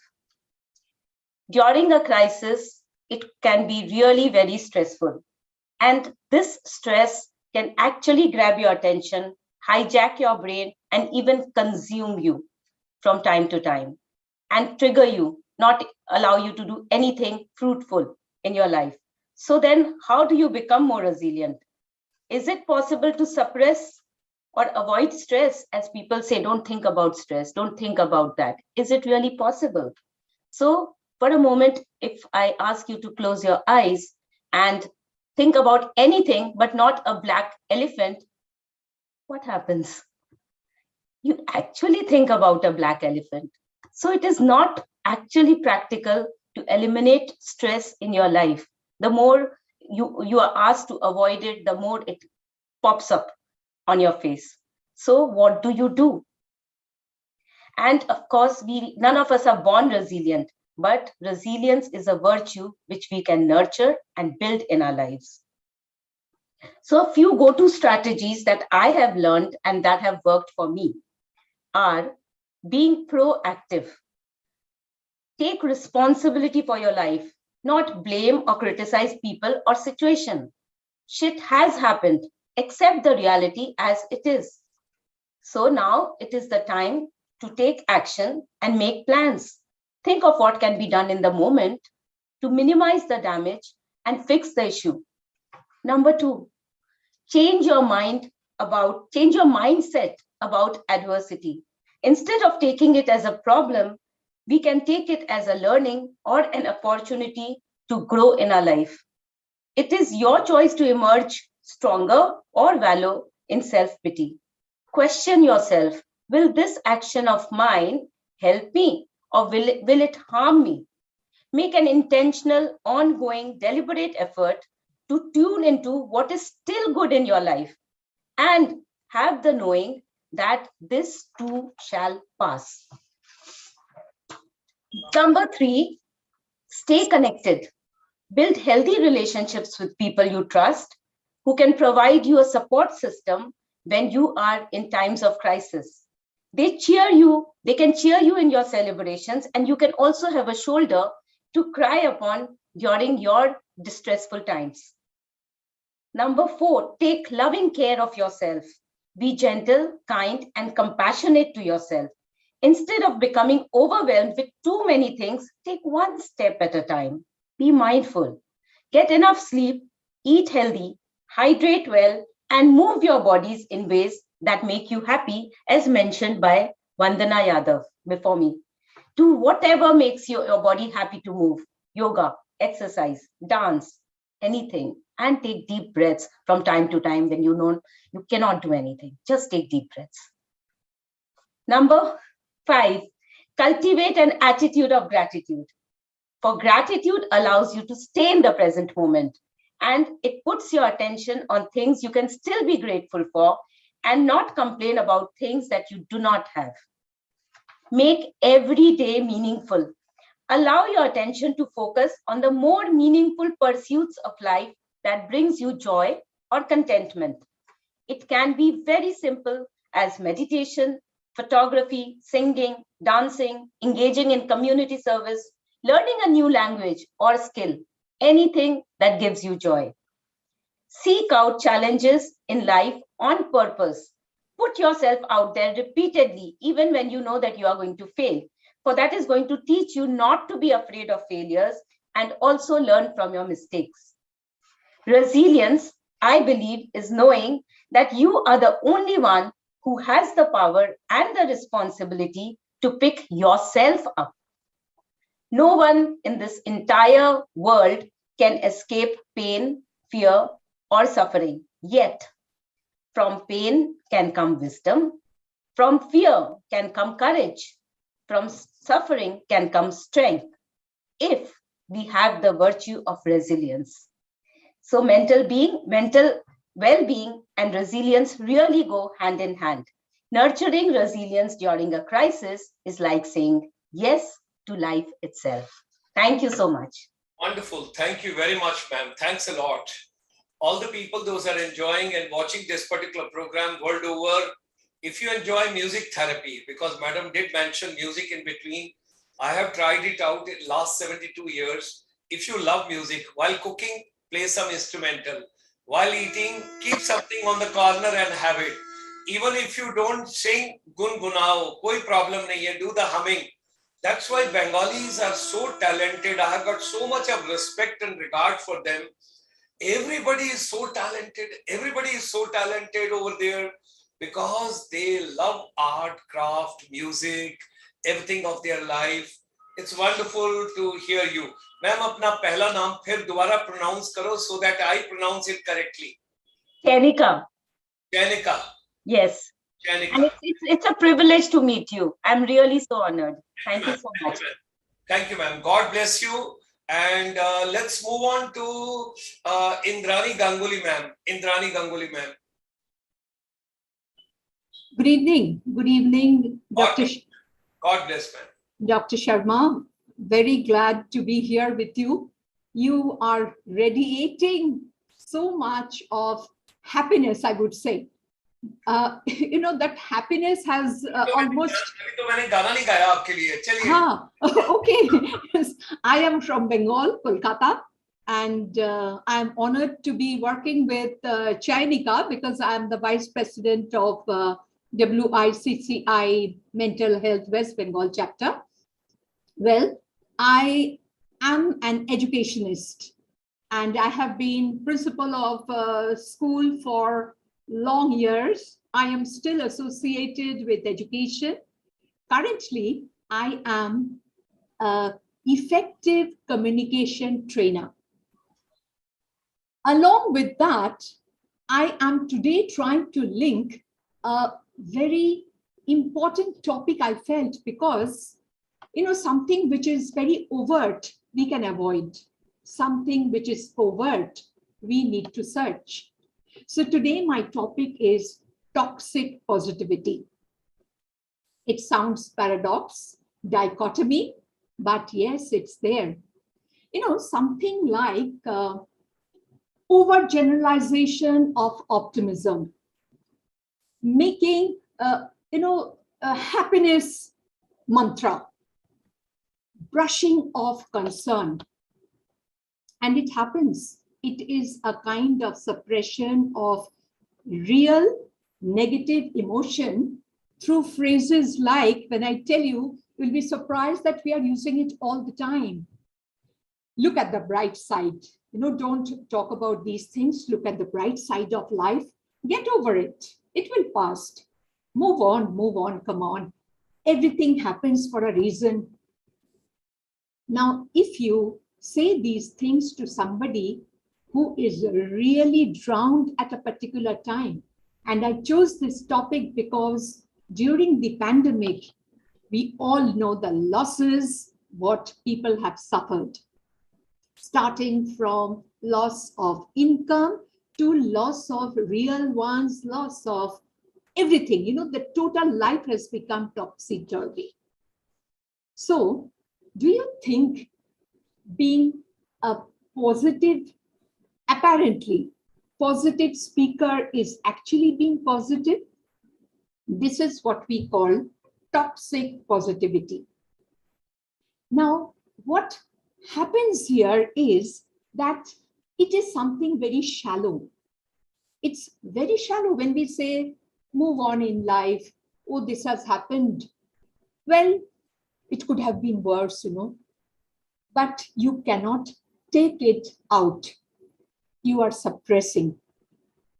And because I'm a communicative English trainer, two things I always teach my students, because I train adults, I train teachers. Two things I emphasize on. One, empathy. Two, listen. Good listening, mindful listening, and empathy. Now, this does not mean you're not going to talk positive. You are going to talk positively, but at what cost? That's what I'm going to take you, as much as I can through. You see, what is happening here, we are trying to dismiss any kind of negative emotion with a false reassurance. We don't know, we are assuring them, we don't know whether they'll be able to get over it. So this is a false reassurance. Now, my question is that if this kind of suppression is happening, then how will that person be affected? All of us, more or less in some way or the other, associated with mental wellness. Don't you think it's going to affect them mentally and physically? Now, why or how do you think they will be affected? What could be the way by which they could be affected? You know, I had been a teacher, and I'll just give you this little example, which might not mean something important to anybody, but it is so important. The child had lost her pet. The pet had died. And there were people who said, I'm just using quote, unquote, and they were educators, I'm sorry to say, they said, don't worry, your father will buy you another dog. Can you understand how hurt that little child must have felt? She couldn't express. She kept quiet. Now, why I'm saying it is harmful? It is harmful because when people share their actual emotion and somebody says that, no, think of the bright side, they'll start thinking after some time, it's very shameful, maybe the way I'm behaving. Could be it's unacceptable. So they feel that I'm shaming myself.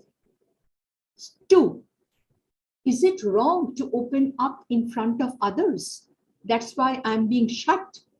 So that causes a guilt. Now, can you understand that what somebody said can affect X, Y, Z in such a negative way? Something which apparently means positive. Carry on. You will be fine, but you will not, that person will not be fine. You have to find a way out to help. Now, this is why I said it's a dichotomy.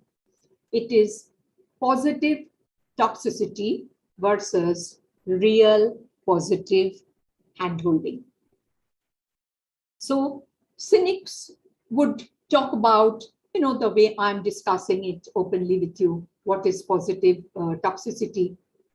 There is one side that they will try and say, yes, bring in the positive ray in their life. Now how? This is where my communication expertise that I'm teaching my students come in, because mental wellness and communication goes hand in hand. Many of us who are psychological counselor will agree that our words, choice of words, means so much for the other person who's sitting across on the other side. So you have to flip your response. It's normal to feel overwhelmed. Be kind to yourself. I am here for you. I am hearing you. Please speak. So these are the ways by which your communication has to proceed. And what is very important today, I feel that what is the cause of worry is that toxic positivity offender, they do not know that they are being offensive. It is covert. That's why I started with this, that they are trying to be helpful without knowing that they are not being helpful. But sometimes I would say that they do not empathize. They want to brush off lightly with that person. This too shall pass. It is not that easy. So what do we do? I mean, where do we come in? How to avoid this? You know what we need to do? I'll just wind up in a nutshell quickly. That manage negative emotion, don't deny. It has happened. There has been a loss in the family. You do not have a steady income anymore. So let's face fact. And where do we come in? Be realistic. Be realistic. Yes, it has happened to you. I'm really sorry about it. I'm here. What can I do? So bring in the second emotion as well. Let two carry on. Yes, you are nervous. You have to go for the interview because we have to look for a job. Let's be hopeful. It might come through. Give your best today. And lastly, I can see Dr. Sharma means that I need to wind up now. It means that this so-called morning messages, when everything is hunky-dory, those morning messages look fine. We get a lot of gyan in the morning, all about positivity, all about good life and all of it. But if you are deep down till here in stress and tension, I don't think it will work. One thing you need to do then is, if it gives you some kind of stress, avoid the social media for some time. And we as counselors, as effective communicator, where do I come in? I need to hold their hand and walk with them. It's metaphorical, but I have to make them understand I am there. So that's positivity. So that is toxic positivity versus your real positivity. Thank you so much for being here. My panelists, you've been just awesome. And I think at some point of time, Dr. Sharma, when he actually amalgamates the whole thing, he'll find that there's been such a fine tune of, overlapping and feeling that we all feel together. Thank you so much, Dr. Sharma, for being here, being such a good moderator. And thank you, all the panelists. It's been an honor and a pleasure all through. I am a communicative trainer. I will put up my email and you can always connect with me if I can hold your hand in any way. Thank you. Blessings from elder brother. I'm so very happy to have you with us over here. We all are going to take this journey forward. And if I just share with you politely, from the technical team, they have just informed me from 2 o'clock to this time, till you have closed the session, 18,884 people have already joined this particular campaign. 18,884 people. And by the time we close down, our mission, our vision and our objective is to touch about 50,000 people today. So let me, after hearing in Rani ma'am, let me share that she is a Fulbright scholarship from the USA. and she is a trained effective communication leader in the University of California. I'm really happy to hear that, because I just read, and when I teach for 2 months in America, I become a humble student after teaching for 2 months. Whatever money I earn, then I spend on my own self-learning. And if you hear Nido Cuban, that is something which is amazing, the highest paid communicator in the world today, who charges 30 lakh of rupees per day. And I have attended 3 workshops of his so far. Of course, we lost Jim Rohn, we have lost now Sir Ken Robinson, and we lost a couple of other people. But these are the legends. Yes, Les Brown is still there. That's another amazing speaker. We must attend their program.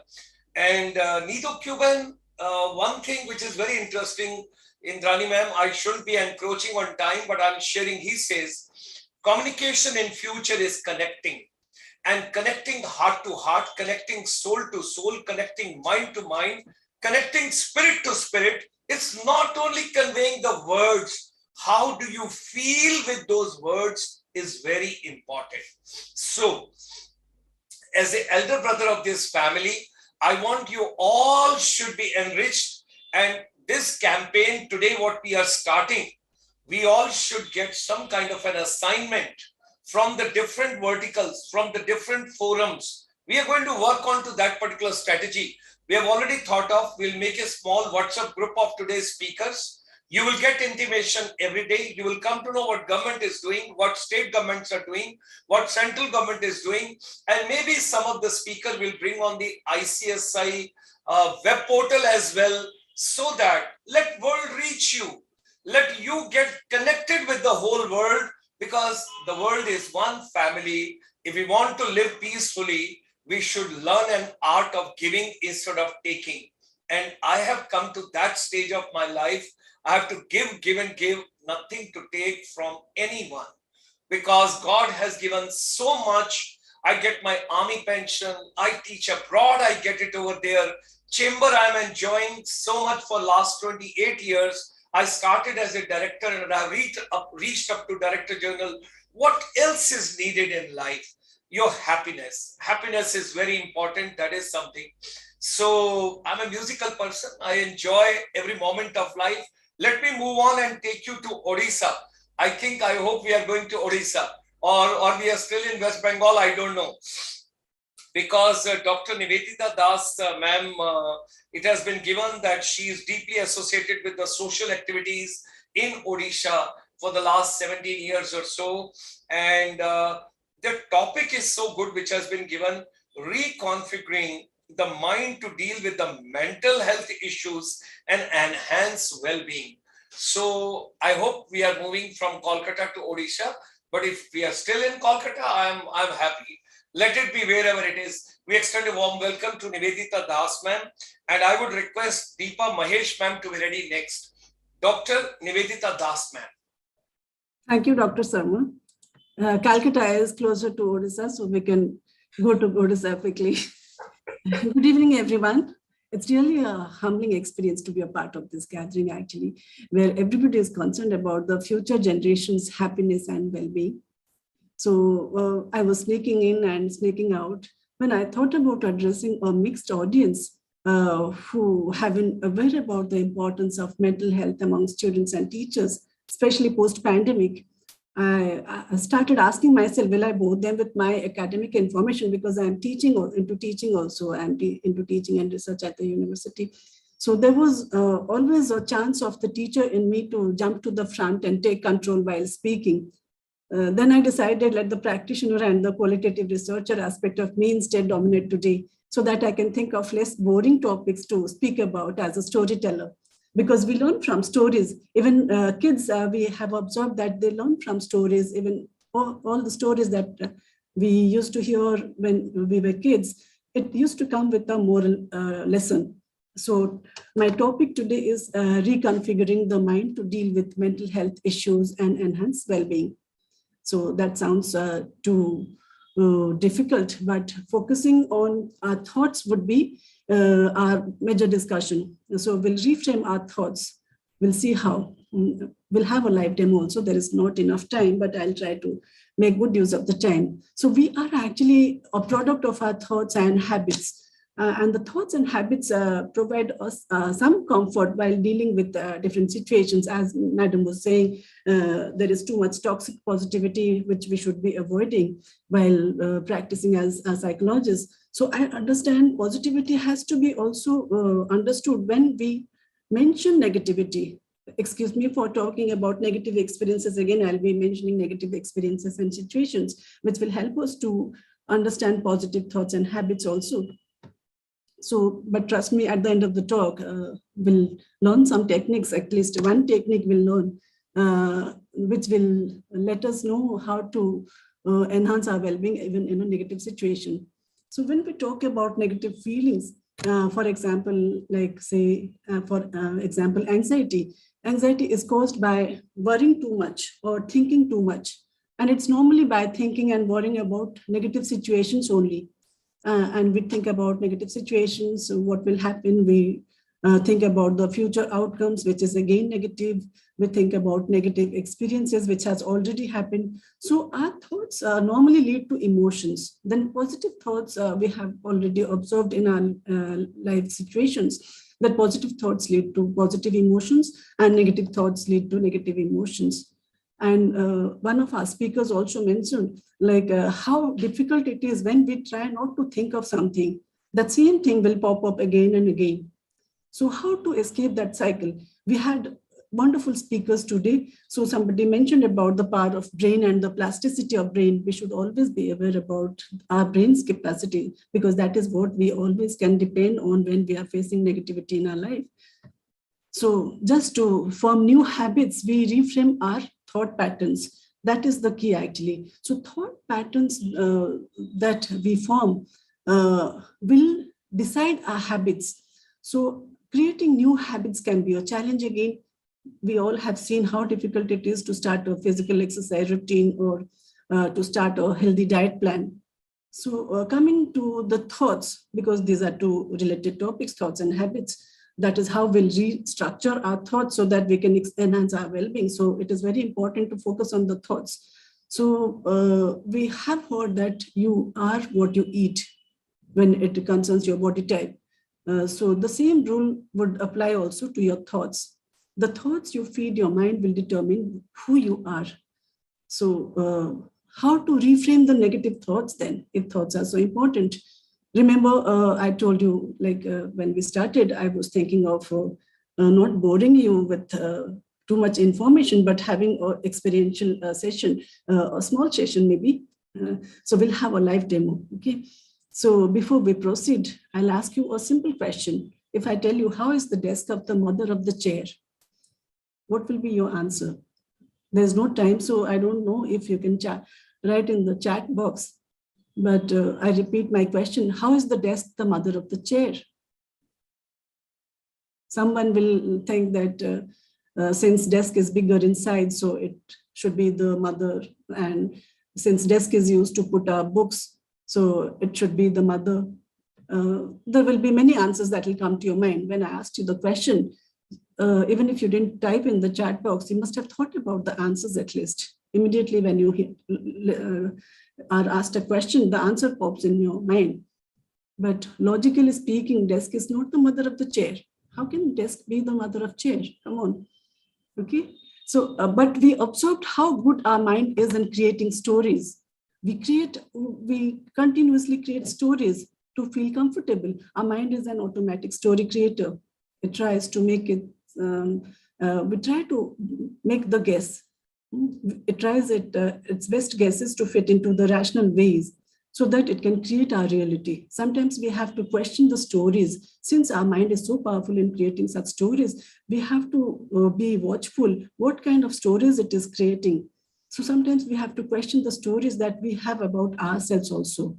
So we have to reflect on the reasons of having such self-deprecating stories. As counselors also, I'm sure we all have been, questioning that aspect in our clients.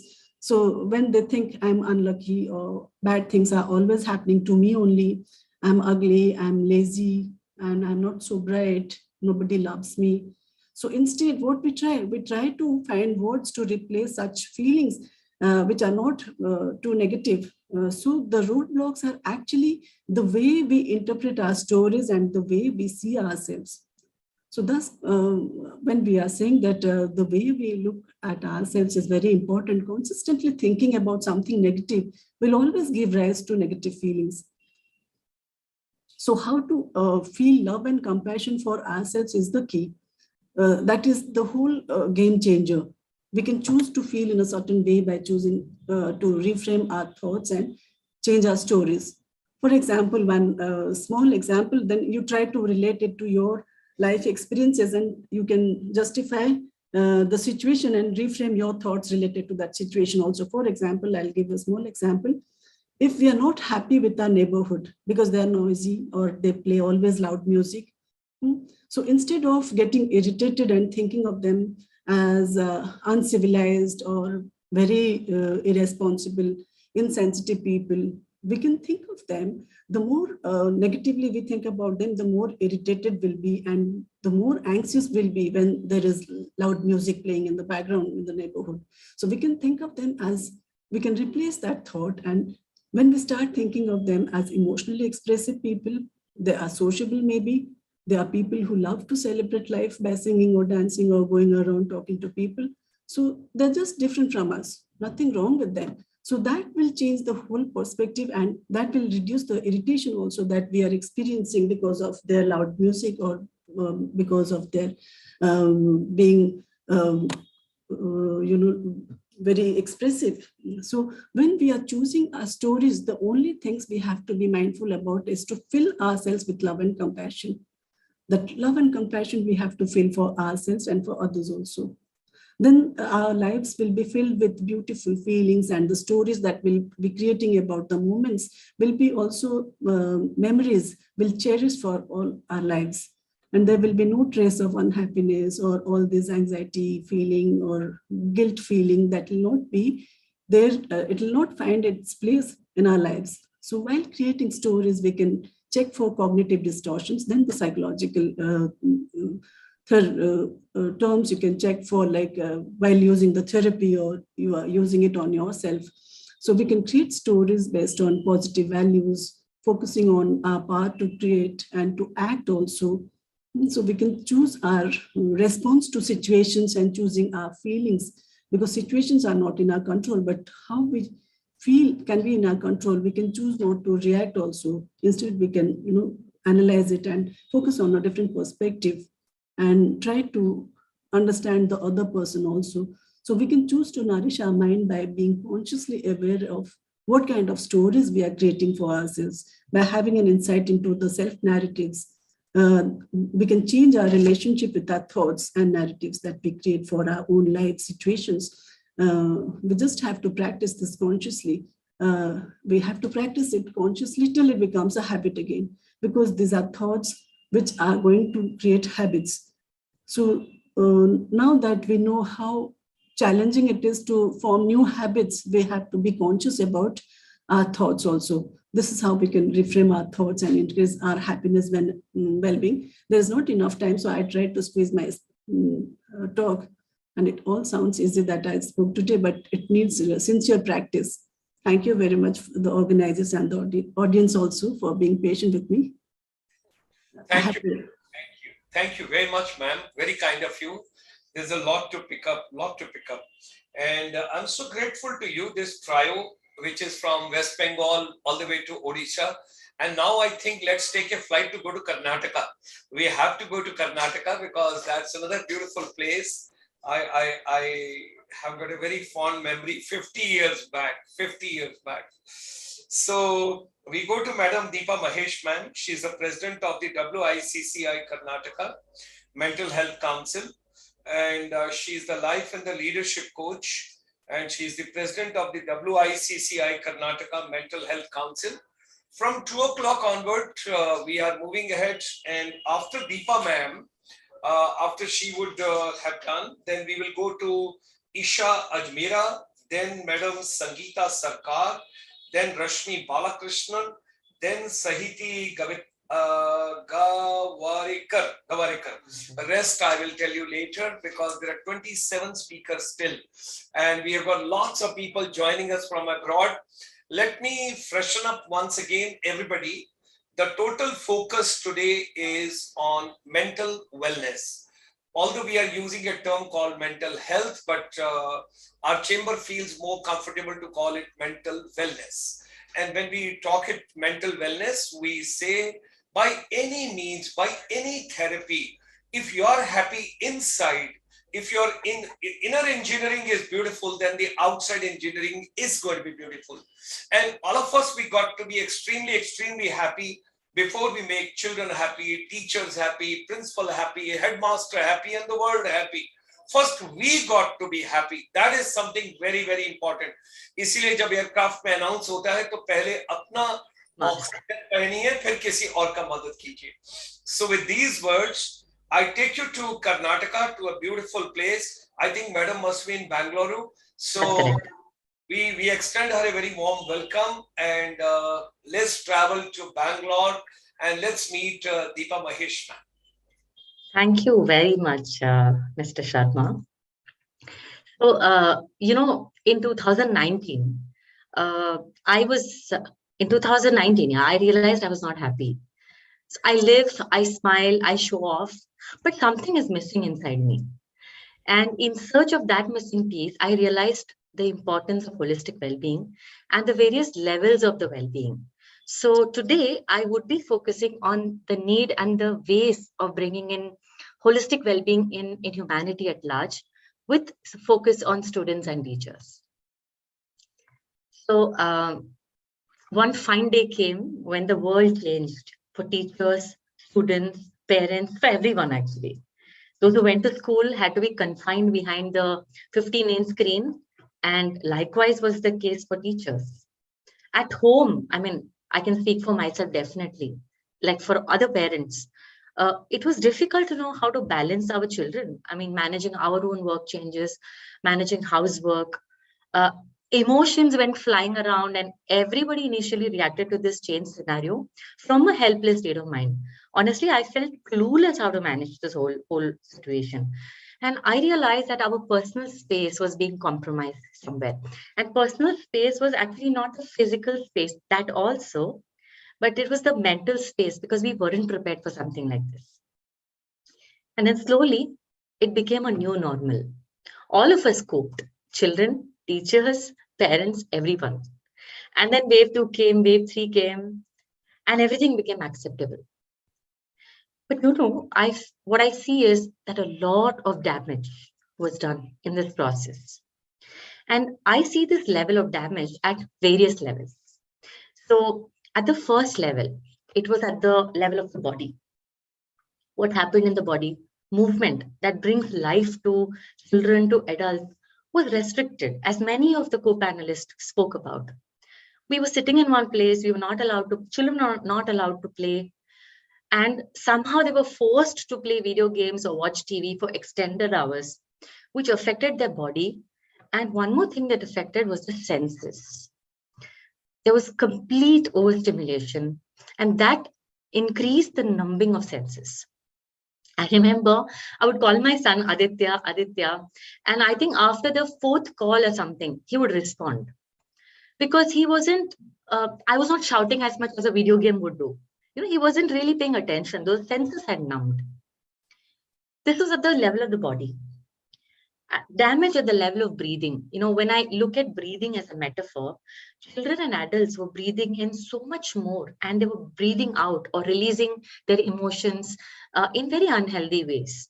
You know, all their emotions like frustration and anger and helplessness was contained. And one common problem that I was observing in children was the increase in restlessness and decrease in focus. So somewhere the balance was compromised.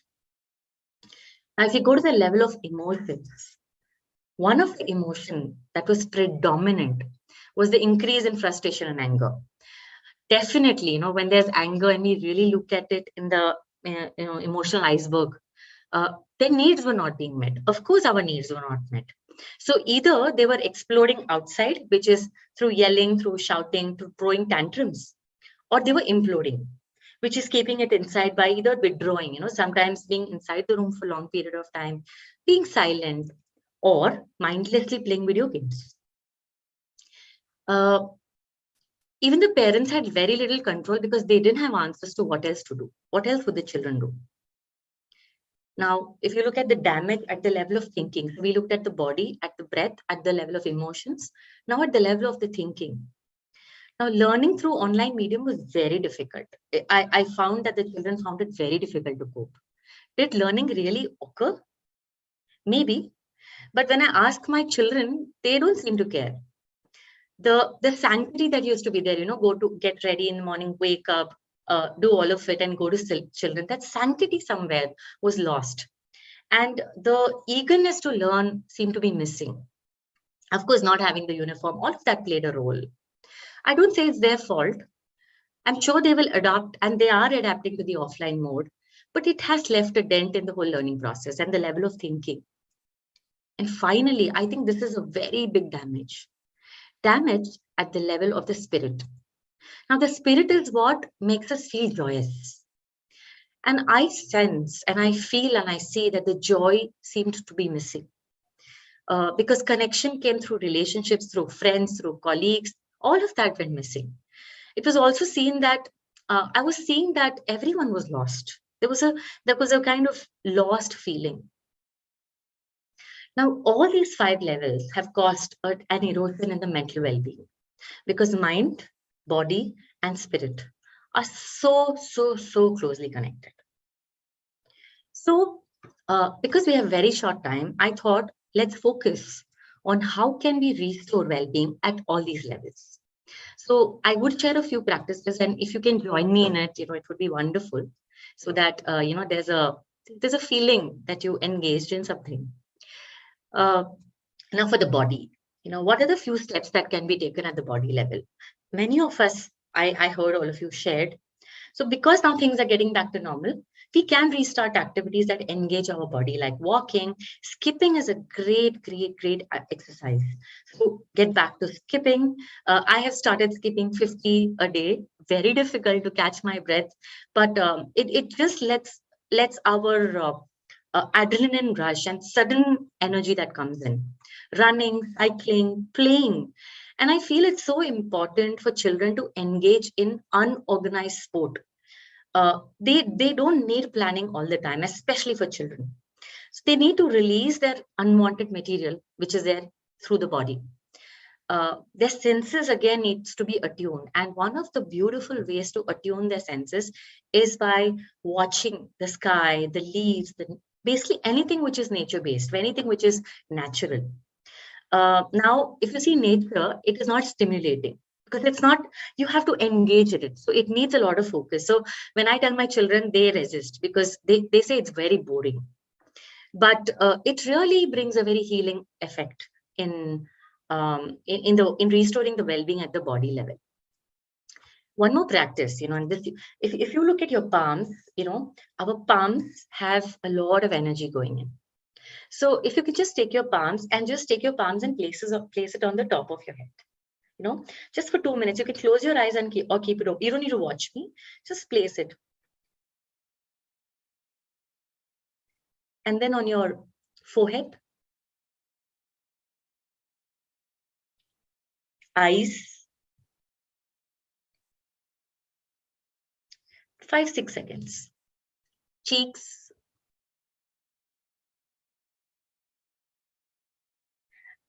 neck,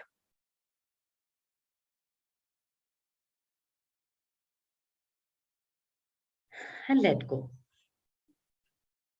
If I were to ask you, how did you feel when you just placed it for 5-6 seconds? How was it for you? How's the experience? Yes, Isha. Yeah, it was lighter, very light. Yeah.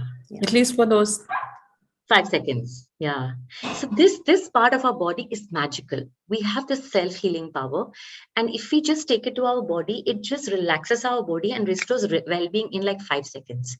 And if we take like just 8-9 minutes to go through all the parts of the body, the whole body ka jo weight hai, it will just fall off.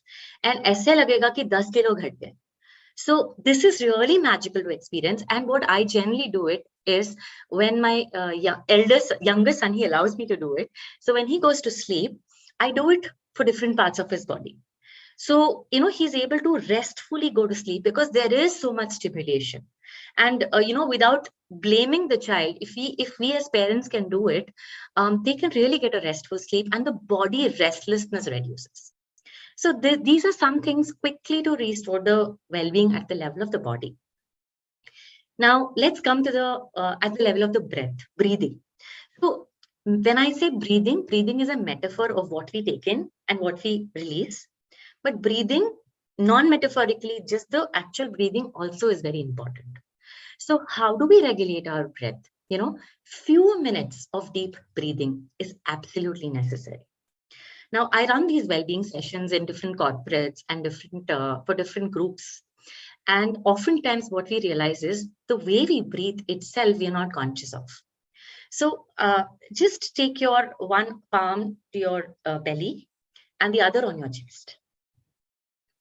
And when we do any breathing, our posture is spine erect and feet grounded. If you can sit, if your feet can be placed on the ground, it would be wonderful.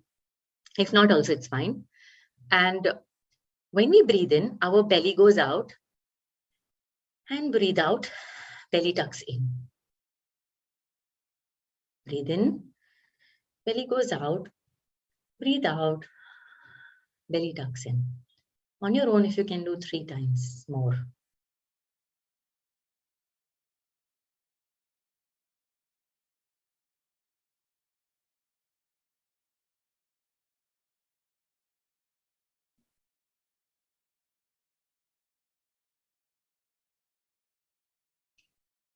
And you can come back slowly.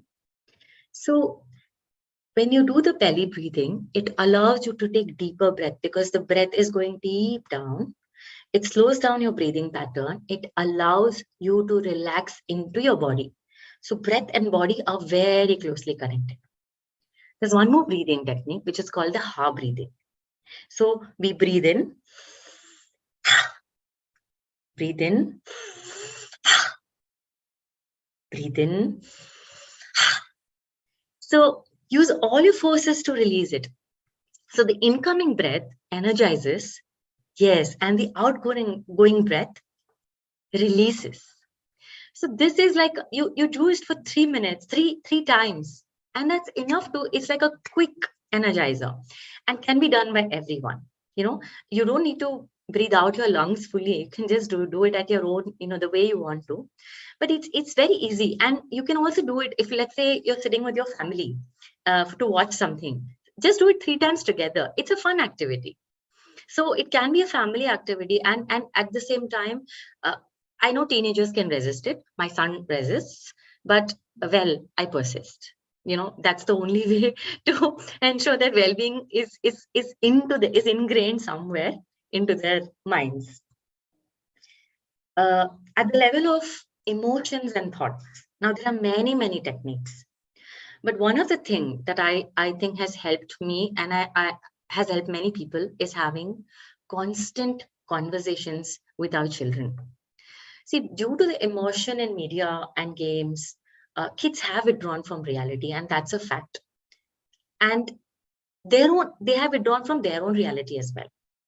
So if I ask them, what are you feeling? They wouldn't really have a clue. So it's very important to have conversations, fun with the children. And I think parents need to open this up, and whether we have time or not, just take those 2 minutes to have a conversation. Could be even a lunch table conversation.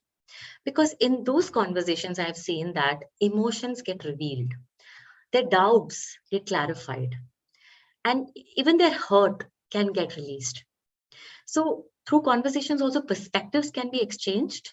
And oftentimes my older son, he has certain notions. And when I give him my life story or something about it, he's at least thinking. He's not resisting, but he's thinking about it. At least I've seeded a thought, perspectives, learnings happen. So now my younger son turned 13 and I told him, you get 13 gifts, but you have to give me something in return. And I gave him a journal and I told him that you have to write at least 1 line every night before you sleep. So starting this simple practice of journaling where at least he can write one line, and you never know, he may write something about his emotions and things get processed. So, journaling at a very younger age, when you start that, it's a very healthy way. Whether we have friends or not, at least we have a journal as our friend. Now, this is for the emotions and thoughts. And finally, for the spirit. I think the single important thing here is to be happy each day, is to choose things in our day which we enjoy. If our child is not happy, we can sense it because we have that pulse. Of course, we have to be tuned to our children, but we can sense they're not happy. They don't mask. It just shows up in their whole body language. We as adults, we have mastered the ability to mask. So for us, it's difficult to decode. We can smile outside and feel very shitty inside. So we can take responsibility for our well-being by creating spaces for us to enjoy. And Dr. Sharma, you also mentioned that if we are not happy, because well-being starts with us, if we adults are not happy, if the teacher is not happy, if the adult is not happy, parent is not happy, it is going to impact the environment, the children and everything. So it's our right to be happy and joyous. And if we give the situation outside the power to make us sad or happy, our well-being is situational. It is compromised. So small, simple practices can make a huge difference to our well-being. And when these are done rhythmically, we sustain it. So to end, finally, I love this thought, and I'm going to share that with all of you.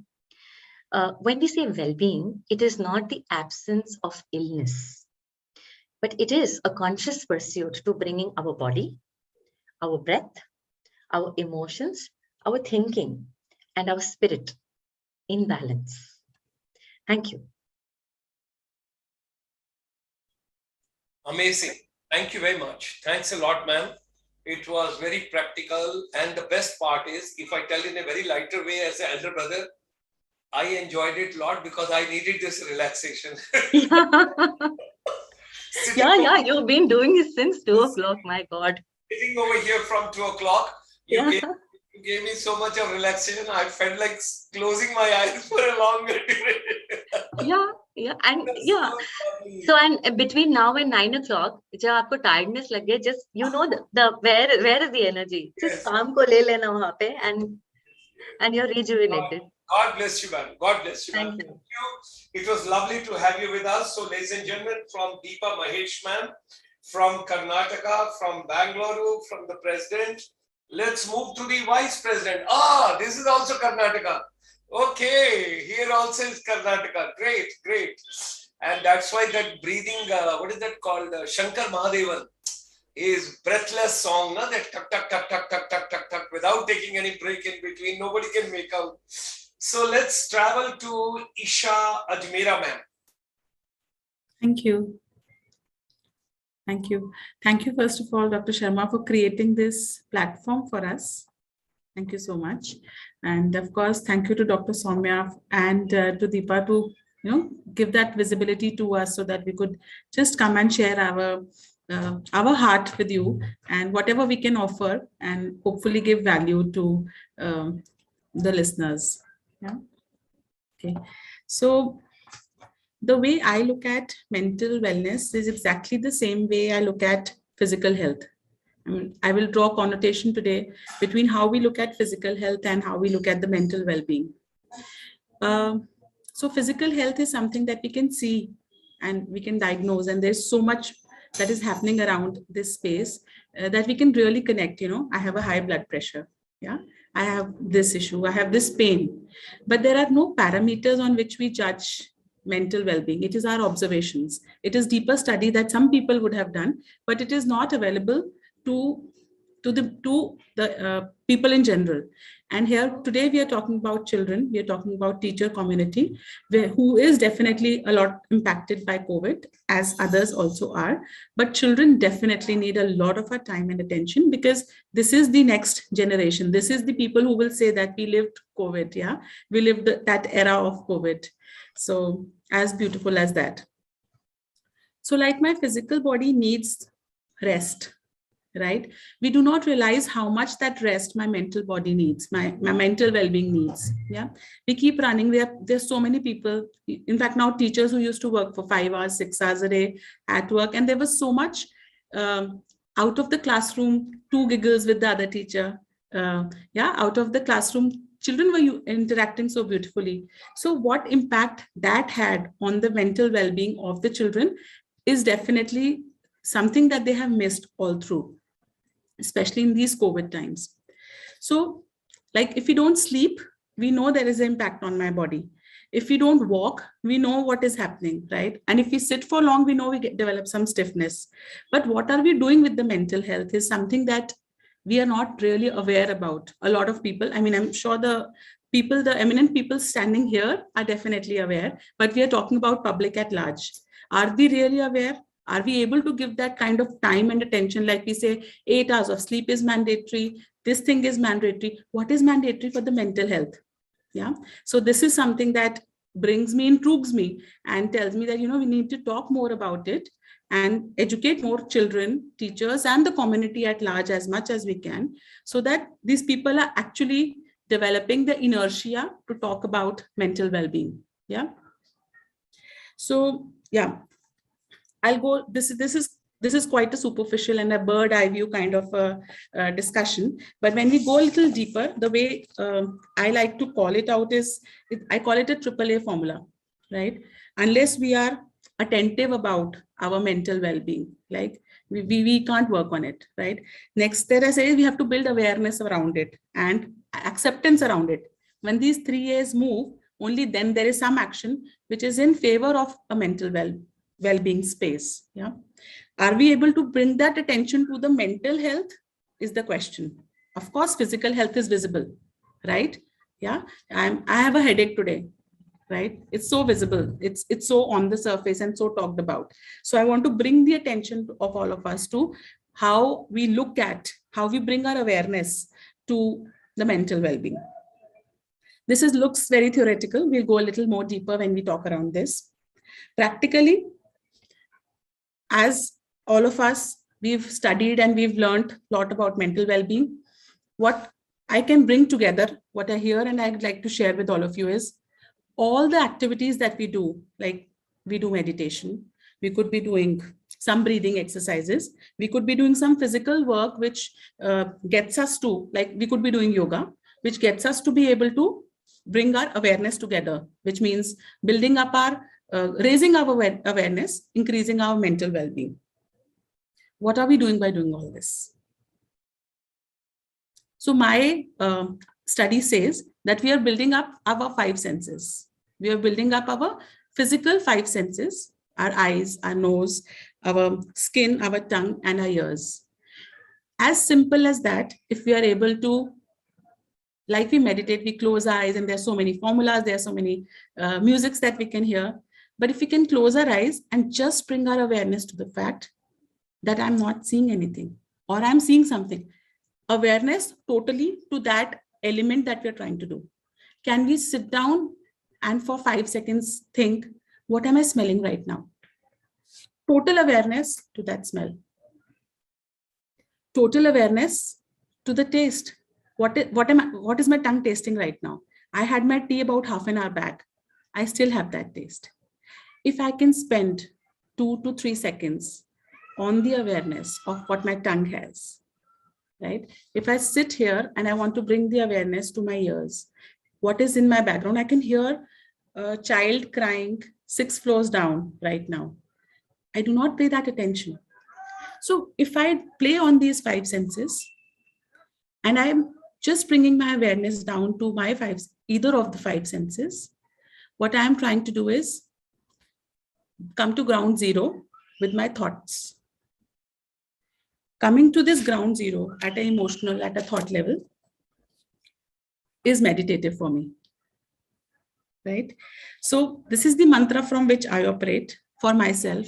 If as simple as if I'm irritated, can I do this and bring my attention to doing only this? Totally. Can I take a break from those thoughts? Yeah, which means I've broken the inertia of running through in my brain. So that's what I practice for myself and for my coaches. And that's what worked for me. Thank you. You're on mute, Dr. Sharma. Thank you very much. Short, crisp, to the point, in the least possible. एक आपका last वाला था. She has only one thing to ask. Are you committed to your goal? Yeah. Are you Yes. committed to your goal? I would like to say yes. We are deeply committed to our goal. Yes. I so strongly believe that I can't help anybody if he is not committed to himself. How can I hold somebody's hand and make sure that he moves unless he is willing to move? Okay. So let me get in now. Madam Sangeeta Sarkar. Are you there, ma'am? Sangeeta Sarkar, ma'am. Are you there? Yes, sir. Okay, God bless you, ma'am. Please, hearty welcome. Counseling, psychologist and behavioral trainer. Where are you joining from, ma'am? Where are you joining from?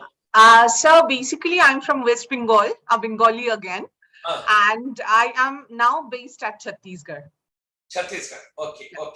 And thereafter, we would request after ma'am Rashmi Balakrishnan ji to be ready. Rashmi Balakrishnan ji, and then Sahiti, and then Pallavi. Okay. So that is the sequence given to me. I am just following the instructions of your president. Okay. Let's go ahead. Yes, please. Please go ahead, ma'am. Yes, sir. Good evening to all of you, and I'm really grateful to Dr. Sharma and Dr. Samya Goyal, and also like Chanika ma'am and Indrani ma'am. I'm a part of West Bengal, Wicci chapter, West Bengal chapter actually, and I'm based at Chhattisgarh. And today I'm really grateful that I'm a part of such eminent panelists here. And I do cater to a different part of the society because I'm basically a human resource professional, right? And getting into psychology was my passion. And moving into counseling psychology was again something which I wanted to do since I was not known about the subject, that there is some subject where you can observe and decide to be a psychologist.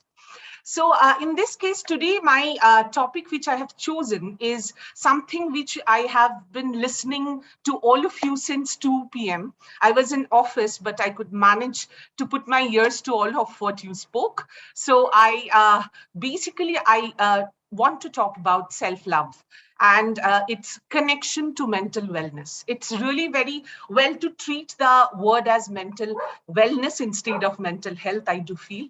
And yes, during this COVID thing, I also faced, I do see a lot of issues in terms of not only students and teachers, because I category come from that kind of a portfolio where I need to get students who are in their, campus interviews, who are basically in their MBA chapters, or they are the engineers who are like surrounded with different sort of, negative approaches. They are not being able to focus on their studies because campus placements were not there.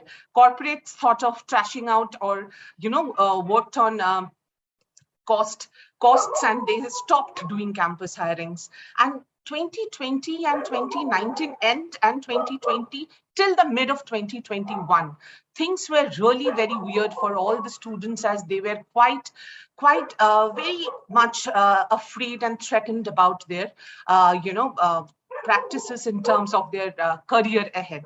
So we did a lot of workshops at that point of time in order to let them go ahead of how to do a personal branding for themselves. How do they go ahead and think well about themselves?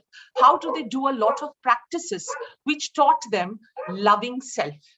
So from there only, my practice of self-love came into being, though I was always a preacher of self-love. I always feel if I do not love myself, I may not be loving others. And when I have to bring in some changes in the society or to my surroundings or the community, I have to be in a happy community or bring in happiness, then I have to be happy first, because that is how I'll be bright enough to surrounding people, and I can actually spread that light and that brightness to my surroundings. That is what I feel. So when it comes to self-love, all of us we love to be loved. We always keep on asking, we always keep on, comparing among siblings, comparing among each other in the family members. Papa tumse zyada pyar karte hain ya mere se? या mummy तुमसे ज्यादा प्यार करते हैं या मेरे से. Something, this kind of comparison keeps on tilting our minds since the beginning, right? So at that point of time, what happens is parents are also kind of confused whom they should go with, because for them they would say parallelly you both are equal to us, right? But some way or the other, due to some or the other fixities, it comes out ki shayad I am the favorite of my father, you are the favorite of your mother. Something happens like that.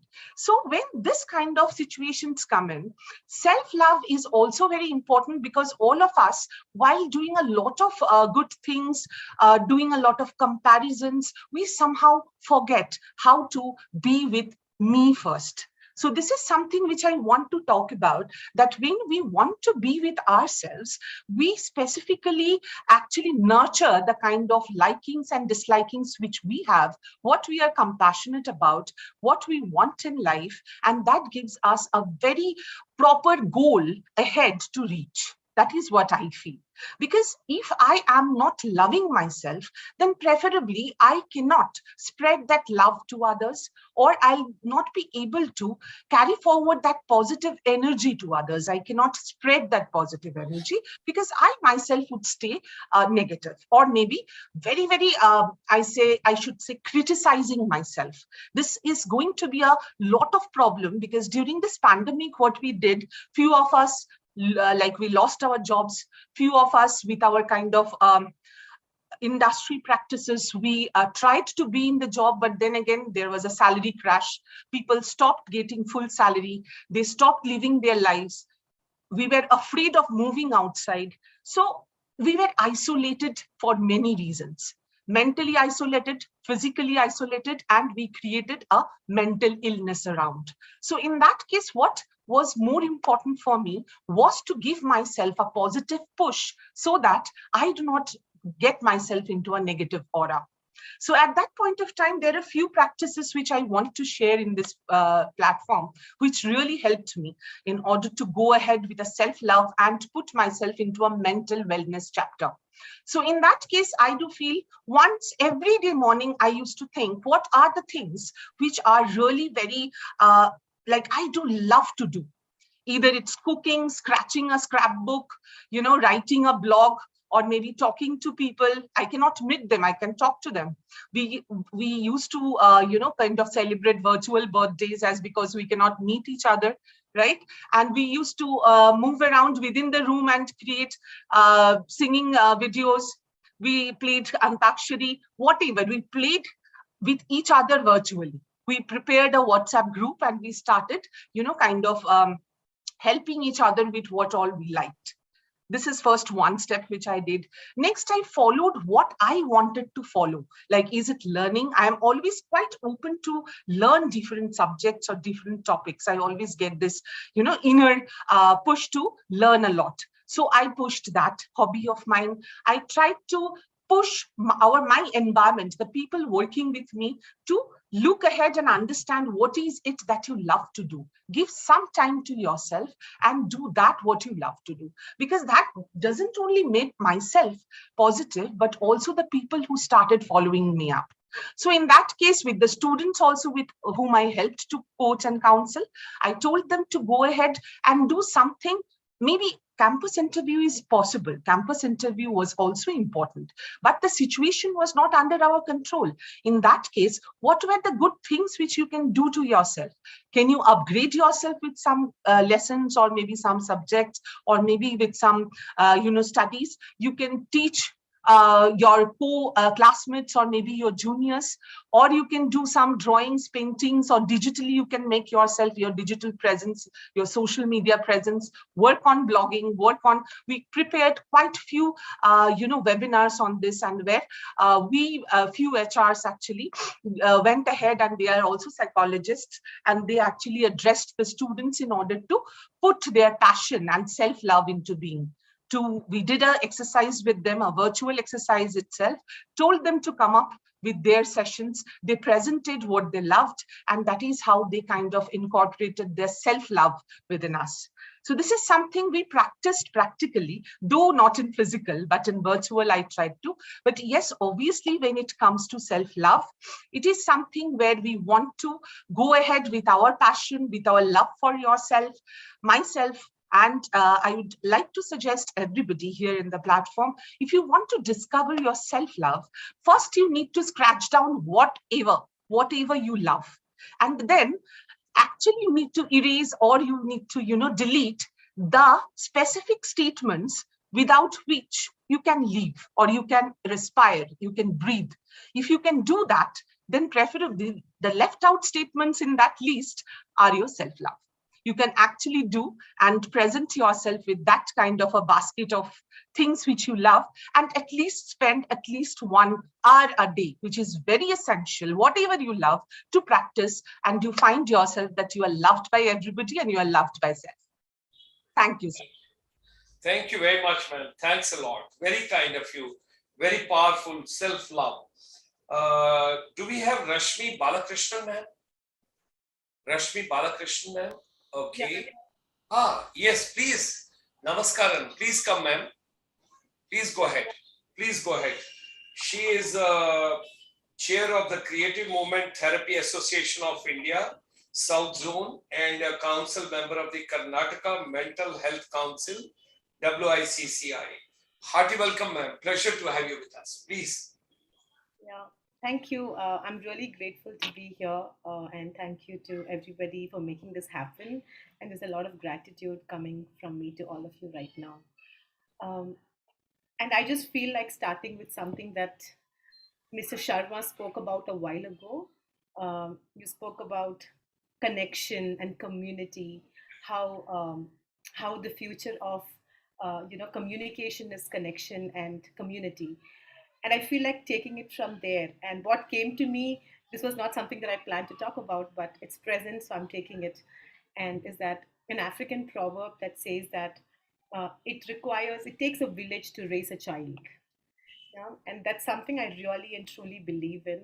I think I didn't believe in it while I was way younger. I thought I could do it all, and I'm going to bring up my children, I don't need anybody's help and I can do that. But the more I experienced life, the more experiences came my way, I realized that things might be a little different. It's not as easy as it sounds. And that's when I started kind of looking out for this village and see, does this village really exist? And as I'm sitting here today with all these eminent speakers here, I feel like there's a village growing somewhere. Yeah, it might not be in one place, it might be a virtual village, but there's a village growing somewhere, a village that's willing to take care of children and help them thrive. And I'm very, very hopeful of that. And I feel like, so what does it really take to create this village? Then that's what my next question was. Why this village, and how can this village happen? Just because there's a set of adults around and parents around, does that mean that village is ready? No, I don't think so. I personally, from my experience, have figured that that's not happening. Like we cannot really have, like, just because we are adults that everything is going to work out. It's not like that. We have to do some bit of searching and some bit of making mistakes and all of that, and that's when this will really grow into a village. And then I felt like, do we have space for mistakes? Do we really have space for mistakes in our life? Do we encourage mistakes even with children? When I work with children, when I work with teenagers and young adults, sometimes I'm not very proud of the fact that the kind of experiences they share with me with adults. They share a lack of respect, they share a lack of seeing them and hearing them. And I feel like that's so important. At this age, I need to be seen and heard. And I needed to be seen and heard even when I was 5 years old, even when I was 13. I always wanted to be seen and heard. But when children come back and tell me that that's not how adults behave to us, I feel like saying sorry. I feel like apologizing on behalf of all the adults for what's happening. That I know this is not how it's supposed to be, but this is how it is. And sometimes I throw perspective on saying that that is what they know the best. as parents, as adults, we also have a lot of trauma. When we talk about emotional well-being and holistic well-being, um, sometimes we are also very far from all of that. It's easier to say that, it's easier to talk about it than to really make it happen in real life, to really embody it, to practice it every day. And I think that's like really important. And I feel like, yeah, I don't know, as adults we tend to you know put a lot of expectations on children, um, live sometimes I've even witnessed adults who live their dreams through their children. Yes, I couldn't fulfill this dream, so you fulfill it. And for a moment I'd step back and I'm like, what is happening? Like, what's really happening here? I couldn't do it, so now I'm expecting my daughter to do it. Like, I have two daughters myself, so I couldn't do this. So Rashmi, now let's get it done through your daughter. Yeah, so that's the kind of space that sometimes we adults, and I'm not saying it's you and me. It can be. I'm sure there are days that I also do that, and I am guilty of it. I am very much guilty of it. But if we can just bring that into our awareness, that what is really happening, why are we really doing this? You know, I have a lot of hope in the future. Whenever I see children, I'm filled with hope. I feel like they are going to make this world a much better place. And then I suddenly feel like, oh, but who's holding them? Who's holding them today? Yeah, it's us, right? Like, it's all of us as adults who are traumatized, who has our own triggers, who have our own experience, lived experience of various things. And then are we giving them that space to share? Do we have it in us to hold them? Do we have it in us to create that safe space for them? These are, I don't have answers to these questions, to be very honest, but these are just questions for us to think. Are we being able to do this for our future generation? And even Miss Sankita just spoke about self-love. Um, yeah, I think there's a lot of, as a mother, I can say that there's a lot of social construct on how a mother should be. A mother has to take care of her children first and put herself in the back burner. And yeah, I mean, that's like, it's great, but then I feel like asking the people, like, like a basic science question or whatever. Take an empty glass and try pouring out of it. Can you pour something? Like, it's not possible, right? How do you pour something out of an empty glass? You can only pour something out of a glass that's full, or has something, for that matter. Yeah, so that self-love is so important, to work on yourself, to accept that, yeah, I have my gray areas too. Everything is not black and white. Everything is not right and wrong. There's a lot of space out there which I have also earned, and I have made my mistakes. Maybe I didn't have somebody to talk to, but can I be that person for somebody else? Yeah, is that even possible? And for me, I can just talk from my experience that it's a struggle every day. It's a struggle every day to make that safe space, to hold that safe space for my daughters, for the children around me, for them to be able to come back and say, like, I didn't like what you just did. Sometimes it's like, oh, it pricks my ego, it pricks me, but I'm like, that's okay. Like, that's fine. That if they can come and tell you that, that means you have managed to create that space where they can come back and tell you something. And it's my effort through my work to create such spaces, to build small communities, small villages. And I work with the arts. I work with music, I work with dance, I work with drawing, colors, and all of that. And then it kind of stays with me. I read this somewhere that before we start walking, we dance. Before we start writing, we draw. And before we start talking, we sing. I have a 2-year-old who's living with me right now, and I see her do all of this. Then where do we forget all of this? Why do we forget all of this? Suddenly there's this society that comes in and says, oh no, this is not the way you draw. Oh no, this is not the way you dance. You need to be graceful dancer. You need to draw and color within the lines. And there's so much of social construct, which is, we can't stop everything. But are we willing to go beyond that as an individual? Am I willing to tell my daughter, it's okay, just paint? Her teacher is telling her, paint within the lines, and I'm telling her, it's okay, you paint the way you want. It's a struggle. It's a constant struggle. Rashmi ma'am, at my age, I may not forget. I may not forget. You must watch one video of Sir Ken Robinson whenever you get time. I would request you. And there it was, Do Schools Kill Creativity? That is the title. And there he says, one young small child, 3 years daughter, she is drawing some sketch and all, and the teachers come over there, and teacher says, excuse me, what are you drawing? And she says, I'm drawing God. And the teacher says, have you seen the God?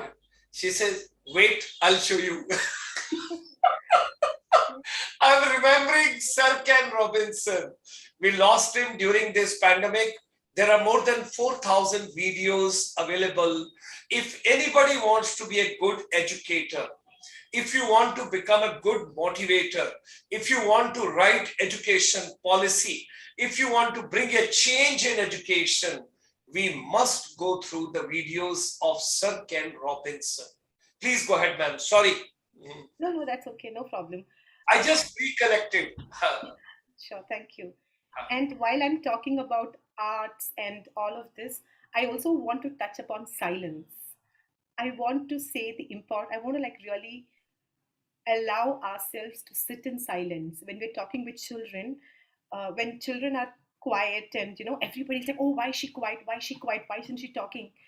I feel like telling them, let her be quiet. Like, to be in silence is a gift. And we don't really appreciate it. We are constantly talking. We are constantly busy doing a lot of things, always listening to some random things. But to be in silence is amazing, I feel. And I feel like that's also a modality that as adults, if we can work with it with our children and with the children around us. And I've sort of lost track of time, to be very honest.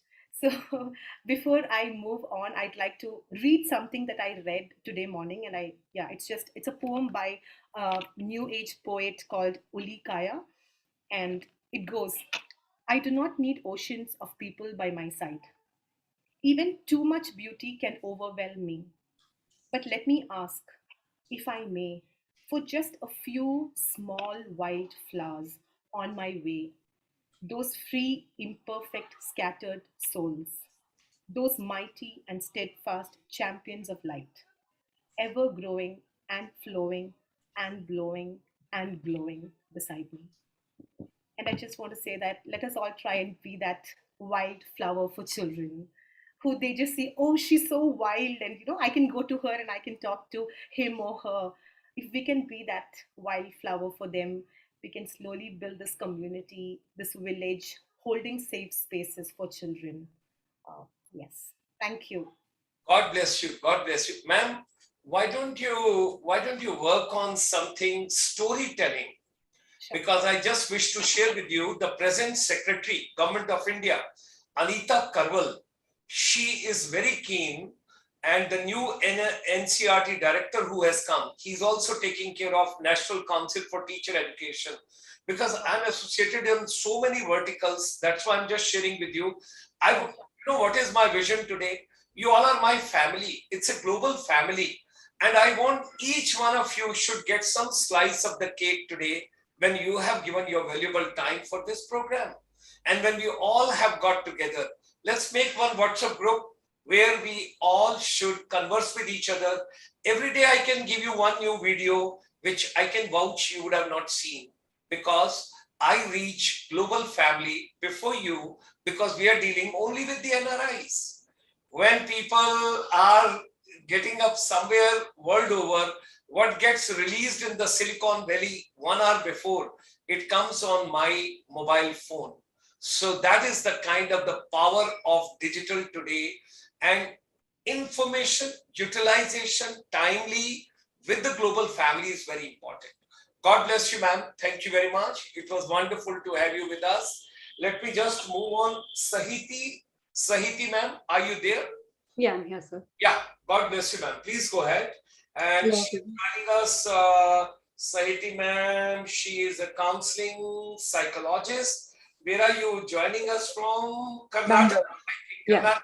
Yes, I think Karnataka is dominating now. Deepa ma'am has brought everybody. Okay, Sahiti ma'am, please go ahead. Hello, sir. Hello, everyone. I'm Sahiti. I'm currently a counselor at a college, and I'm also working in private practice at this project that I've started called the Restory Project. And today I decided that I will be speaking about what we can do to support the needs of students returning to campus. Because since I've been working with students for a while, and a lot of them have been coming to me with concerns about coming back to campus now, getting used to that feeling of coming back, the different changes and the transition that's happening. So I was thinking about what we can do in educational institutions to support that change, to help them through it. So the changes brought by the pandemic brought with them so many different experiences and feelings for them. And when I heard them speak about their struggles, I could see that they were not just unique, but also universal. All of them could connect with each other on some level about what they were experiencing with regards to their fears, their anxieties about being back on campus again. And a lot of them said that they were struggling with getting used to new routines initially from studying from home. And now that they were used to that, now that they had changed their sleep schedules, the way they were getting ready for classes, coming back to campus and getting used to that again was a big change for them. So they also said they were struggling with the social isolation that had happened before. And coming back to campus and talking to their classmates in person was bringing along with it anxiety as well. They were learning how to live with their parents again, with their roommates, with their friends after that. And the whole transition was making them very anxious at that point in time.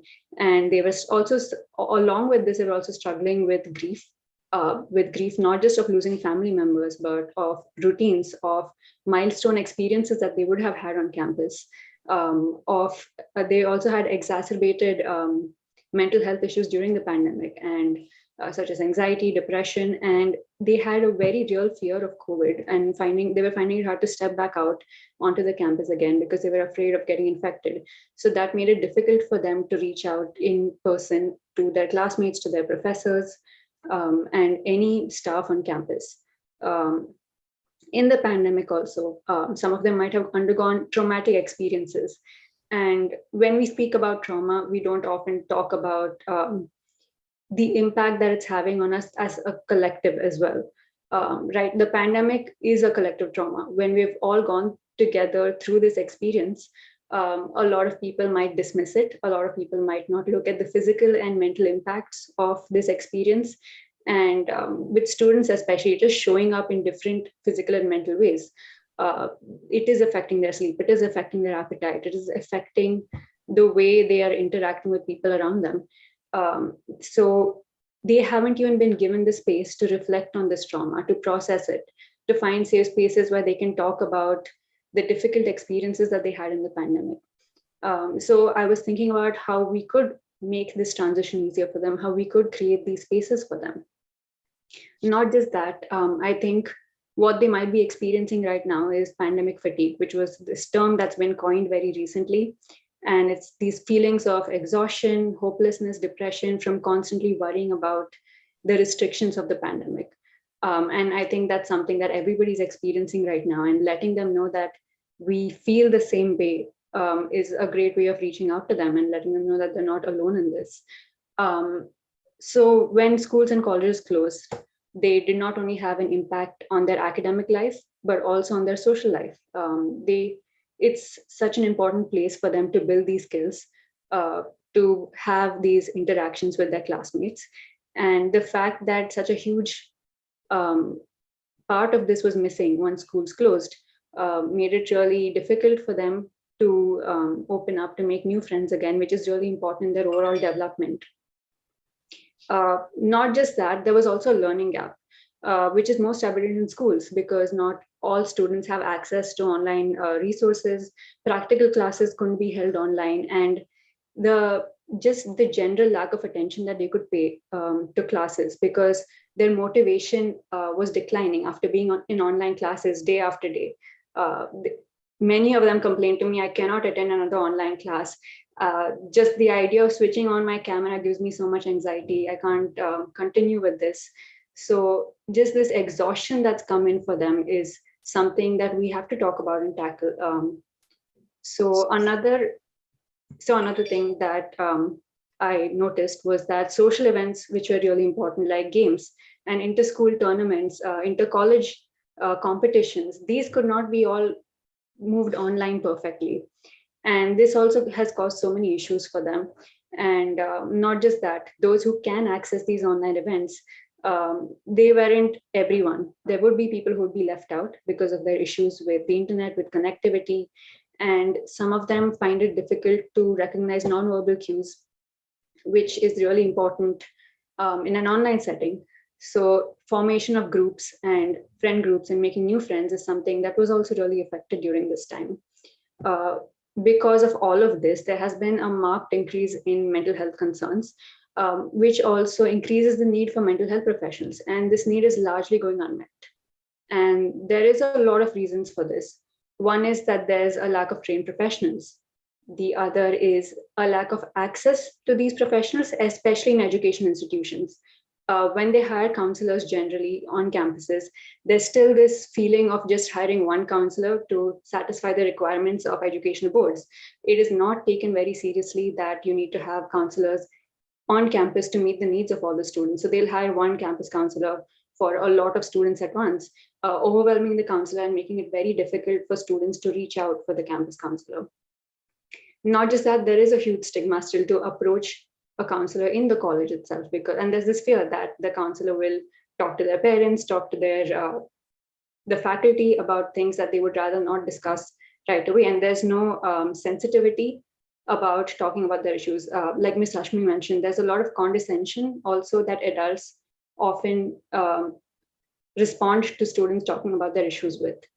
And I've noticed this especially in spaces like this, when they talk to counselors coming in and they just say, okay, they'll always have these issues. They're complaining about this. They just want to get out of tests, and not taking these issues very seriously causes these problems to exacerbate. So the question being, what can we do to support them during this difficult time, this transition? When I thought about it, I thought one of the first things that came to mind is, what can we do to change the harmful systems that were already in place before this, that were causing issues for students? Clearly, some changes that happened have actually benefited the students. One of them that came to mind is how there are assignments that can be turned online now.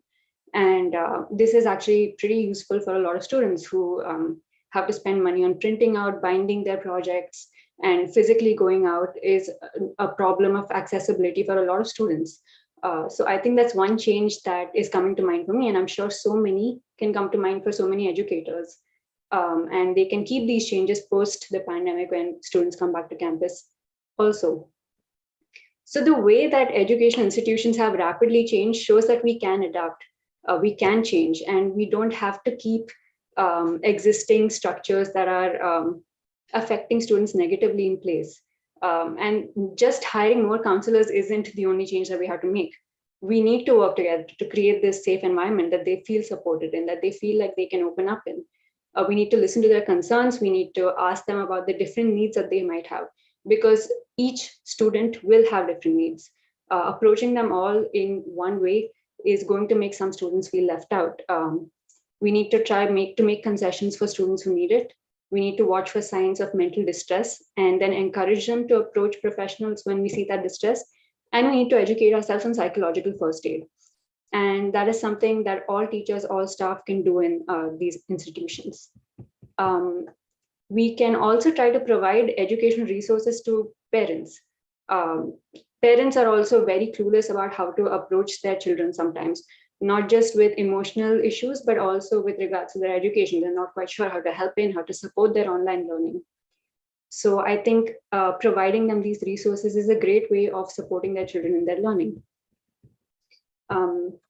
Working with student leaders is another thing that I think is really important. Peer education programs, peer support programs is a great way of understanding the needs that students have and responding with events with support groups that might be helpful to them. It's also important to identify and address learning gaps. So students who might have had a difficult situation at home, who might have been falling behind in their education, stepping in and supporting them to catch up with the rest is really important. And it's really necessary to give them the particular support and help them tackle their challenges instead of expecting them to work on them on their own.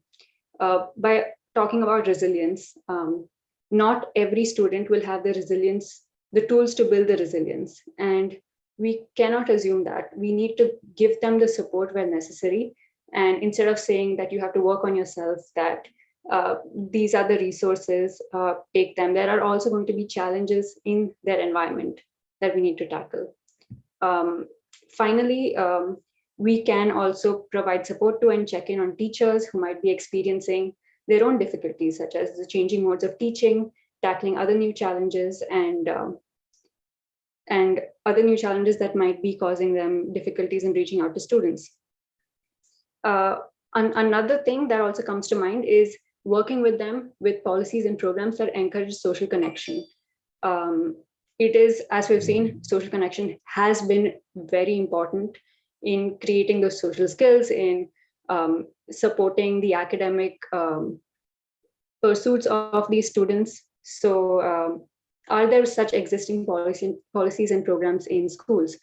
Can we work with them? Can we implement them if they're not there? So these are just some ideas that came to mind for me when I was thinking about what we can do to support students coming back. And during the lockdown, we learned the importance of community resources, community work, and building communities. And we should not forget that in our new normal. That's something that will help us and our students in the future. And I think that's a lesson that we can take away from the last few lockdowns and inculcate them in how we are dealing with our students now. So in my private practice at the Restory Project, we actually had COVID support groups. We are working to give feminist online therapy to young students.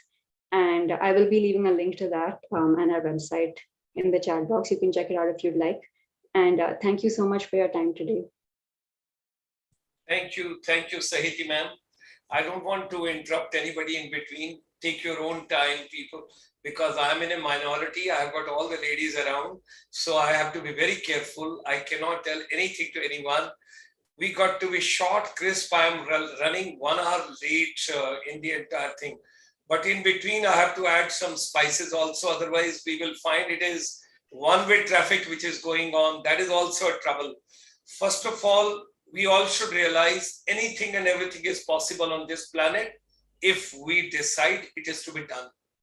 I come from the armed forces. So once we go to the war, once we go to the mountains, once we decide over there it has to be done, anything and everything is possible. I personally feel this particular pandemic, now today when we are having this particular program, we have brought more than 12,000 speakers from the world over.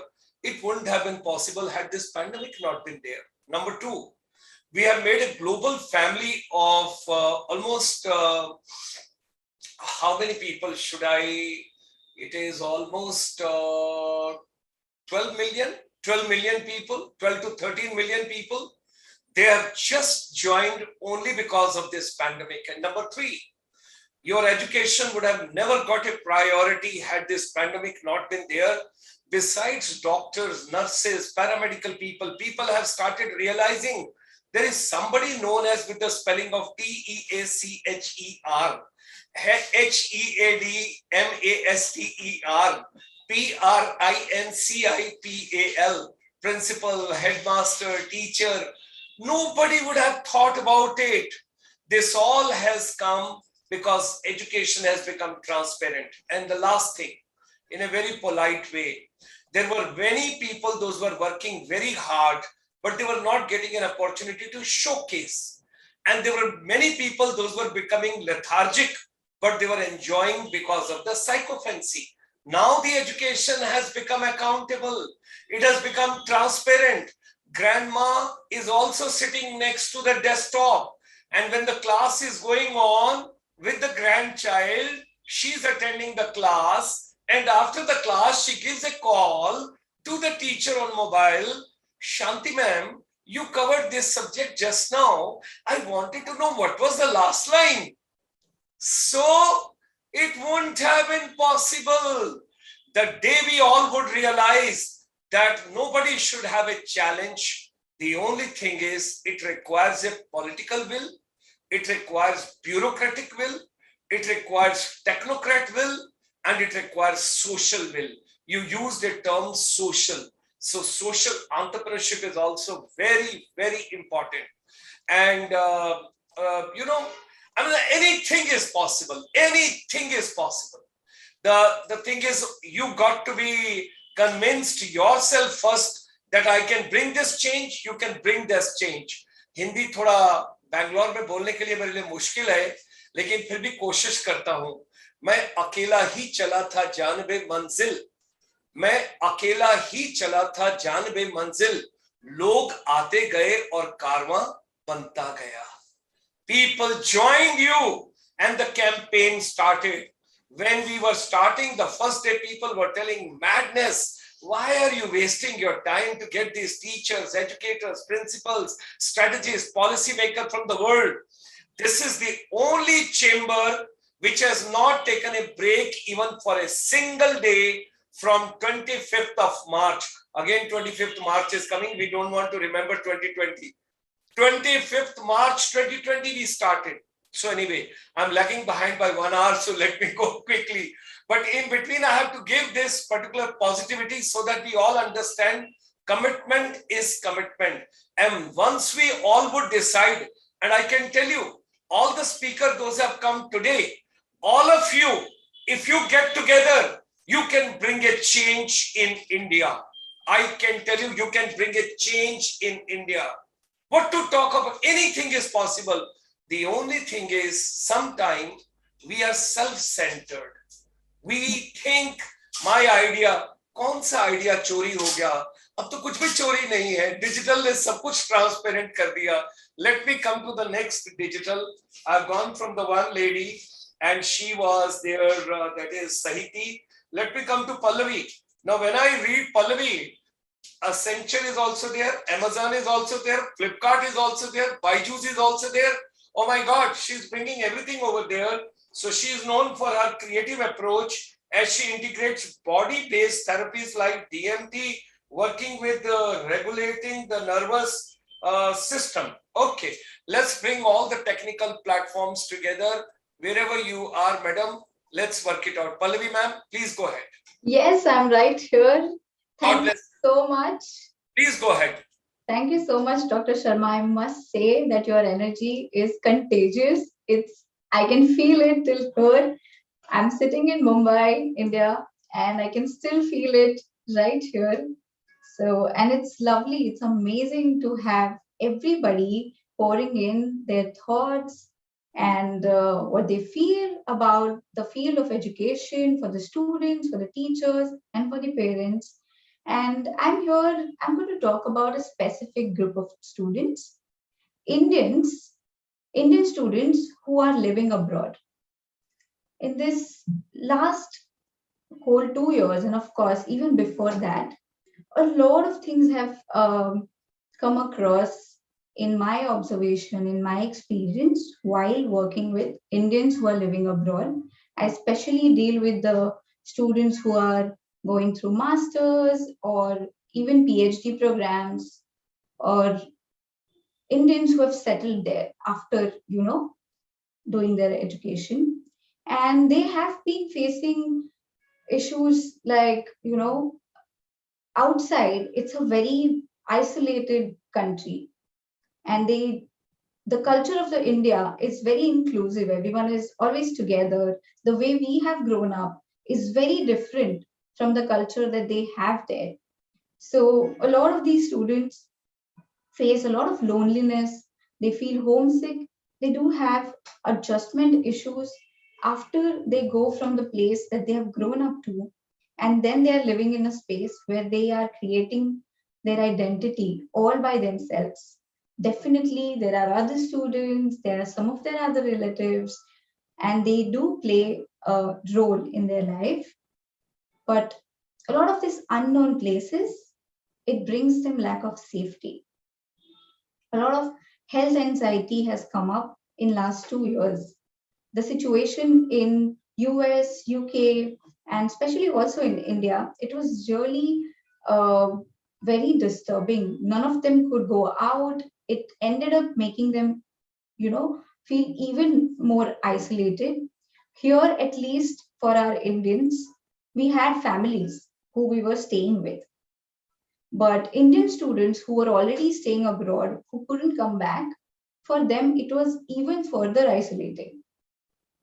And definitely, even the most, grieving thing that I could feel with them is that some of them did have deaths in their families and they couldn't even meet their loved ones for the last time because they were held back there.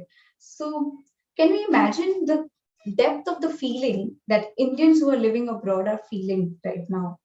And right now, I don't see any particular organization or anybody targeting as in taking care or looking after that particular population.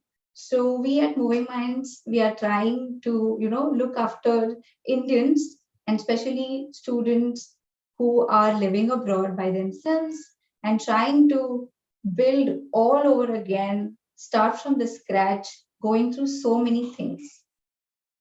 And so this is one of the things that I wanted to shed light on. And at the same time, I also wanted to bring this across how, Miss Deepa, also Isha, they very well spoke about this whole mind-body connection, right? And it is there. The whole pandemic, even if it was understood, even if it is understood as a physical illness or a virus which impacted us physically, it did affect us emotionally on all the levels that I can think of here right now. And it's still not visible to people. Do we agree? Even if there is an impact on emotional level, there is an impact on mental level, it is still somehow not visible. So today I'm going to attempt to make it visible for everybody here. How? Is that all of us, we have felt our emotions, right? We are humans, we feel our emotions. And at different point, given the different experiences, given the different instances, we feel it at different levels. By that, I mean at different intensities. Sometimes it's really high intensity, sometimes it's low intensity. And in those intensities, are we able to function or not? Are we able to function well or not? That defines if it's a pleasant experience or an unpleasant experience. So what happens? How am I going to make this visible? So whenever we feel an emotion, our nervous system gets engaged. It either regulates or it leads to the dysregulation. So what are the stages of dysregulation? When there is either a hyper response, like overthinking, overly getting anxious, anger outbursts, all of these are hyper responses of the dysregulation. Then there is a hypo responses. Say we feel extremely numb, we feel extreme exhaustion, complete sadness, and not able to feel anything. That is a hypo response. And what we try to work towards is still feeling the emotion and making it, a functionable state of being.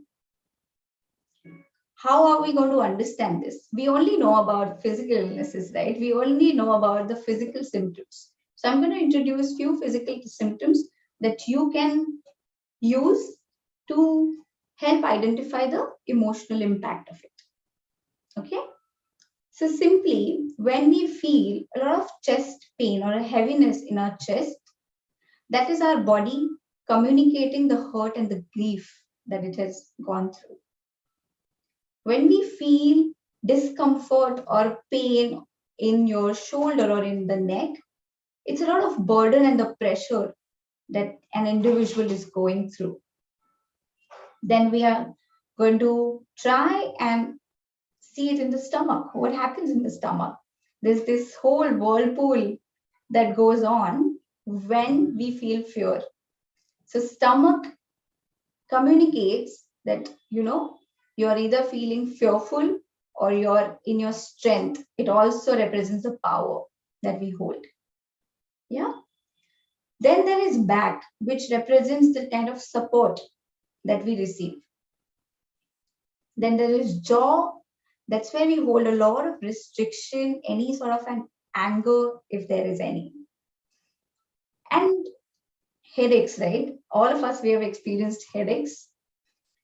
Those are indications of feeling out of control. That these things are completely overwhelming and I'm feeling out of control.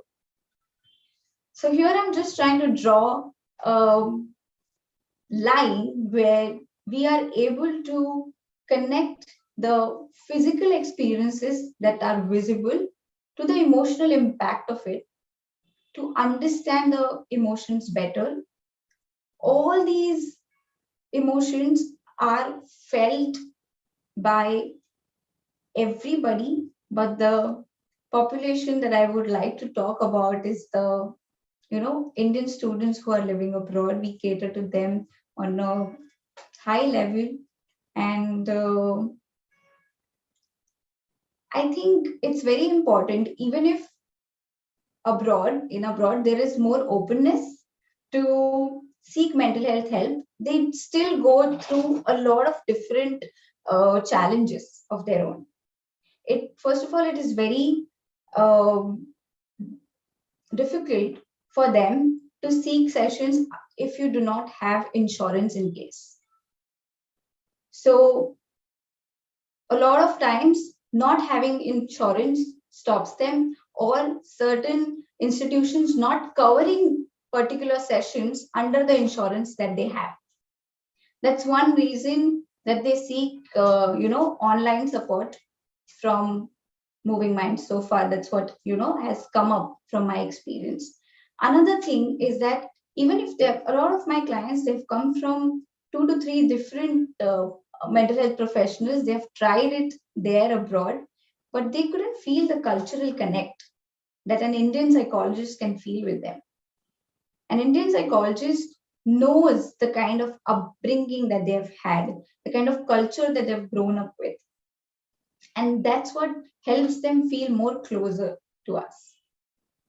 So what we are trying to provide from here is the more cultural relevance, better understanding of what they are going through, and helping them making emotions more visible, more tangible through the body-based therapies. So this is something that I wanted to touch upon today. Thank you. And thank you so much for this platform. If we could together do something, let's join hands. Sure. We'll plan it out. Thank you very much. Thank you. We have got 2 more speakers because we are running against time. Dr. Ina Singh and Dr. Sonia, Madam Sonia ma'am. Is Ina Singh, madam, here? Ina Singh. Dr. Ina Singh. Okay. If she is not here, then we have got Madam Sonia Achatani ma'am from Gujarat. Yes, sir. I'm here, right here, sir. Yeah, ma'am, you are the president for the Gujarat state for WICCI. Yes, sir. There is a lady who's requesting from Mumbai, and she has got some commitment at 9 o'clock. So it's 8:55. We give her exactly 5 minutes only, if you permit. No issues, sir. Please go ahead. It's okay. I can understand, sir. No issues. Gujarat is otherwise also very accommodating for everybody. So if Thank you, sir. Thank you so much. No, sir.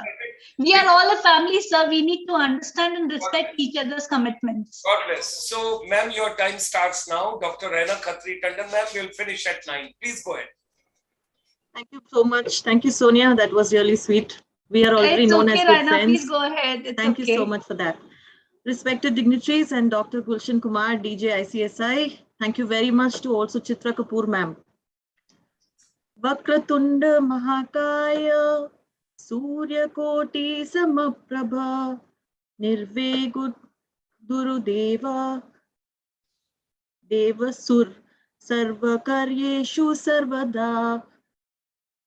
This prayer we always use when we have to remove any kind of obstacles from our life and extend blessings with God. But when we have pain and suffering in our life, we forget that something that is inside us is always God. Mental health is all about our mind. And mostly I work into Prevention of Sexual Harassment Act, which is abuse, harassment, and prevention of child offenses, sexual abuse, which is more to do with the trauma inside a person when he's undergoing these awful things that we look at. Yes, because I am short of time, I would like to give in 3 thoughts which come to my mind. In the urge of becoming conscious parents today, it's always important that we don't become anxious. Conscious is not anxious, my friend. Our mind matters and so does they. Don't let the mental blocks of you touch your child, because confronting them is always about talking to them, listening to them, hearing them. Sometimes silence speaks more than words, and this is what we know all the time. How do we nurture this mental health? Being a parent of 2 teenagers today, I know that one important aspect is tell the truth. We know walk the talk, but tell the truth is something that we fail to realize, and maybe we sometimes hide from ourselves as well. Model healthy behavior. Behavior is how you do things that are copied by your child and also as they grow, and surround them with healthy adults, not with mom or dad.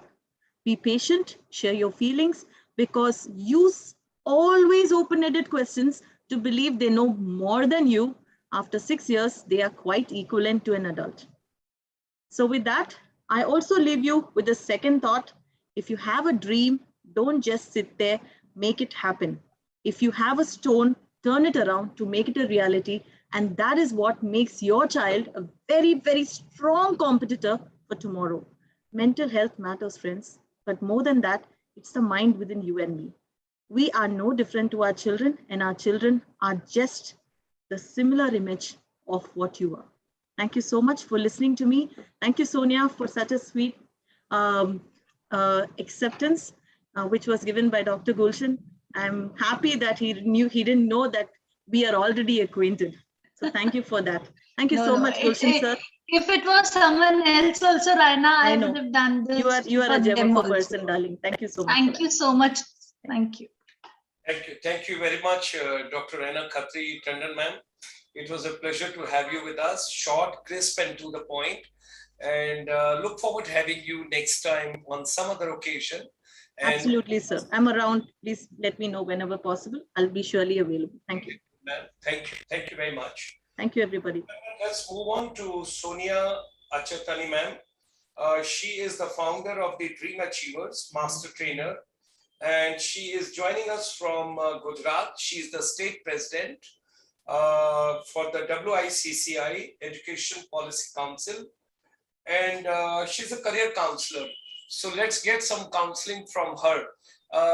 We have also been joined many other dignitaries from overseas, because it's an early morning, it's a happy morning, it's a wonderful morning. We have been joined by Surya Vijay Shastri Kotamarti ji all the way from Canada. I have been joined by Madam Preeti Singh, she is from Gurugram. And I must confess, and I must tell the world where I have reached today. Preeti has got a great contribution to that. 10th of April, 1994, from one small room where we started, she was the first counselor, she was the first program officer, and she was the first person to be associated without taking any salary, anything from us. I recall, I recollect, and I have no words to repay to her. She's a wonderful child. We have also been joined by Professor Vivek Shankar Natarajan ji, all the way. He has joined us from Lamar University from Texas. So sun is rising and USA has woken up. Before they wake up fully, let me do justice with India. So after Sonia ji, I would request Preeti ma'am to say a few words, and then Supriya Khanna Malhotra ji. So Sonia ma'am, please go ahead. Good evening to all of you and good morning to all of you who've joined us from abroad. Well, I'm Sonia Chintani. I'm a career counselor and I have been in this industry of education for the last 14 years. And it's been a wonderful journey from a teacher to a counselor. Well, the topic that I'm going to speak on is suicide thinking, a very, very sensitive thing that we need to understand. Usually we talk about why did he commit suicide? What would have been the reason? How I wish I could have spoken to him on this previously. I should have seen what was going on. You know, all these questions come to us only after that sad news or the tragedy has already happened with us or some dear one. We don't think about it in the beginning, or we don't see what would have caused this, or was he going through a bad phase when I was with him? Instead of thinking after it, I think it's time that we start observing things when people are around us. Today, after pandemic, students are getting back to school in different phases, and teachers are coming back. All of them have had their own challenges. All of them have seen lots of trauma, lots of, tragic and things at home. Somebody would have seen financial crisis. Somebody would have seen death at home. Somebody would have got deprived of his parents due to this pandemic. It would have been n number of reasons, that the child must be very confused with. Even the teachers will be coming back with the same frame of mind. So we all need to come together to understand each other, build a social bond among us. Emotional connect should be there, so that we don't have, because what I feel is suicidal thinking comes when there is a process of negativity in your mind, and it slowly develops without even we being aware of it at times. Somebody who's going through negative things in his mind, one small thing also can trigger him to take a step in a wrong direction. So we need to be very careful. In fact, we can try to see and observe people around us. If he's going through some mood swings, if he is anxious about something, there's anxiety, there's some fear in him, is he isolating himself from others? Is he trying to consume some substance or take extra medical pills or things like this to bring himself to rest? These things are a trigger. This is a warning to us that, see, he's going in a wrong direction. It's time, hold his hand, sit down and talk to him. Maybe he'll refuse it in the beginning, but when you start connecting with him emotionally, things will change for a better way. Maybe he will even shout at you, or maybe he'll put you to a side, he'll scream at you, he'll insult you. But think, for our loved ones, this is very little that we can do also. This is very little. We can take it up on us, and we should try to help him out to come out of that negative scenario from there. Once he's out of the negativity, the suicidal thinking will stop over there. Sometimes it's like, two siblings at home, when they are compared for the qualities that they have, for the academic performances they have, even that can trigger to suicidal thinking of one who is being compared. Sometimes it's a peer comparison. In class, students are compared by teachers. Maybe the teacher is not doing it intentionally. Maybe she's doing it to motivate the other students to boost up. But sometimes it might go in a wrong way. So we need to be very careful. When we are dealing with children, we need to be extra careful with them, because they are small saplings for us. We need to nurture them with lots and lots of care and love. And that is how it is going to bring about the best positive attitude in them. Sometimes, what happens is we are unable to speak to somebody. We tell them, अच्छा ठीक है, मैं सुनती हूँ, थोड़ी देर रुक जा, मेरे को ये काम खत्म करने दे. पर हो सकता है उसके लिए वो बहुत जरूरी होगा आपको बताना, क्योंकि वो जब आपको बताएगा, he'll feel light. उसको हल्का लगेगा. मे बी उसका सारा वो जो एक एंजाइटी थी या एक वरी थी, वो निकल जाएगी उस समय आपसे बात करके. लेकिन आपने वो मौका नहीं दिया, उसको समझ में नहीं आया, थोड़ी देर में कोई और बात हो गई, वो उसको ज्यादा हिट कर गई और उसने गलत कदम उठा लिया. This is how they end up. So we need to really work on it, how to bring positivity in and around us, so that people who have very little negativity also in their life, it should wipe out. It should come out in a very good way. We are here as educators, we are here as counselors to provide positivity approach to everybody in the society. And if, believe me, if our efforts can bring one human also into a positive note, I think we have achieved what we have to do it. This is what we need to understand. With this, I would like to conclude. Thank you. Wonderful, ma'am. Short, crisp, and to the point.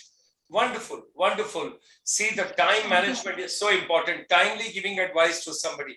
So with these words, I come to Preeti ma'am, and from Preeti ma'am, then thereafter, we will go to Supriya Khanna Malhotra ma'am. Sorry, I would like to add one thing. I would like to join the team if it is possible so that I could do more. God bless you, ma'am. हम आपके पास गुजरात पहुंच जाएंगे, हम आ जाएंगे आपके पास वहां. Most welcome, sir. Please. As an elder brother, I'll reach you over there. So, as I was telling earlier also, Vivek Shankar Natarajan ji, who is joining us from United States, he's our advisor for USA. And today is a Friday. Every Friday, आज तो एक special program है. Otherwise, every Friday, 5:30 p.m. Surya Vijay Shastri Kotamarti ji, he does a program from Canada live for us at 5:30 p.m. every Friday. That's called Power of Self. Power of Self. तो विवेक शंकर जी, मैं आज आपको उस बच्चे से मिलवा रहा हूं जिस बच्चे के साथ मैंने अपना जिंदगी का पहला जो काम था वो शुरू किया 10th अप्रैल 1994 को, और उस बच्चे ने इतना सहयोग दिया, more than my daughter. I cannot repay back to her in this lifetime. There are very less people, those really work sincerely.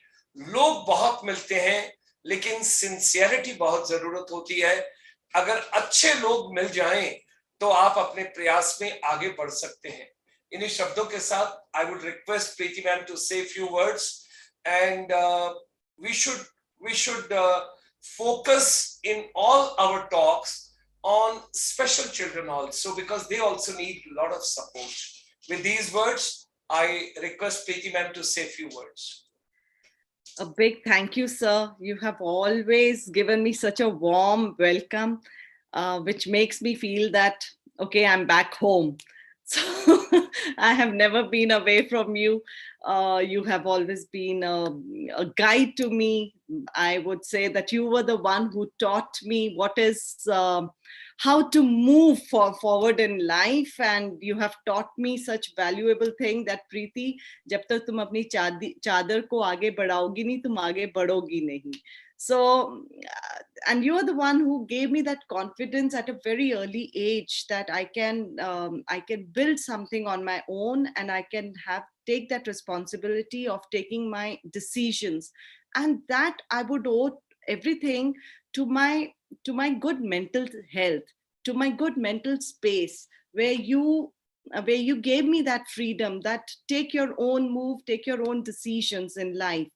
And since then, I have always, during my own journey time, I have always felt that it's okay not to be okay. It's absolutely fine. And if we have to accept few things, it's absolutely take it with the open arms.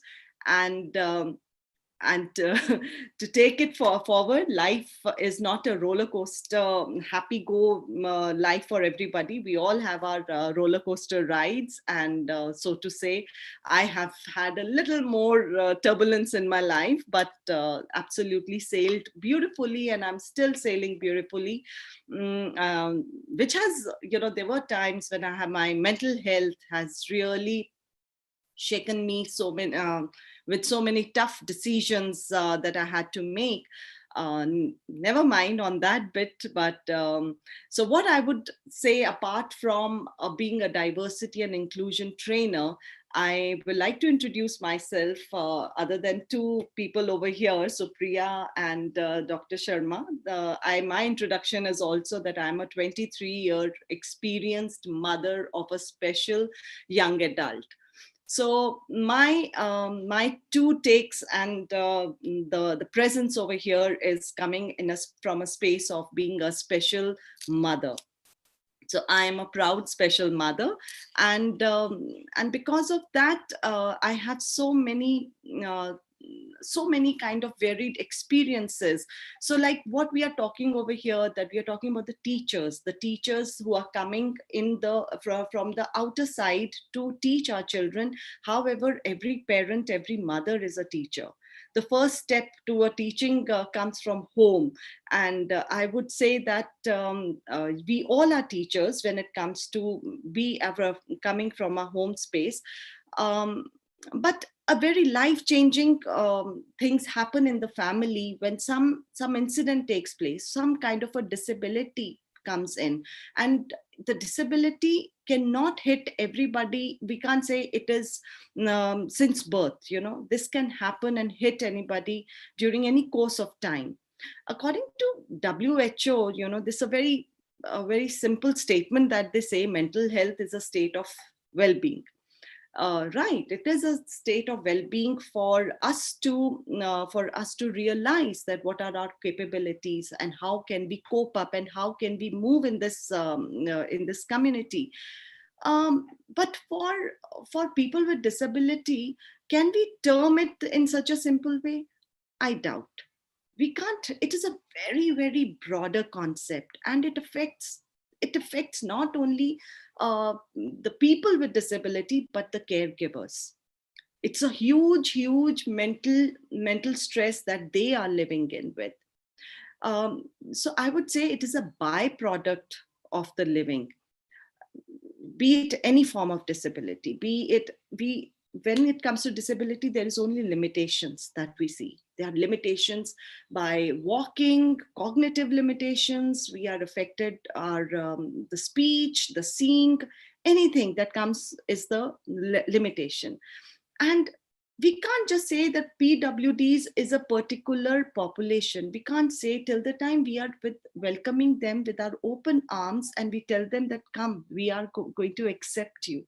They have to fit in the larger diverse group, because they are the ones whose mental state is not at par with others, and that's the fact. That's the reality that we have to accept it.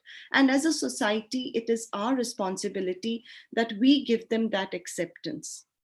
In our 2016 PWD Act, we have marked that there are 21 disabilities, and there are many visible as well as non-visible disabilities.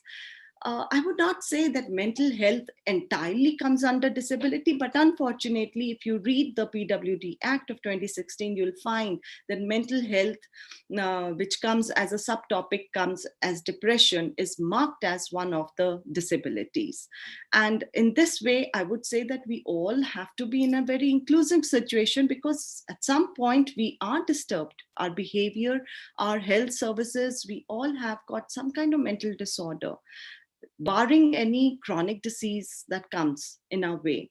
So mental health and disability are very interconnected. There is still so much to do in terms of spreading the awareness regarding talking about the mental health in the communities. I'm so glad that Dr. Sharma has come up with this, that we are speaking, I mean, whatever group we are here, but we are talking about the mental health in this small forum here. So mental health, think of the situation that, the lift is not working in any of the condominiums or any of the office space. The lift is not working, and what happens? We get frustrated. We get very anxious that, oh my God, we have to climb up the steps. Think about the reasonable accommodations that are missing from our disabled sector. Child wants to go for a movie, a young man wants to go for a movie, but there are no such availability of the ramps. What kind of mental health will that person be in? The kind of frustration that person must be in. So there are so many challenges that a young adult and the caregiver feel, and those challenges they're so disheartening. They're so very disheartening when we see the members suffering and not able to reach that desire Every individual has got desire. So when it comes to as small as, I'll talk about my own self, my son, he was 23 years old, and he always have a feeling that I want to go to a college. Over here, Supriya will really relate, because Supriya has been with Angad. She has seen Angad since his childhood times, and he would always feel that I can't go to college. Why can't I go to college? See that limitation.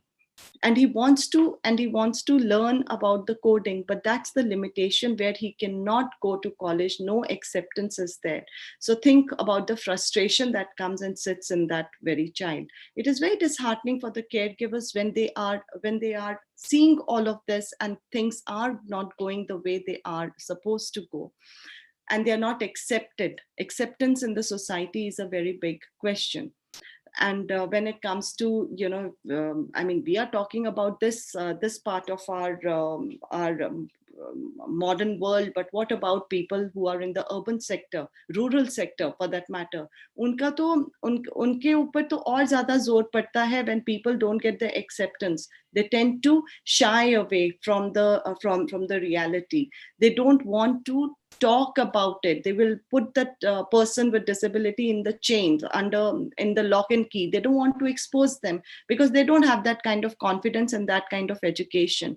And they have to also suffer, as in people giving them the tanas that, oh, tumhare purane karam aise honge.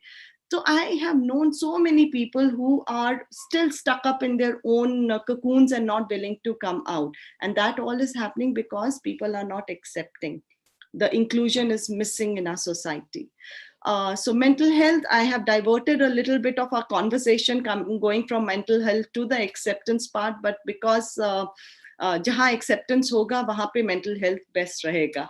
So I would, not take much of our time, because I know Dr. Sharma has been saying that we are running short of time.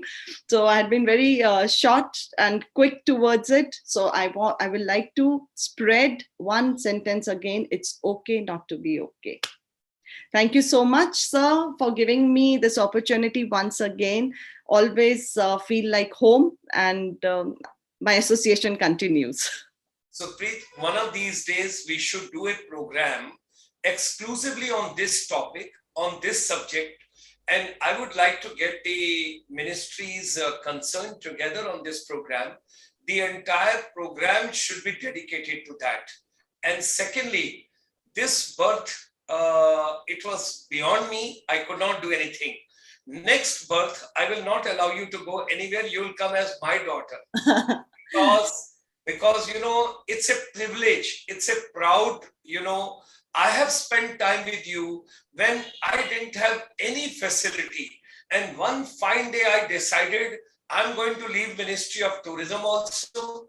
I'm going to leave Indian Army also. And I wanted to become a teacher. I wanted to become a trainer. And there you came. It was a new city. It was a new place. It was a new civilization. But more than my daughter, you came forward and you held the hand, which I cannot repay back in this birth. I cannot repay. It's so much of learning that has happened in my life because of you. One of these days, let's take it seriously. I wanted to have this long time back, yes, but somewhere it got prolonged. I think some other people could not join hands that point of time. Right, the time has come. One day, completely, I will get the honorable ministers. I'll get all the secretaries. I'll get everybody. And today you have, the way you have talked about certain acts and all, I'm sorry, I'm quite ignorant, because I have to brush up my knowledge also, because there are so many laws which are prevailing, which I'm not aware of. So my blessings to both your kids, and I pray to Almighty that every mother should be as bold as you are. And yes, now, should we bring in Supriya Khanna Malhotra ma'am? Yes, sir. Okay. Thank you so much. Hearty welcome. Thank you. God bless you, beta. God bless you. So, Supriya ma'am, hearty welcome. All yours. The world is yours. Namaste. Canada is yours. USA is also yours. Please go ahead. Thank you so much, first of all, for having me here. Thank you, Preeti, for introducing me to such a beautiful forum. I think Preeti made it very easy for me to now start speaking, because what she spoke about is actually what is very, very dear to my heart. What is something I've been working around and working with for the past so many years. I've been an educator, and then I turned into a special educator. Once I started teaching children with special needs, I knew that I reached a space where the hearts are pure, where all they want is just to be heard. I want all of us sitting over here to think for a minute. We all are humans, right? What is that one thing that we all long for? What is it? Just that one glance that says that yes, you matter, one smile that makes you feel welcome. Now let's come to the world of a child with special needs. He is growing and he is growing. When he is in grade 5, probably he's invited for 1 or 2 birthdays. Imagine when that kid is in grade 8, when the children are selecting their own friends. What happens to that one child? Preeti will be able to understand. So many of us who have an empathetic heart will be able to understand. What happens to that one child? He is left behind. Yeah. And that is when all of us, we humans, a humanistic society, must step in. We have to make this planet, as we profess, a beautiful place. When I read the topic, mental health of students and teachers, I just sat back and smiled, because this is something, yes, the pandemic definitely has drawn a lot of attention to this topic. But this is something that is an ongoing turmoil in the society today. What is it that we associate schools with today? Academic pressure, 95 percentile. Oh, just 95. It is 98 now. Just 98, your child won't be able to make it into D. That is what we are going towards. Is that the legacy that we want to leave for the generations to come? That's a question I want all of you to ponder upon. I am not going to give the answer. We know we are running short of time. Probably, as Dr. Gulshan said, we will have another session on this. So now let's convert the physical classroom into an online session for a child with special needs. Imagine his laptop is his classroom, right? He gets absolutely no movement. And it is very, very important for a child or an individual with special needs to have some physical activity to be able to channelize his mind into learning or retaining what is being taught in the class. It truly is a heartbreaking scenario where, as an educator, you're sitting this side of the laptop and you know that you want to reach out to the child. The child knows he wants to talk to you about little things, but he cannot. So today, I would want to just say, let us live with this adage that let no child be unseen and let no voice be unheard. Coming forth, thankfully, yes, the schools are opening up, physical spaces are opening up. And honestly, there is no one who's happier for this than the students. They've been reaching out to the teachers, they've been reaching out to the principals, and children with special needs.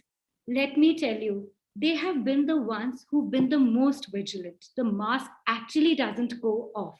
They have this small community, their small space, their teacher as their family. They sit, they feel for each other, they feel each other's pain. Today, let's make this one pledge that going forward, the world is opening. Yeah, we are moving out, stepping out of our houses after 2 whole years. Let's just take one step more and be more inclusive in recognizing the emotional needs of these individuals who are there, who have hearts that beat, who have senses which understand each and everything. It's just for us to give them those 2 minutes. I would want to speak as an educator also, sitting this side. continuously. I have had colleagues, I have had myself sleepless nights. I have to make a PowerPoint presentation. Will my students understand what I'm trying to teach them? How will they submit the assignments? So it's been quite a journey. These 2 years have taught us that it is all right. It is all right to sit back and smile, be one with your circle of people, and let each and every person around you, be it your student, be it your colleague, or be it a parent who's reaching out to you in panic, let him know that you matter, you are heard, and you are seen. Thank you so much. Thank you. Thank you. Thank you very much, Supriya ma'am. Preeti ma'am, I want to show you one picture that should get the motto and the inspiration from today. Just since morning, I took a pledge. Today, there will be no PPT, but I'm breaking my own promise. Just one slide I want to show you so that you'll get the inspiration. Here is the gentleman. You can see it. This picture, if you see, his name is Sir Ken Robinson. All these pictures are his. Can you see? It's visible? Yes, sir. Yes. Yes, yes, yes, sir. His name is Sir Ken Robinson. He passed away recently. One of my very close friends who I could never repay in my life. What I am today, I've learned whole life from him. He was a polio patient. He was a polio patient.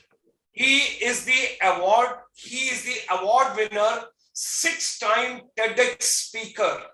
He is a policy maker for the education, creativity, whatsoever has to be brought. There are 4,000 videos of this man. Kindly show to your son. Let him see. And whenever he came on the stage, he came with the stick. He was a polio patient who could not even walk properly, and he became the global authority. And he is the one who brought a change in education ecosystem, and he wrote a book called Do Schools Kill Creativity? That was the book which he wrote. And thereafter, I'm telling you, it's a mind-blowing.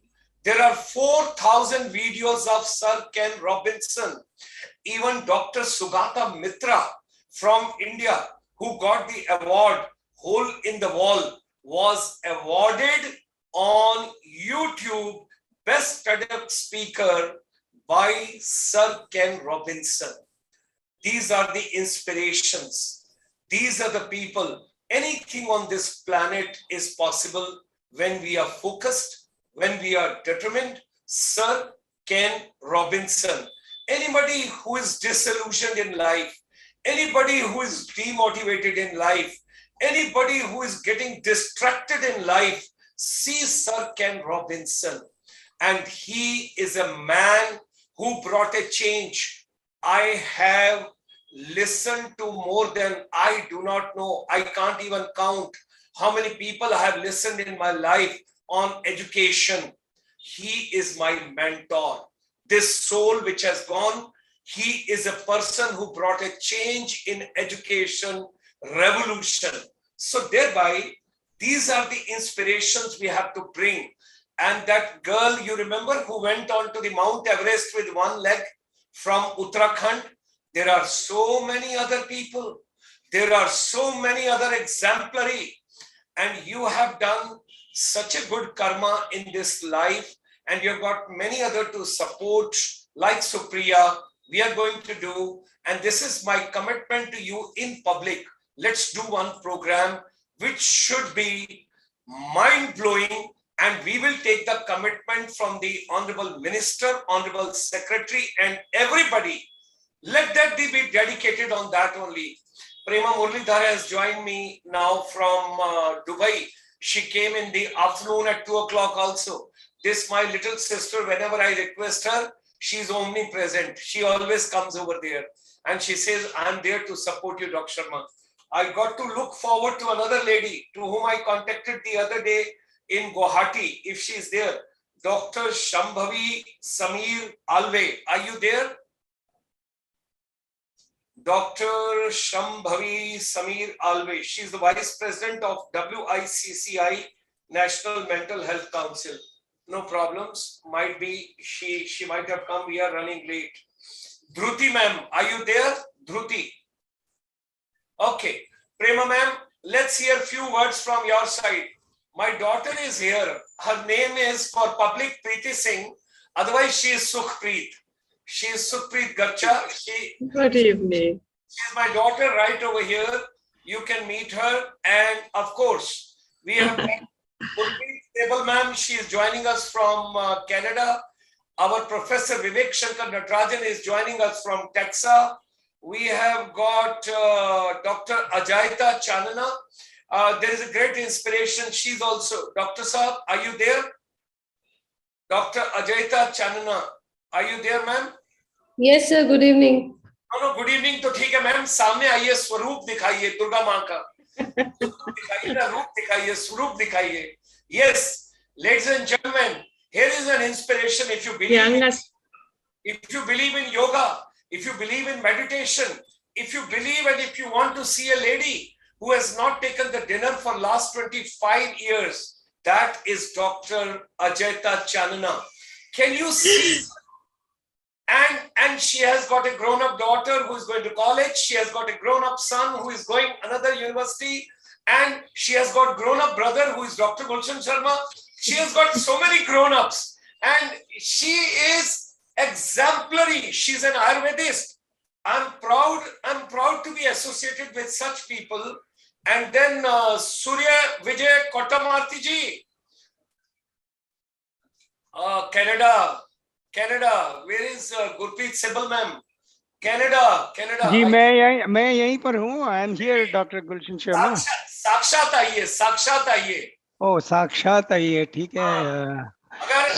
Okay, I'm here. I'm on the call. अगर आपको और मेरे को बाल उगवाने हैं तो doctor अजयता Chanana को मिलना पड़ेगा. Oh, thank you for introducing me like that. I appreciate that. There was a lady who was a chairperson who came to visit India for the first time from Switzerland, and she came to Chandigarh. And I took her to the spa. She cancelled all the meetings, and she says, "I want to spend the rest of the time only with Dr. Ajayita." I spoke already 4 days. Cancelled all the meetings. Yeah, So, nice sir, meeting you. So, sir, if you want to grow your hair once again in a natural way, without spending that other places, where people spend 5 lakhs and 6 lakhs and all, it is Dr. Ajayita. And this little sister of mine, 25 साल हो गया खाना नहीं खाया रात का. मतलब just imagine, there are people. और देखिए Gurpreet Sibal ma'am, she is another legend from the Wellness Sector Skill Council. So, Prema ma'am, few words from your side for inspiration to Preeti ma'am, and thereafter we will go for the rest of the people. Vivek Shankar ji, आप भी साक्षात आ जाइए कहीं सामने, दिखा दीजिए अपने आप को. ये देखिए, आपके भी बाल उग जाएंगे मेरी तरह. Don't worry. We all can meet Dr. Ajayita ma'am, and she saved my reputation in entire Northeast. And Ayurvedic doctors were to do the catwalk with the Patanjali products. And she said, I will train them, I'll be the choreographer. She's an Ayurvedist, she's a choreographer, she's a fashion model. She is without food, only with the yoga and I don't know, yoga and all that, 3:40 in the morning, getting up. Prema ma'am, quickly, a few words from your side as an inspiration, then we move on. Actually, I was looking at, first of all, good evening to all of you. And whatever it is at the fag end of the day, something that I have seen and experienced in the last 2.5 years is this small dose of energy from Gulshan ji. Salute you, Dr. Gulshan ji. I mean, we are actually so thrilled to be energized by you. Long winding days, but the end of it, even, I was there, as he said, at 2:30.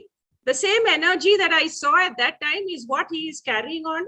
Hats off to you. It's all that because you are still young at heart. 16 in here. The numbers are just numbers, and I salute you for that. Thank you so much. I mean, I really wanted to talk a lot, but seeing and the huge experts at the forum and talking, people especially talking about wellness, let me quickly tell you that at this part of the globe, fortunately for us, we didn't experience. She's in Dubai. We all should. Right. I'm in UAE, and I head a group of institutions as the director and principal. Of course, a 37-year-long journey as an educator, from a kindergarten teacher to that of a quality assurance specialist in the field of education.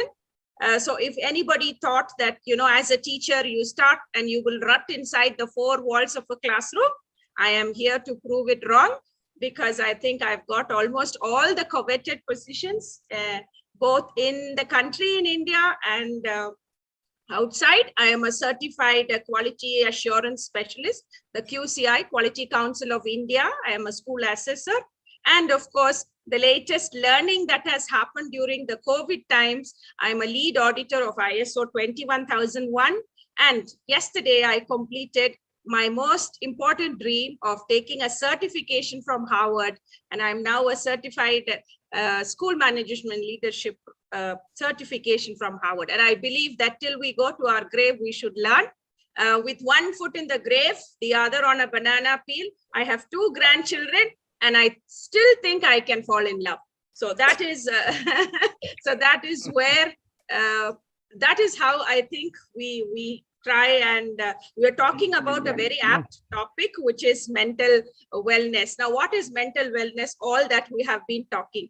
If you want to do the theoretical aspects, I think the Google is full.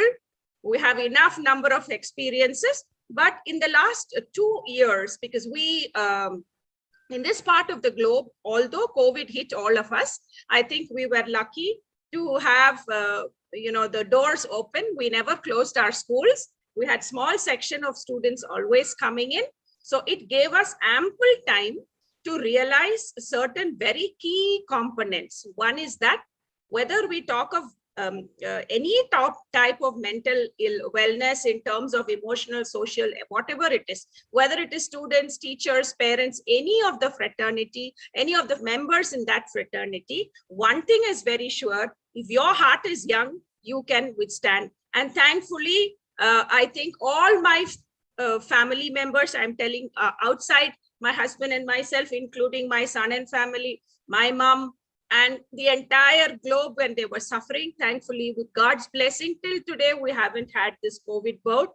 So I think, going to school, being physically there, having cases every day, still, when you do, as I'm so lovely to see Dr. Ajeta. I think, as you rightly said, a good strict regime makes it all happen. So when you know what to do, when to do, how to do, have a place for everything, and everything in its place, then life is beautiful. I think that is the message for the whole world, that whatever comes, we should have the grit and determination to face it, and keep the mind always young. And who else other than school children should you be in the company of to actually internalize? I know it's getting to the fag end of the year, but I have to tell you that besides the school teachers and the students themselves, there is a huge responsibility on parents that has actually happened now. So 2 years, many children have been at home. I've had children who joined me yesterday for the first time after 2.5 years. So parents who were, the very possessive of their children, didn't want to expose them, although the schools were open. Now, these are the children we are seeing that there are certain behavioral challenges that the teachers are experiencing. Teachers themselves, I think, a big salute to all the teachers across the world. Whatever industry, any industry in the world wanted to thrive this COVID-19, I think it's the education industry that stands tall.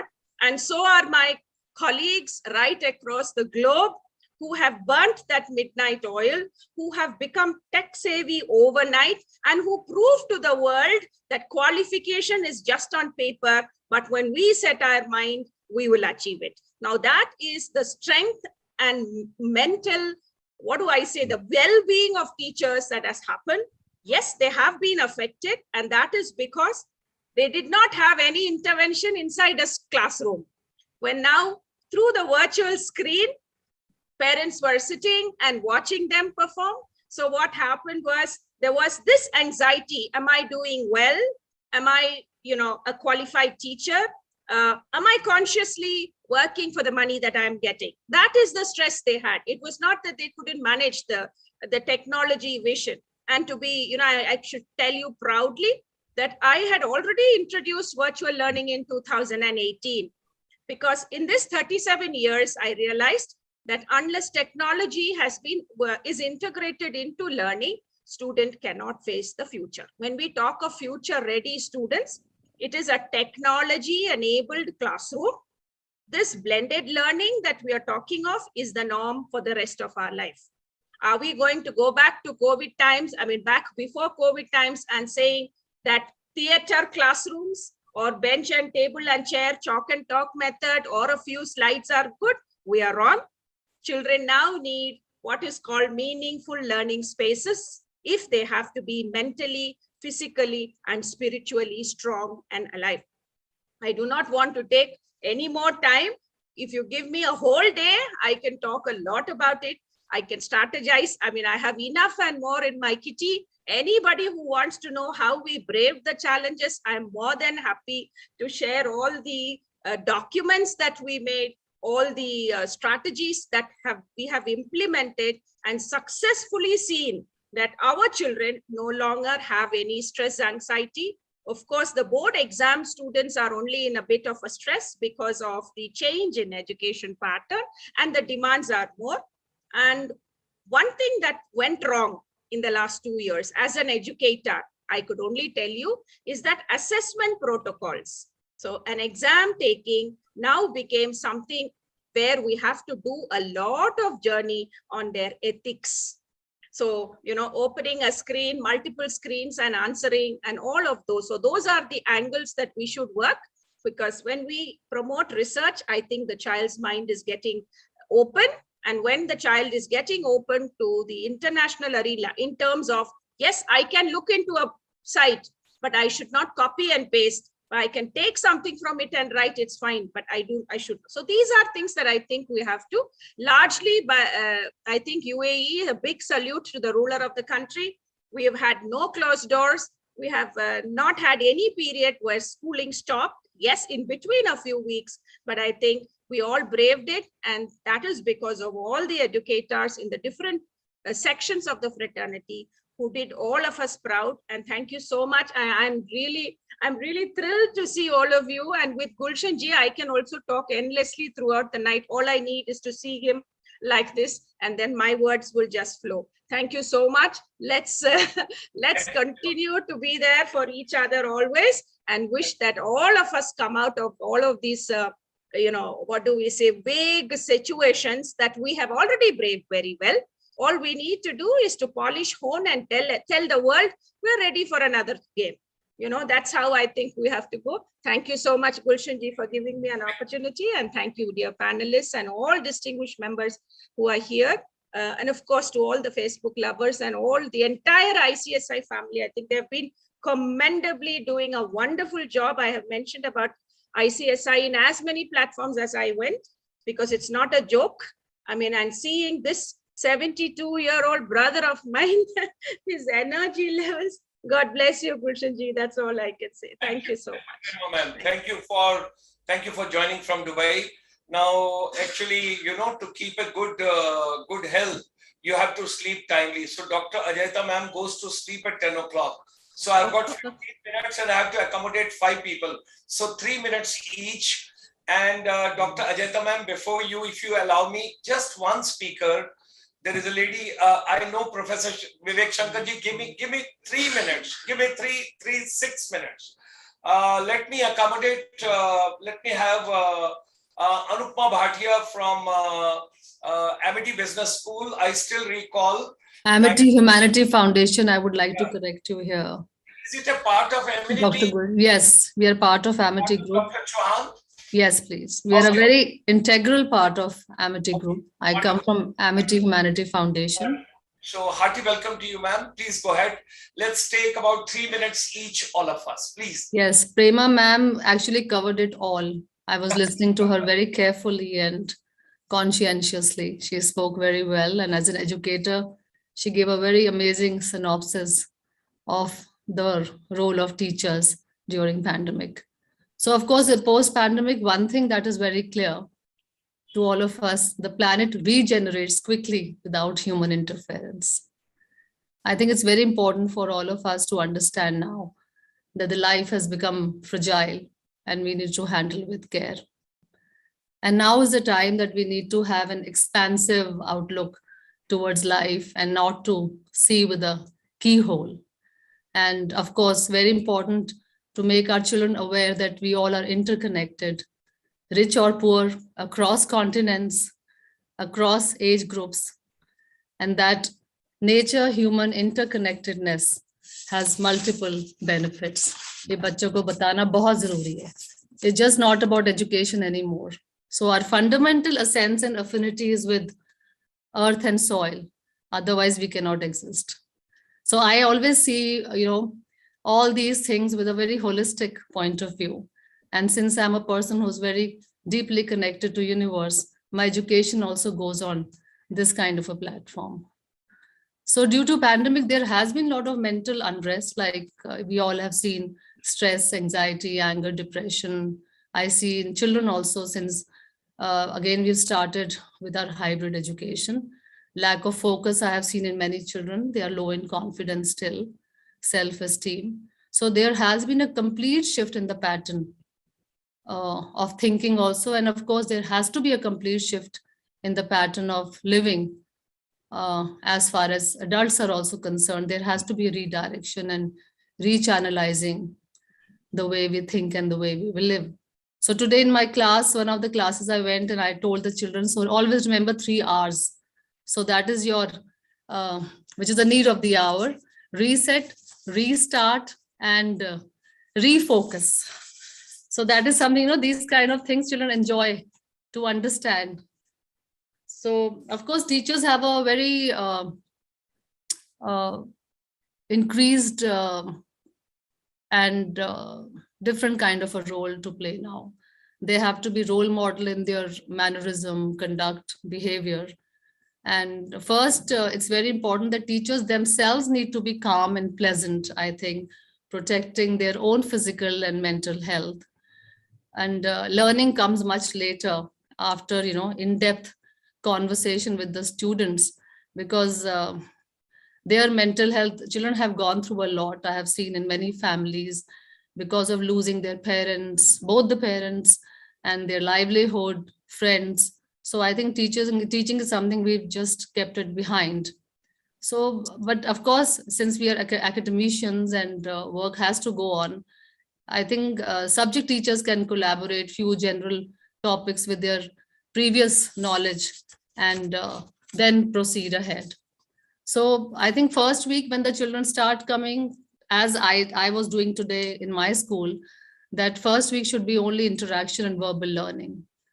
And the learning outcomes from pandemic is very important. They should be indicated as essential life skills, I think, such as self-reliance. बच्चों को बताना बड़ा ज़रूरी है, the concept of minimalistic living, difference between need and desire, community service, किस बच्चे ने किस तरह contribute किया in a certain kind of situation. So, of course, emotional blanket protection बच्चों को देना is very important at this point of time. Encourage the children to socialize, one-to-one conversation, and there will be lack of concentration and focus in children, but they are trying to acclimatize, which I saw today again in my organization. So, but in other words, I think consistent engagement between children and teachers is very important. So design your curriculum in a way which brings excitement to them, and like project-based learning by doing, so on and so forth. These things must help the children. And also, of course, with children, we have to understand they have experienced different level of anxiety, stress, and isolation. So in, I think, certain children, today I was talking to one child and he was talking about the kind of restriction and even violence he faced at home, which affects their social, emotional well-being. So that cushioning coming from a teacher would really help. And the back to school concept must be accepted happily and positively. बच्चों को peer acceptance बहुत जरूरी है. कोई class buddy kind of a system we can create that they can have friends where they can vent themselves, and they should be encouraged with their online educational experience. अपने आप discuss करें एक दूसरे के साथ, success stories बताएं, limitations बताएं. They've learned other things also which they should not be learning, but they have learned. So I think ultimately something very important that I stress on as an educator is that encourage children to take time for spiritual practices. Allow space for inspirational reading, gratitude, prayer and affirmations. ये चीजें बहुत जरूरी जो हम skip कर जाते हैं. Every day take a few soft moments, even if just a few breaths, for pleasure of finding peace from within. It's very important to be connected to yourself. It's for all of us, for teachers also, I think. That's all I have to say. Thank you so much. Not taking too much of time. Thank you very much, ma'am. Thank you. Thanks a lot. Thank you. Thank you. Ajayita Channa, ma'am, 3 minutes from your side so that me, Surya Vijay, Shastri Kottamarthi ji, and Professor Vivek Shankar Natarajan, Gurpreet ma'am, all of us, we can take few tips from you, how to remain young, how to remain happy, how to look after personal happiness, wellness, and how to look after others as well. Prema ma'am can also take some tips all the way in UAE. Please go ahead. Good evening to all of you, and thanks a lot, Dr. Gulshan Sharma, once again for inviting me on this prestigious platform, which I always look forward to be with you. Rather, you asked me to give us some tips. I always look forward and look at you to absorb some tips from you to remain happy, young, and energetic. That's like 3 words that define you. So you are a great source of inspiration. Hailing from Ayurveda fraternity, I think remaining in balance is not a very Herculean task. If we know what principles we need to follow and what kind of exercises and the breathing we should do, I think that's none of the disease can attack. Name it, it's a mental disease, name it, it's a depression, name it, it's anxiety, name it, it's panic attacks, naming any kind of the repercussion which our physical formation or the physical bodies they can have out of these imbalances. So to start with, I'll just take 2 or 3 minutes, I think not more than that. I can elaborate, I can describe complete health in just 2 lines on Sanskrit, which we have been taught. And I think going through this COVID and this pandemic, those 2 lines is just the full formation of the health. So it says, Sam dosha, sam agni, sam dhatu mal kriya, prasan atma indriye mana, swast iti abhyedete. So it says like, if you are, I'm just making it very, very simple so that we should understand it. I'm not going into the deeper meaning, but I'm just taking on the surface. What exactly does it mean? If it says like, Sam dhatu mal kriya. Sam dhatu mal kriya is your physiological actions. Nowadays, we always are sitting in front of the system that is just in front of the screen and we have been talking to each other. But are we really doing the justice for ourselves? No, we are not. Reason being, we have been confined to a small space, very small place, and the lack of physical activity is the key of getting any kind of sickness, whether you say it's depression, whether you say it's about the mental ill health, whether you say it is about the physical ill health. So sam dhatu mal kriya, when you are physically active, your all physiological systems are in tandem with your mental system. Hence, when there is in tandem, there is completely the balance, there is no disease. So to engage your students and to also to engage the teachers, I would, because I could hear like a lot of the great personalities are sitting here. With you guys, I would like to give a message. In your education system, involve health. Because health and education, they should walk hand in hand. If this is right hand, that is the left hand. If this is right leg, that's the left leg. If we are walking hand in hand, I think because you've been catering all these students, and the students is the future world. I'm not saying because it's a global family. So it's a future world. If you are able to help the students with the right kind of the education, of course, in the amalgamation with the right kind of the health, you are the one who is really the foundation stone of the healthy world. I'm not saying even the healthy nation.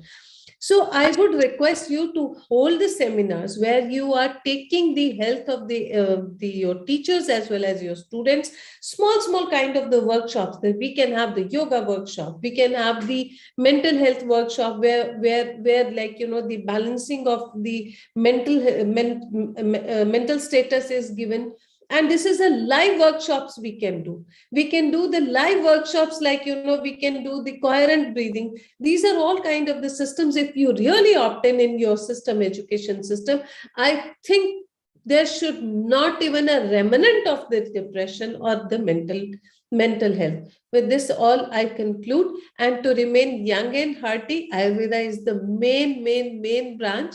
And I think we should take the support and the education from Ayurveda, so that teachers are young, students are young, the world is always young. Thank you so much. Wow, that's great. That's great.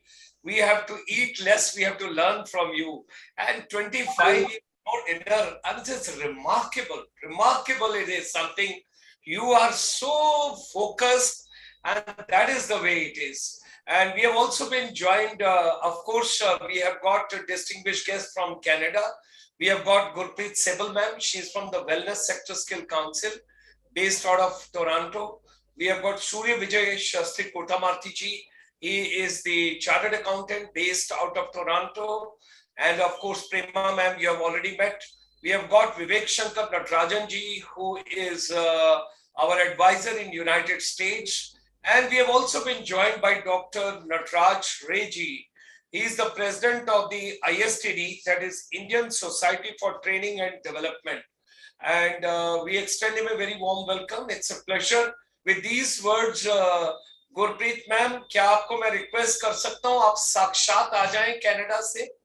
Can I make a request to Gurpreet ma'am if you are there?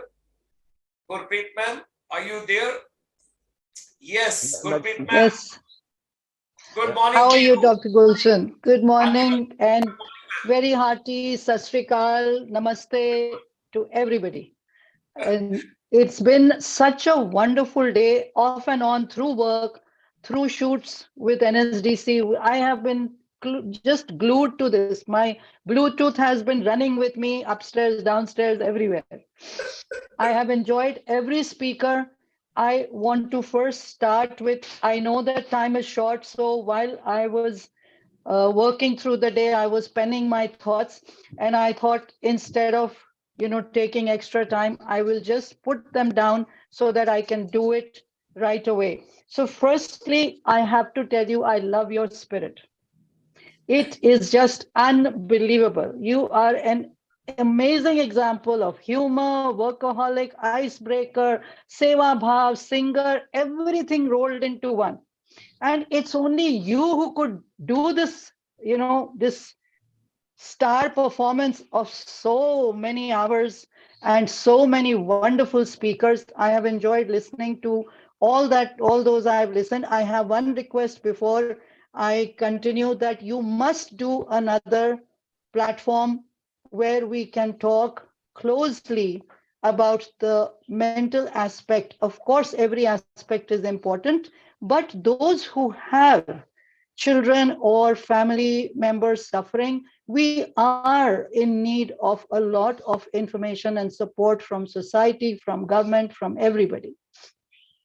So you have created this fantastic platform, which is very desirable and packed with knowledge, and all the participants, I have learned something from each one of them, and I'm looking forward to the rest of them. So yes, we are all talking about mental wellness, COVID, past and present norms, and so many negatives, so many positives. But very shortly, I just want to quickly, this is only coming from my own experience. I am not an expert in any of these fields. In my working life, I have spent 30 years in aviation, and mainly with Air Canada, and then now, as you know, 20 years with the beauty and wellness sector, and trekking between India, Canada, hop, skip, and jump. So COVID obviously was a big challenge that changed our normal, gave us a new normal.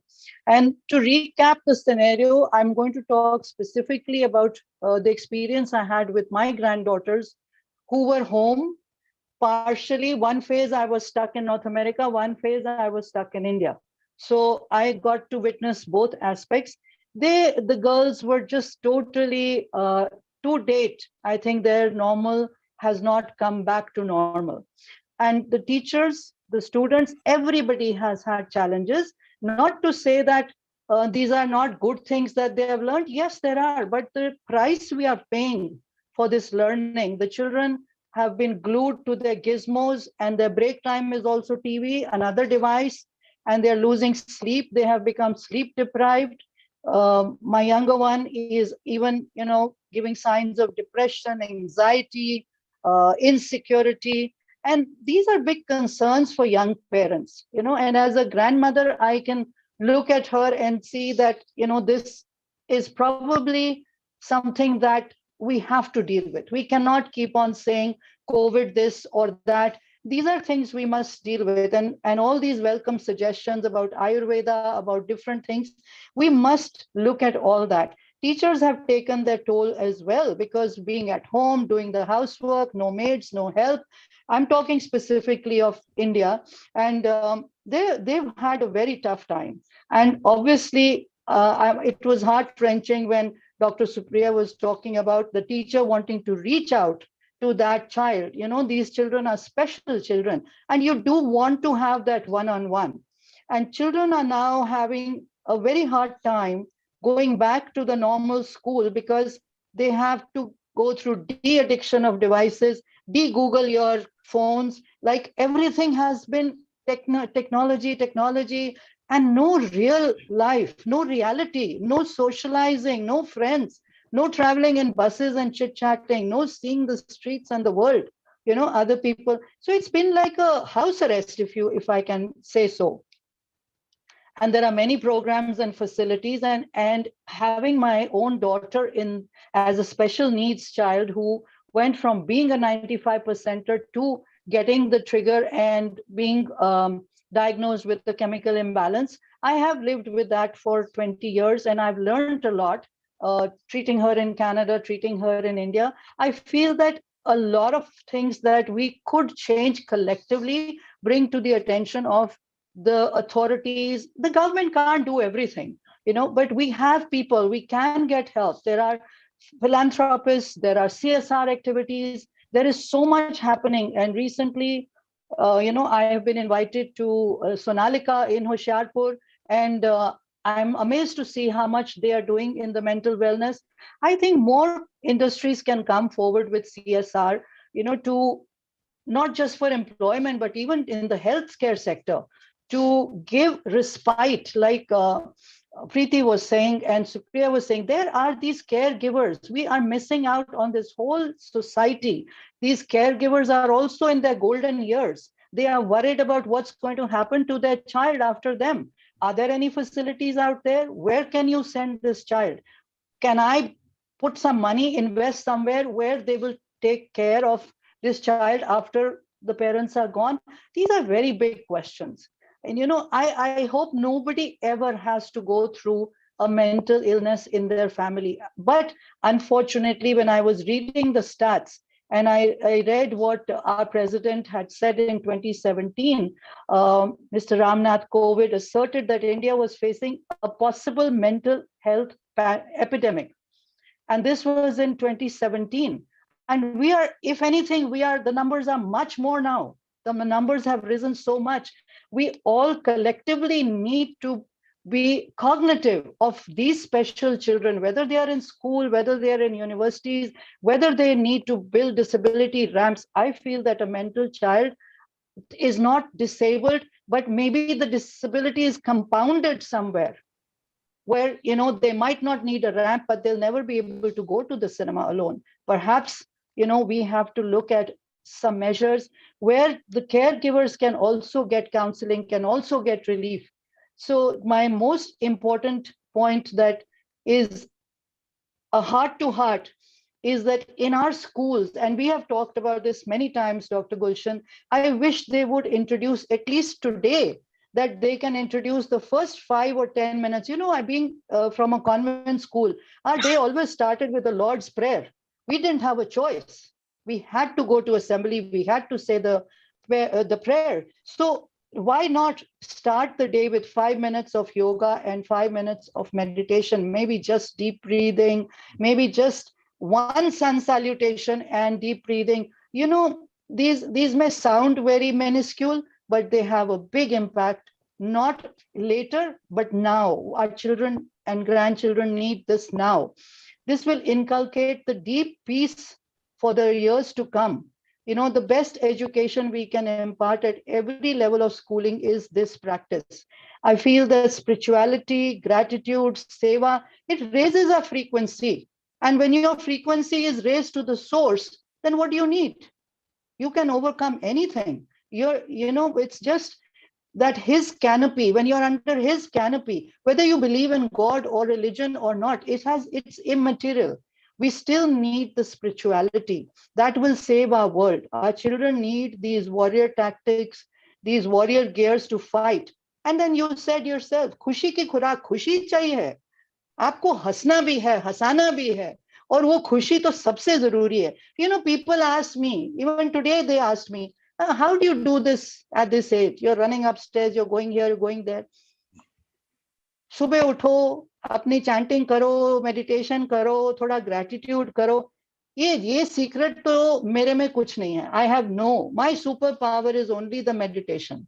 I don't think I would do anything successfully if I did not have this secret. And we should have this as an open secret for every school, for every child to know. Every child coming from India, going anywhere in the world, should carry their fire blanket with them. Kuch bhi ho jaye, hum theek hai. Maybe then we can spread. Yoga is 21st June. We have made that a huge thing, and BWSSC is really taking it seriously to the next level. But let's inculcate some spirituality. And once again, my heart goes out to Preeti. I would love to reach out as having a common denominator, and let's hope we can have another platform and discuss it in detail. Thank you so much, Dr. Gulshan. Thank you, ma'am. Actually, we started at 2 o'clock in the afternoon with the CBSC director. And in the 8-hour journey, I'm running about 12 minutes behind the schedule. I wanted to finish this by 10:15, but maybe by 10:20. I will take 3 minutes with Priya V, the Madam Balakrishnan ma'am, the Immortal Institute, which is a unique institute in Texas in USA. Are you there, ma'am? Yes, sir, I'm here. Good morning from Texas and actually California now. Yes, very good morning to you. Thank you so much. I'm deeply grateful and honored by the invitation. A very good morning to Chitra ji and all the panelists. Good evening, sorry. Ma'am, we have taken the concept of the mental wellness, 2 to 3 minutes from your side, whatever. And thereafter, I go to Surya Vijay Shastri Kotamarti ji in Canada. But first, Surya ji, with your permission, we allow, because I am from the armed forces, let's give a chance to the lady first. As you say, sir, you always know what to do. So, and definitely ladies first. Yes, thank you. Thank you. Priya ma'am. Thank you so much. Yes, thank you very much. I had a long thing prepared because this is very dear to my heart. It's something that I feel honored to be invited to. I'll keep it brief. I'll have one separate session with you on that, ma'am. I'll have one separate session with you Absolutely. on that. Absolutely. Yeah. I just wanted to share with you, Gulshan ji, if I could, childhood trauma, okay? Childhood trauma, such as that which has been caused by the pandemic, where children are witnessing the death of loved ones, near and dear relatives, but a lot of children in India have been orphaned by the pandemic. And a lot of children have lost at least one parent. Many of them have lost teachers, relatives, and so on and so forth. And childhood trauma can manifest in adult relationships in a very big way. These are called adverse childhood events, and there are about 12 of them. I can read out the list of them, but it includes a lack of feeling of safety and a lack of feeling of being able to be supported by the environment and by the adults and figures of authority in the environment, right? So children who experience trauma and dysfunction in their household and in the environment often struggle to learn the boundaries and behaviors that are natural to children that are raised without dysfunction in their surroundings. And so there are several effects, and here are some 10 ways in which childhood trauma can manifest in adult relationships.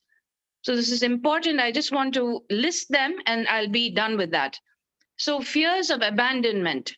Children who are neglected or abandoned by a caregiver, or in this situation, orphaned, struggle with fears of abandonment long into adulthood. Okay? So they're not able to self-soothe if the partner leaves the room during an argument. And it is manifested as jealousy or possessiveness in a relationship as an adult. They get easily irritable or annoyed with others. So in environments where they're being frequently criticized or witness criticism or witness instability, then they learn to express displeasure in relationships, that imperfections and quirks are intolerable, and they project that intolerance onto other people around them. They need a lot of space or time to themselves. This is item number 3. They stay home where they can control their surroundings, feel safe, and feel more relaxed. Number 4, unequal financial and household responsibilities. So either they're not able to rely on their partner at all, so they don't feel safe enough to rely on their partner, or they need to be taken care of as a child themselves. Number 5, settling and staying in relationships much longer than their expiration date. Now, this is particularly relevant in the West here, but if there are caregivers who had either mental illness, and death, children develop a sense of guilt. And children develop the sense of guilt that they could not fix the health or the situation with the caregiver, here being the parent or the whatever the situation is. And so they are not able to leave abusive relationships as adults. Number 6, constant arguing or fighting in relationships or avoiding conflict at all costs. They don't have the skills to have productive and healthy communication because of having instability and unsafety as children. Not knowing how to repair after fights. Number 7, they don't have productive and healthy management of conflict. They do not know how to repair a relationship after inevitable conflict that happens in partnerships. Number 8, serial monogamy. With each new partner comes new hopes to confirm they're worthy of love and partnership and that worth, inner worth that they are missing. Number 9, worrying that they are settling, being fearful of committing or avoiding relationships altogether. That speaks for itself. Number 10, trying to change their partner, trying to fix the person they're with. So these things can be changed, but the trauma at the root of this, that is emotional health, the mental health that is at the root of this, has to be addressed. Even as an adult, it can be addressed successfully with counseling and therapy, but it has to be addressed in order for that child to come out of that mental trauma sustained as a child, be it abandonment, death of a parent, loss of structure in society, loss of things, a feeling of safety or control over environment. Thank you very much, Gulshanji. Namaskar to you. Namaskar to ICSI for doing wonderful job. And a heartfelt thanks to Chitraji as well. Thank you, sister. Thank you. You are doing such a wonderful job. The other day also, I want to have a separate session, long session with you separately. And, yes, I want to offer counseling to children. I really do, because I think there is a huge possibility to help. And there are simple, easy ways that children can self-soothe that can bring them out of the mental distress that leads to mental illness. And I would like to teach these simple, small ways. Sister, small things. Very soon. Very soon. Within a week, I'm going to have a program with you. Within 1 week. Wonderful, sir. Thank you. Appreciate you so much, Gulshanji. Namaskar. God bless. Thank you so much. Are you there? Dr. Parmeshwar Aroraji, are you there? Dr. Parmeshwar Aroraji, are you there? Hello, Dr. Nataraja Gulshanji. I am in the aircraft. I am going to Delhi, so I cannot talk now. Okay, I'll talk to later. I am in the aircraft now. You are inside the aircraft. Just say hello to everybody. Yeah, hello everybody. I'm in the aircraft now. I'm going to Delhi suddenly. I'll call back in the another program with Gulshanji, my dear guru, and my dear guide and others. I'll call back you. That my aircraft is rolling, so I'm stop this. Okay, I'll get back to you sir soon. Thank you Gulshanji for inviting me, and I am honored. I am honored, and I'm really honored for that and your organization. I'll call back to you sir. Okay, tomorrow morning. Okay sir. Have a safe journey. Okay. Have a safe Okay, journey. my flight is rolling. I'm just going on. Okay. Thank you sir. Thank you. Now we Sir, have good evening, sir. he is there. He is there. He is there. Natraji, have a safe journey. Have a safe journey. Yes sir. Yes sir. Thank you sir. Thank you. Thank you sir. God bless. God bless. Thank you, Surya Vijay Sastry Kottamarti ji, you are also very fond of Dr. Parmeshwar Arora. I am also very fond of him.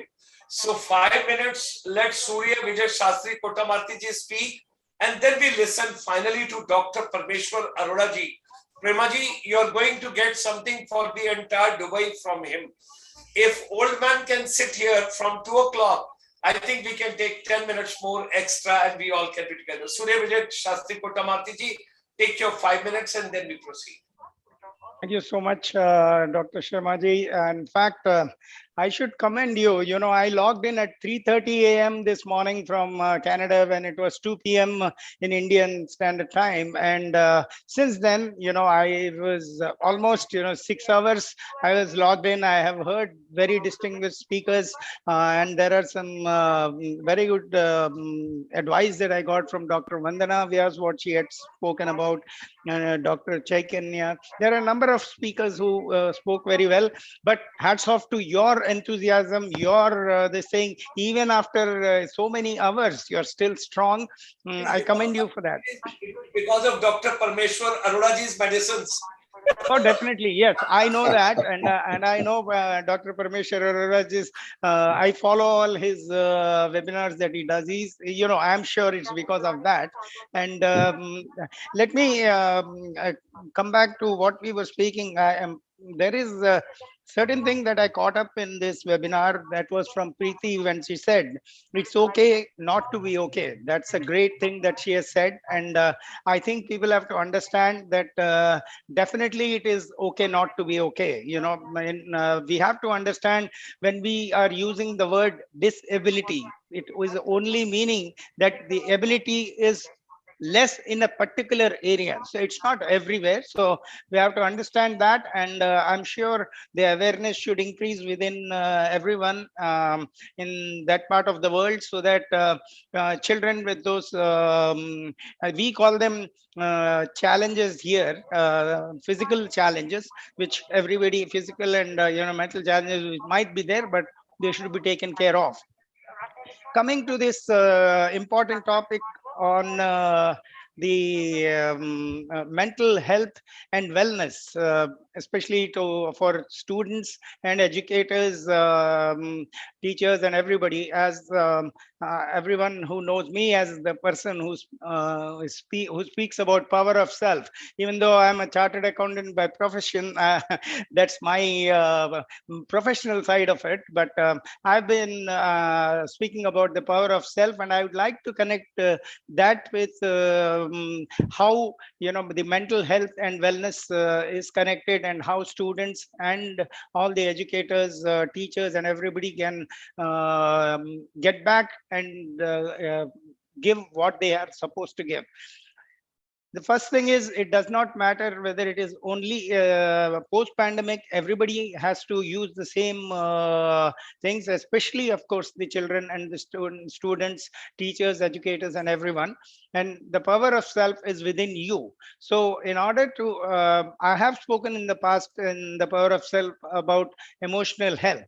And emotional health is something which we do not talk about. Most of the time, we are taught about the physical health. And when we speak about physical health, all that we know is the body is having some issues, and it is easier for somebody to describe their physical illness, and they do not mind discussing it with others because the society has accepted it that way.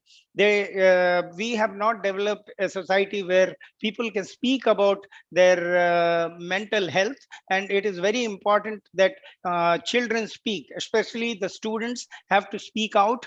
The post-pandemic, because during the pandemic they must have gone across so many things that would have come up, and they have to discuss this openly with their teachers. And I have heard one of the earlier speakers also saying that teachers should also come up openly and discuss. So the in the next few days, especially in India, where they do the schools are about to open, it is very important that when the students come back to school, the teachers have to ask the students and encourage discussions with them as to how the pandemic was, how they manage, what do they feel about it. I think from the teacher's perspective, they have to deal with the students in a particular way, and from the students' perspective, I would request all the students to discuss openly with the teachers, because until and unless there is a sync between the educators, teachers, and the students, post-pandemic things is not very difficult to manage. It is only the power of self. Everyone has that power, right from the child who is born till the child till a person passes away. We all have the same amount of mental health within. It is only we have to tap it. And I have been speaking about power of self, so I will specifically talk about there are certain things which students and everyone, including the educators, teachers, have to do, and those are your nutrition is very important. So please eat well, so that all these will help you to increase your mental health, and thereby lead to ability to discuss everything freely. Other thing is about the exercise. Do your exercise well, make it a habit to do that. And the most important thing that I have said earlier is now in relevance to what we are discussing today, kindly discuss openly about how you have felt during the pandemic. What are the good things? That it's not necessarily that we always have to speak about what was it that you felt bad during the pandemic. There are many good things that had come in the pandemic. So let everyone, the teachers, students, educators, discuss amongst themselves what were the good things, what was the negative things, and then understand each other and take it forward. So thank you, Dr. Gulshan Sharma. Today I know that you already have surpassed a lot of time, and Dr. Parmeshwar Arora also is there, and here, you know, it's working hours for me. I also have somebody waiting for me, but it was a great occasion. I said I should not be pressurizing, and I'm always grateful for you and ICSI for the great work that you do, and I commend you all and all the panelists, all the listeners, and everybody, and looking forward to listening to Dr. Parmeshwar Arora ji. Thank you, Dr. Gulshan Sharma.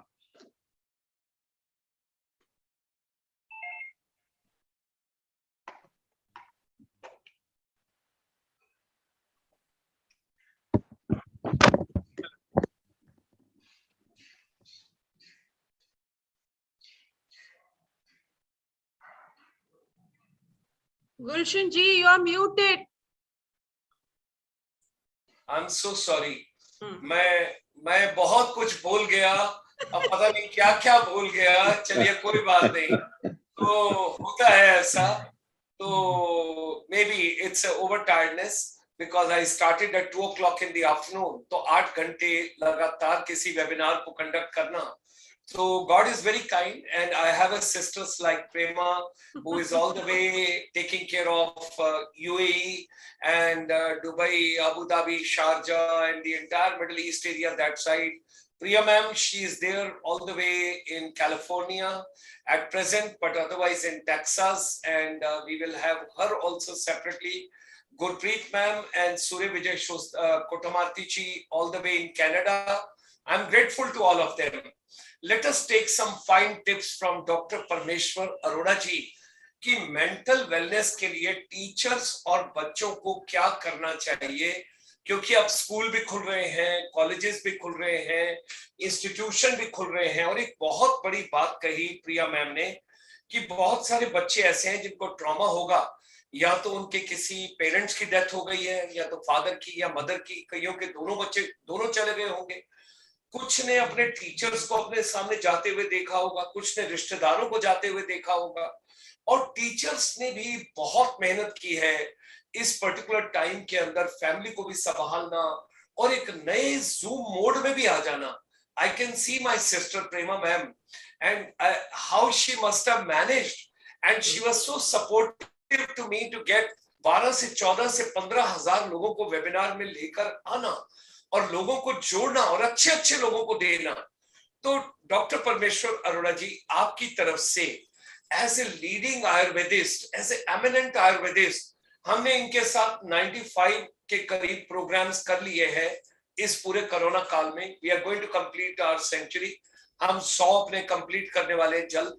तो मैं इनसे निवेदन करूंगा कि ये हमें कुछ ऐसा बताएं और वहां से हमारे क्लोजिंग रिमार्क्स रहेंगे आज के इस कार्यक्रम की। सर्वे भवन्तु सुखिनः, सर्वे सन्तु निरामया, सर्वे भद्राणि पश्यन्तु मा कश्चित् दुःखभाग् भवेत्। सबसे पहले तो मैं डॉक्टर गुलशन शर्मा जी को भगवान धर्मंतरी की ओर से उनको माध्यम बना करके खूब सारी ऊर्जा, खूब सारा आशीर्वाद और खूब सारी अच्छी अच्छी विशेष मैं डेफिनेटली आपके लिए प्रेयर करूंगा भगवान धर्मंतरी से कि आप इतना अच्छा काम कर रहे हैं। ईश्वर आपको इसी तरह से ऊर्जा दिए रखे और आप समाज के लिए, बच्चों के लिए, एजुकेटर्स के लिए, सबके लिए इसी ऊर्जा के साथ, इसी मोटिवेशन के साथ जो है काम करते रहे। ईश्वर सबका अच्छा करे। आज का हमारा विषय बहुत ही सेंसिटिव है, बहुत ही इंपॉर्टेंट है, इमोशनल भी है, क्योंकि जैसे आपने बताया कि अनफॉर्चुनेटली जो पीछे का समय गया है, that was a very tough time. बच्चों ने अपने सामने टीचर्स को जाते हुए देखा है एंड मैं उसका एक एग्जांपल हूं। मेरे बच्चों ने पिछले 10 साल से जिन टीचर से, जिस गुरु से म्यूजिक सीखा था, वो मात्र 50 साल के थे, वो कोविड में वो भगवान के पास चले गए। तो मेरे बच्चों के आंखों में आंसू उनके लिए मैंने देखा। उनके म्यूजिक रूम को उन्होंने बंद कर दिया बच्चों ने कि हम वहां जाते हैं तो हमें सर की याद आती है, अब हम कोई इंस्ट्रूमेंट्स नहीं बजाएंगे। So I know that was a tough time for me to handle them, कि उन्हें म्यूजिक रूम में वापस से बिठा करके उनको फिर से वो इंस्ट्रूमेंट्स बजवाना। I can really understand the situation with others also कि क्या त्रासदी उनके साथ हुई होगी जब उन्होंने अपने टीचर को, अपने पेरेंट्स को अपने सामने से जाते हुए देखा होगा। छोटे बच्चों ने, खासकर छोटे क्या, बड़े भी जो है वो भी टूटे हैं, बड़े भी प्रभावित हुए हैं, क्योंकि पेरेंट्स और टीचर मुझे लगता है वो कभी भी जो है वो बड़े नहीं होते, और उनके लिए हम लोग कभी जो है, हम लोग भी बड़े नहीं होते, हम लोग भी हमेशा बच्चे ही रहते हैं। आज में हमारी mother at the age of 50 जी, so it was a tough time. तो मुझे ऐसा लगता है कि अगर नटशेल में एक चीज आज बच्चों को हमें किसी भी तरह से समझानी है सो दैट हम चीजों को वापस से लाइन में ला सकें, एक वर्ड में, तो वो है interactions. We have to make sure that the children, our children, are making good interactions, number one, with the family. And family में भी बहुत अच्छा होगा अगर मदर और फादर, क्योंकि मदर और फादर ऐसे होते हैं जो मुझे लगता है कि कभी भी डिरेल्ड नहीं होते। बच्चों के भाई बहन भी अपना स्वार्थ देख सकते हैं, अपने कंफर्ट के हिसाब से उनको गाइड कर सकते हैं। मुझे लगता है कि माँ बाप कभी डिरेल नहीं होते अपने बच्चों को लेकर के। तो इस समय वो समय है जब माँ बाप को, पेरेंट्स को एंश्योर करना है कि their children are interacting with them very nicely and very so called सच्चाई से उनके साथ इंटरेक्शंस कर रहे हो, अपने मन की भावनाओं को उनके साथ शेयर कर रहे हो। Interaction is mandatory.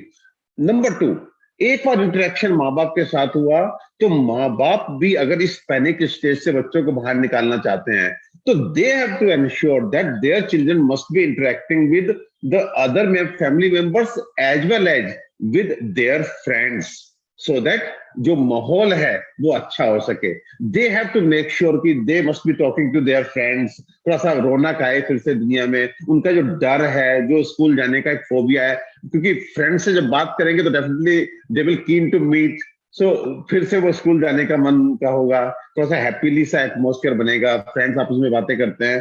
तो पहले आप पेरेंट्स के साथ इंटरेक्शन इंश्योर करें। Number 2, parents other family members and उनके फ्रेंड्स के साथ उनका इंटरेक्शन जो है वो इंश्योर करें।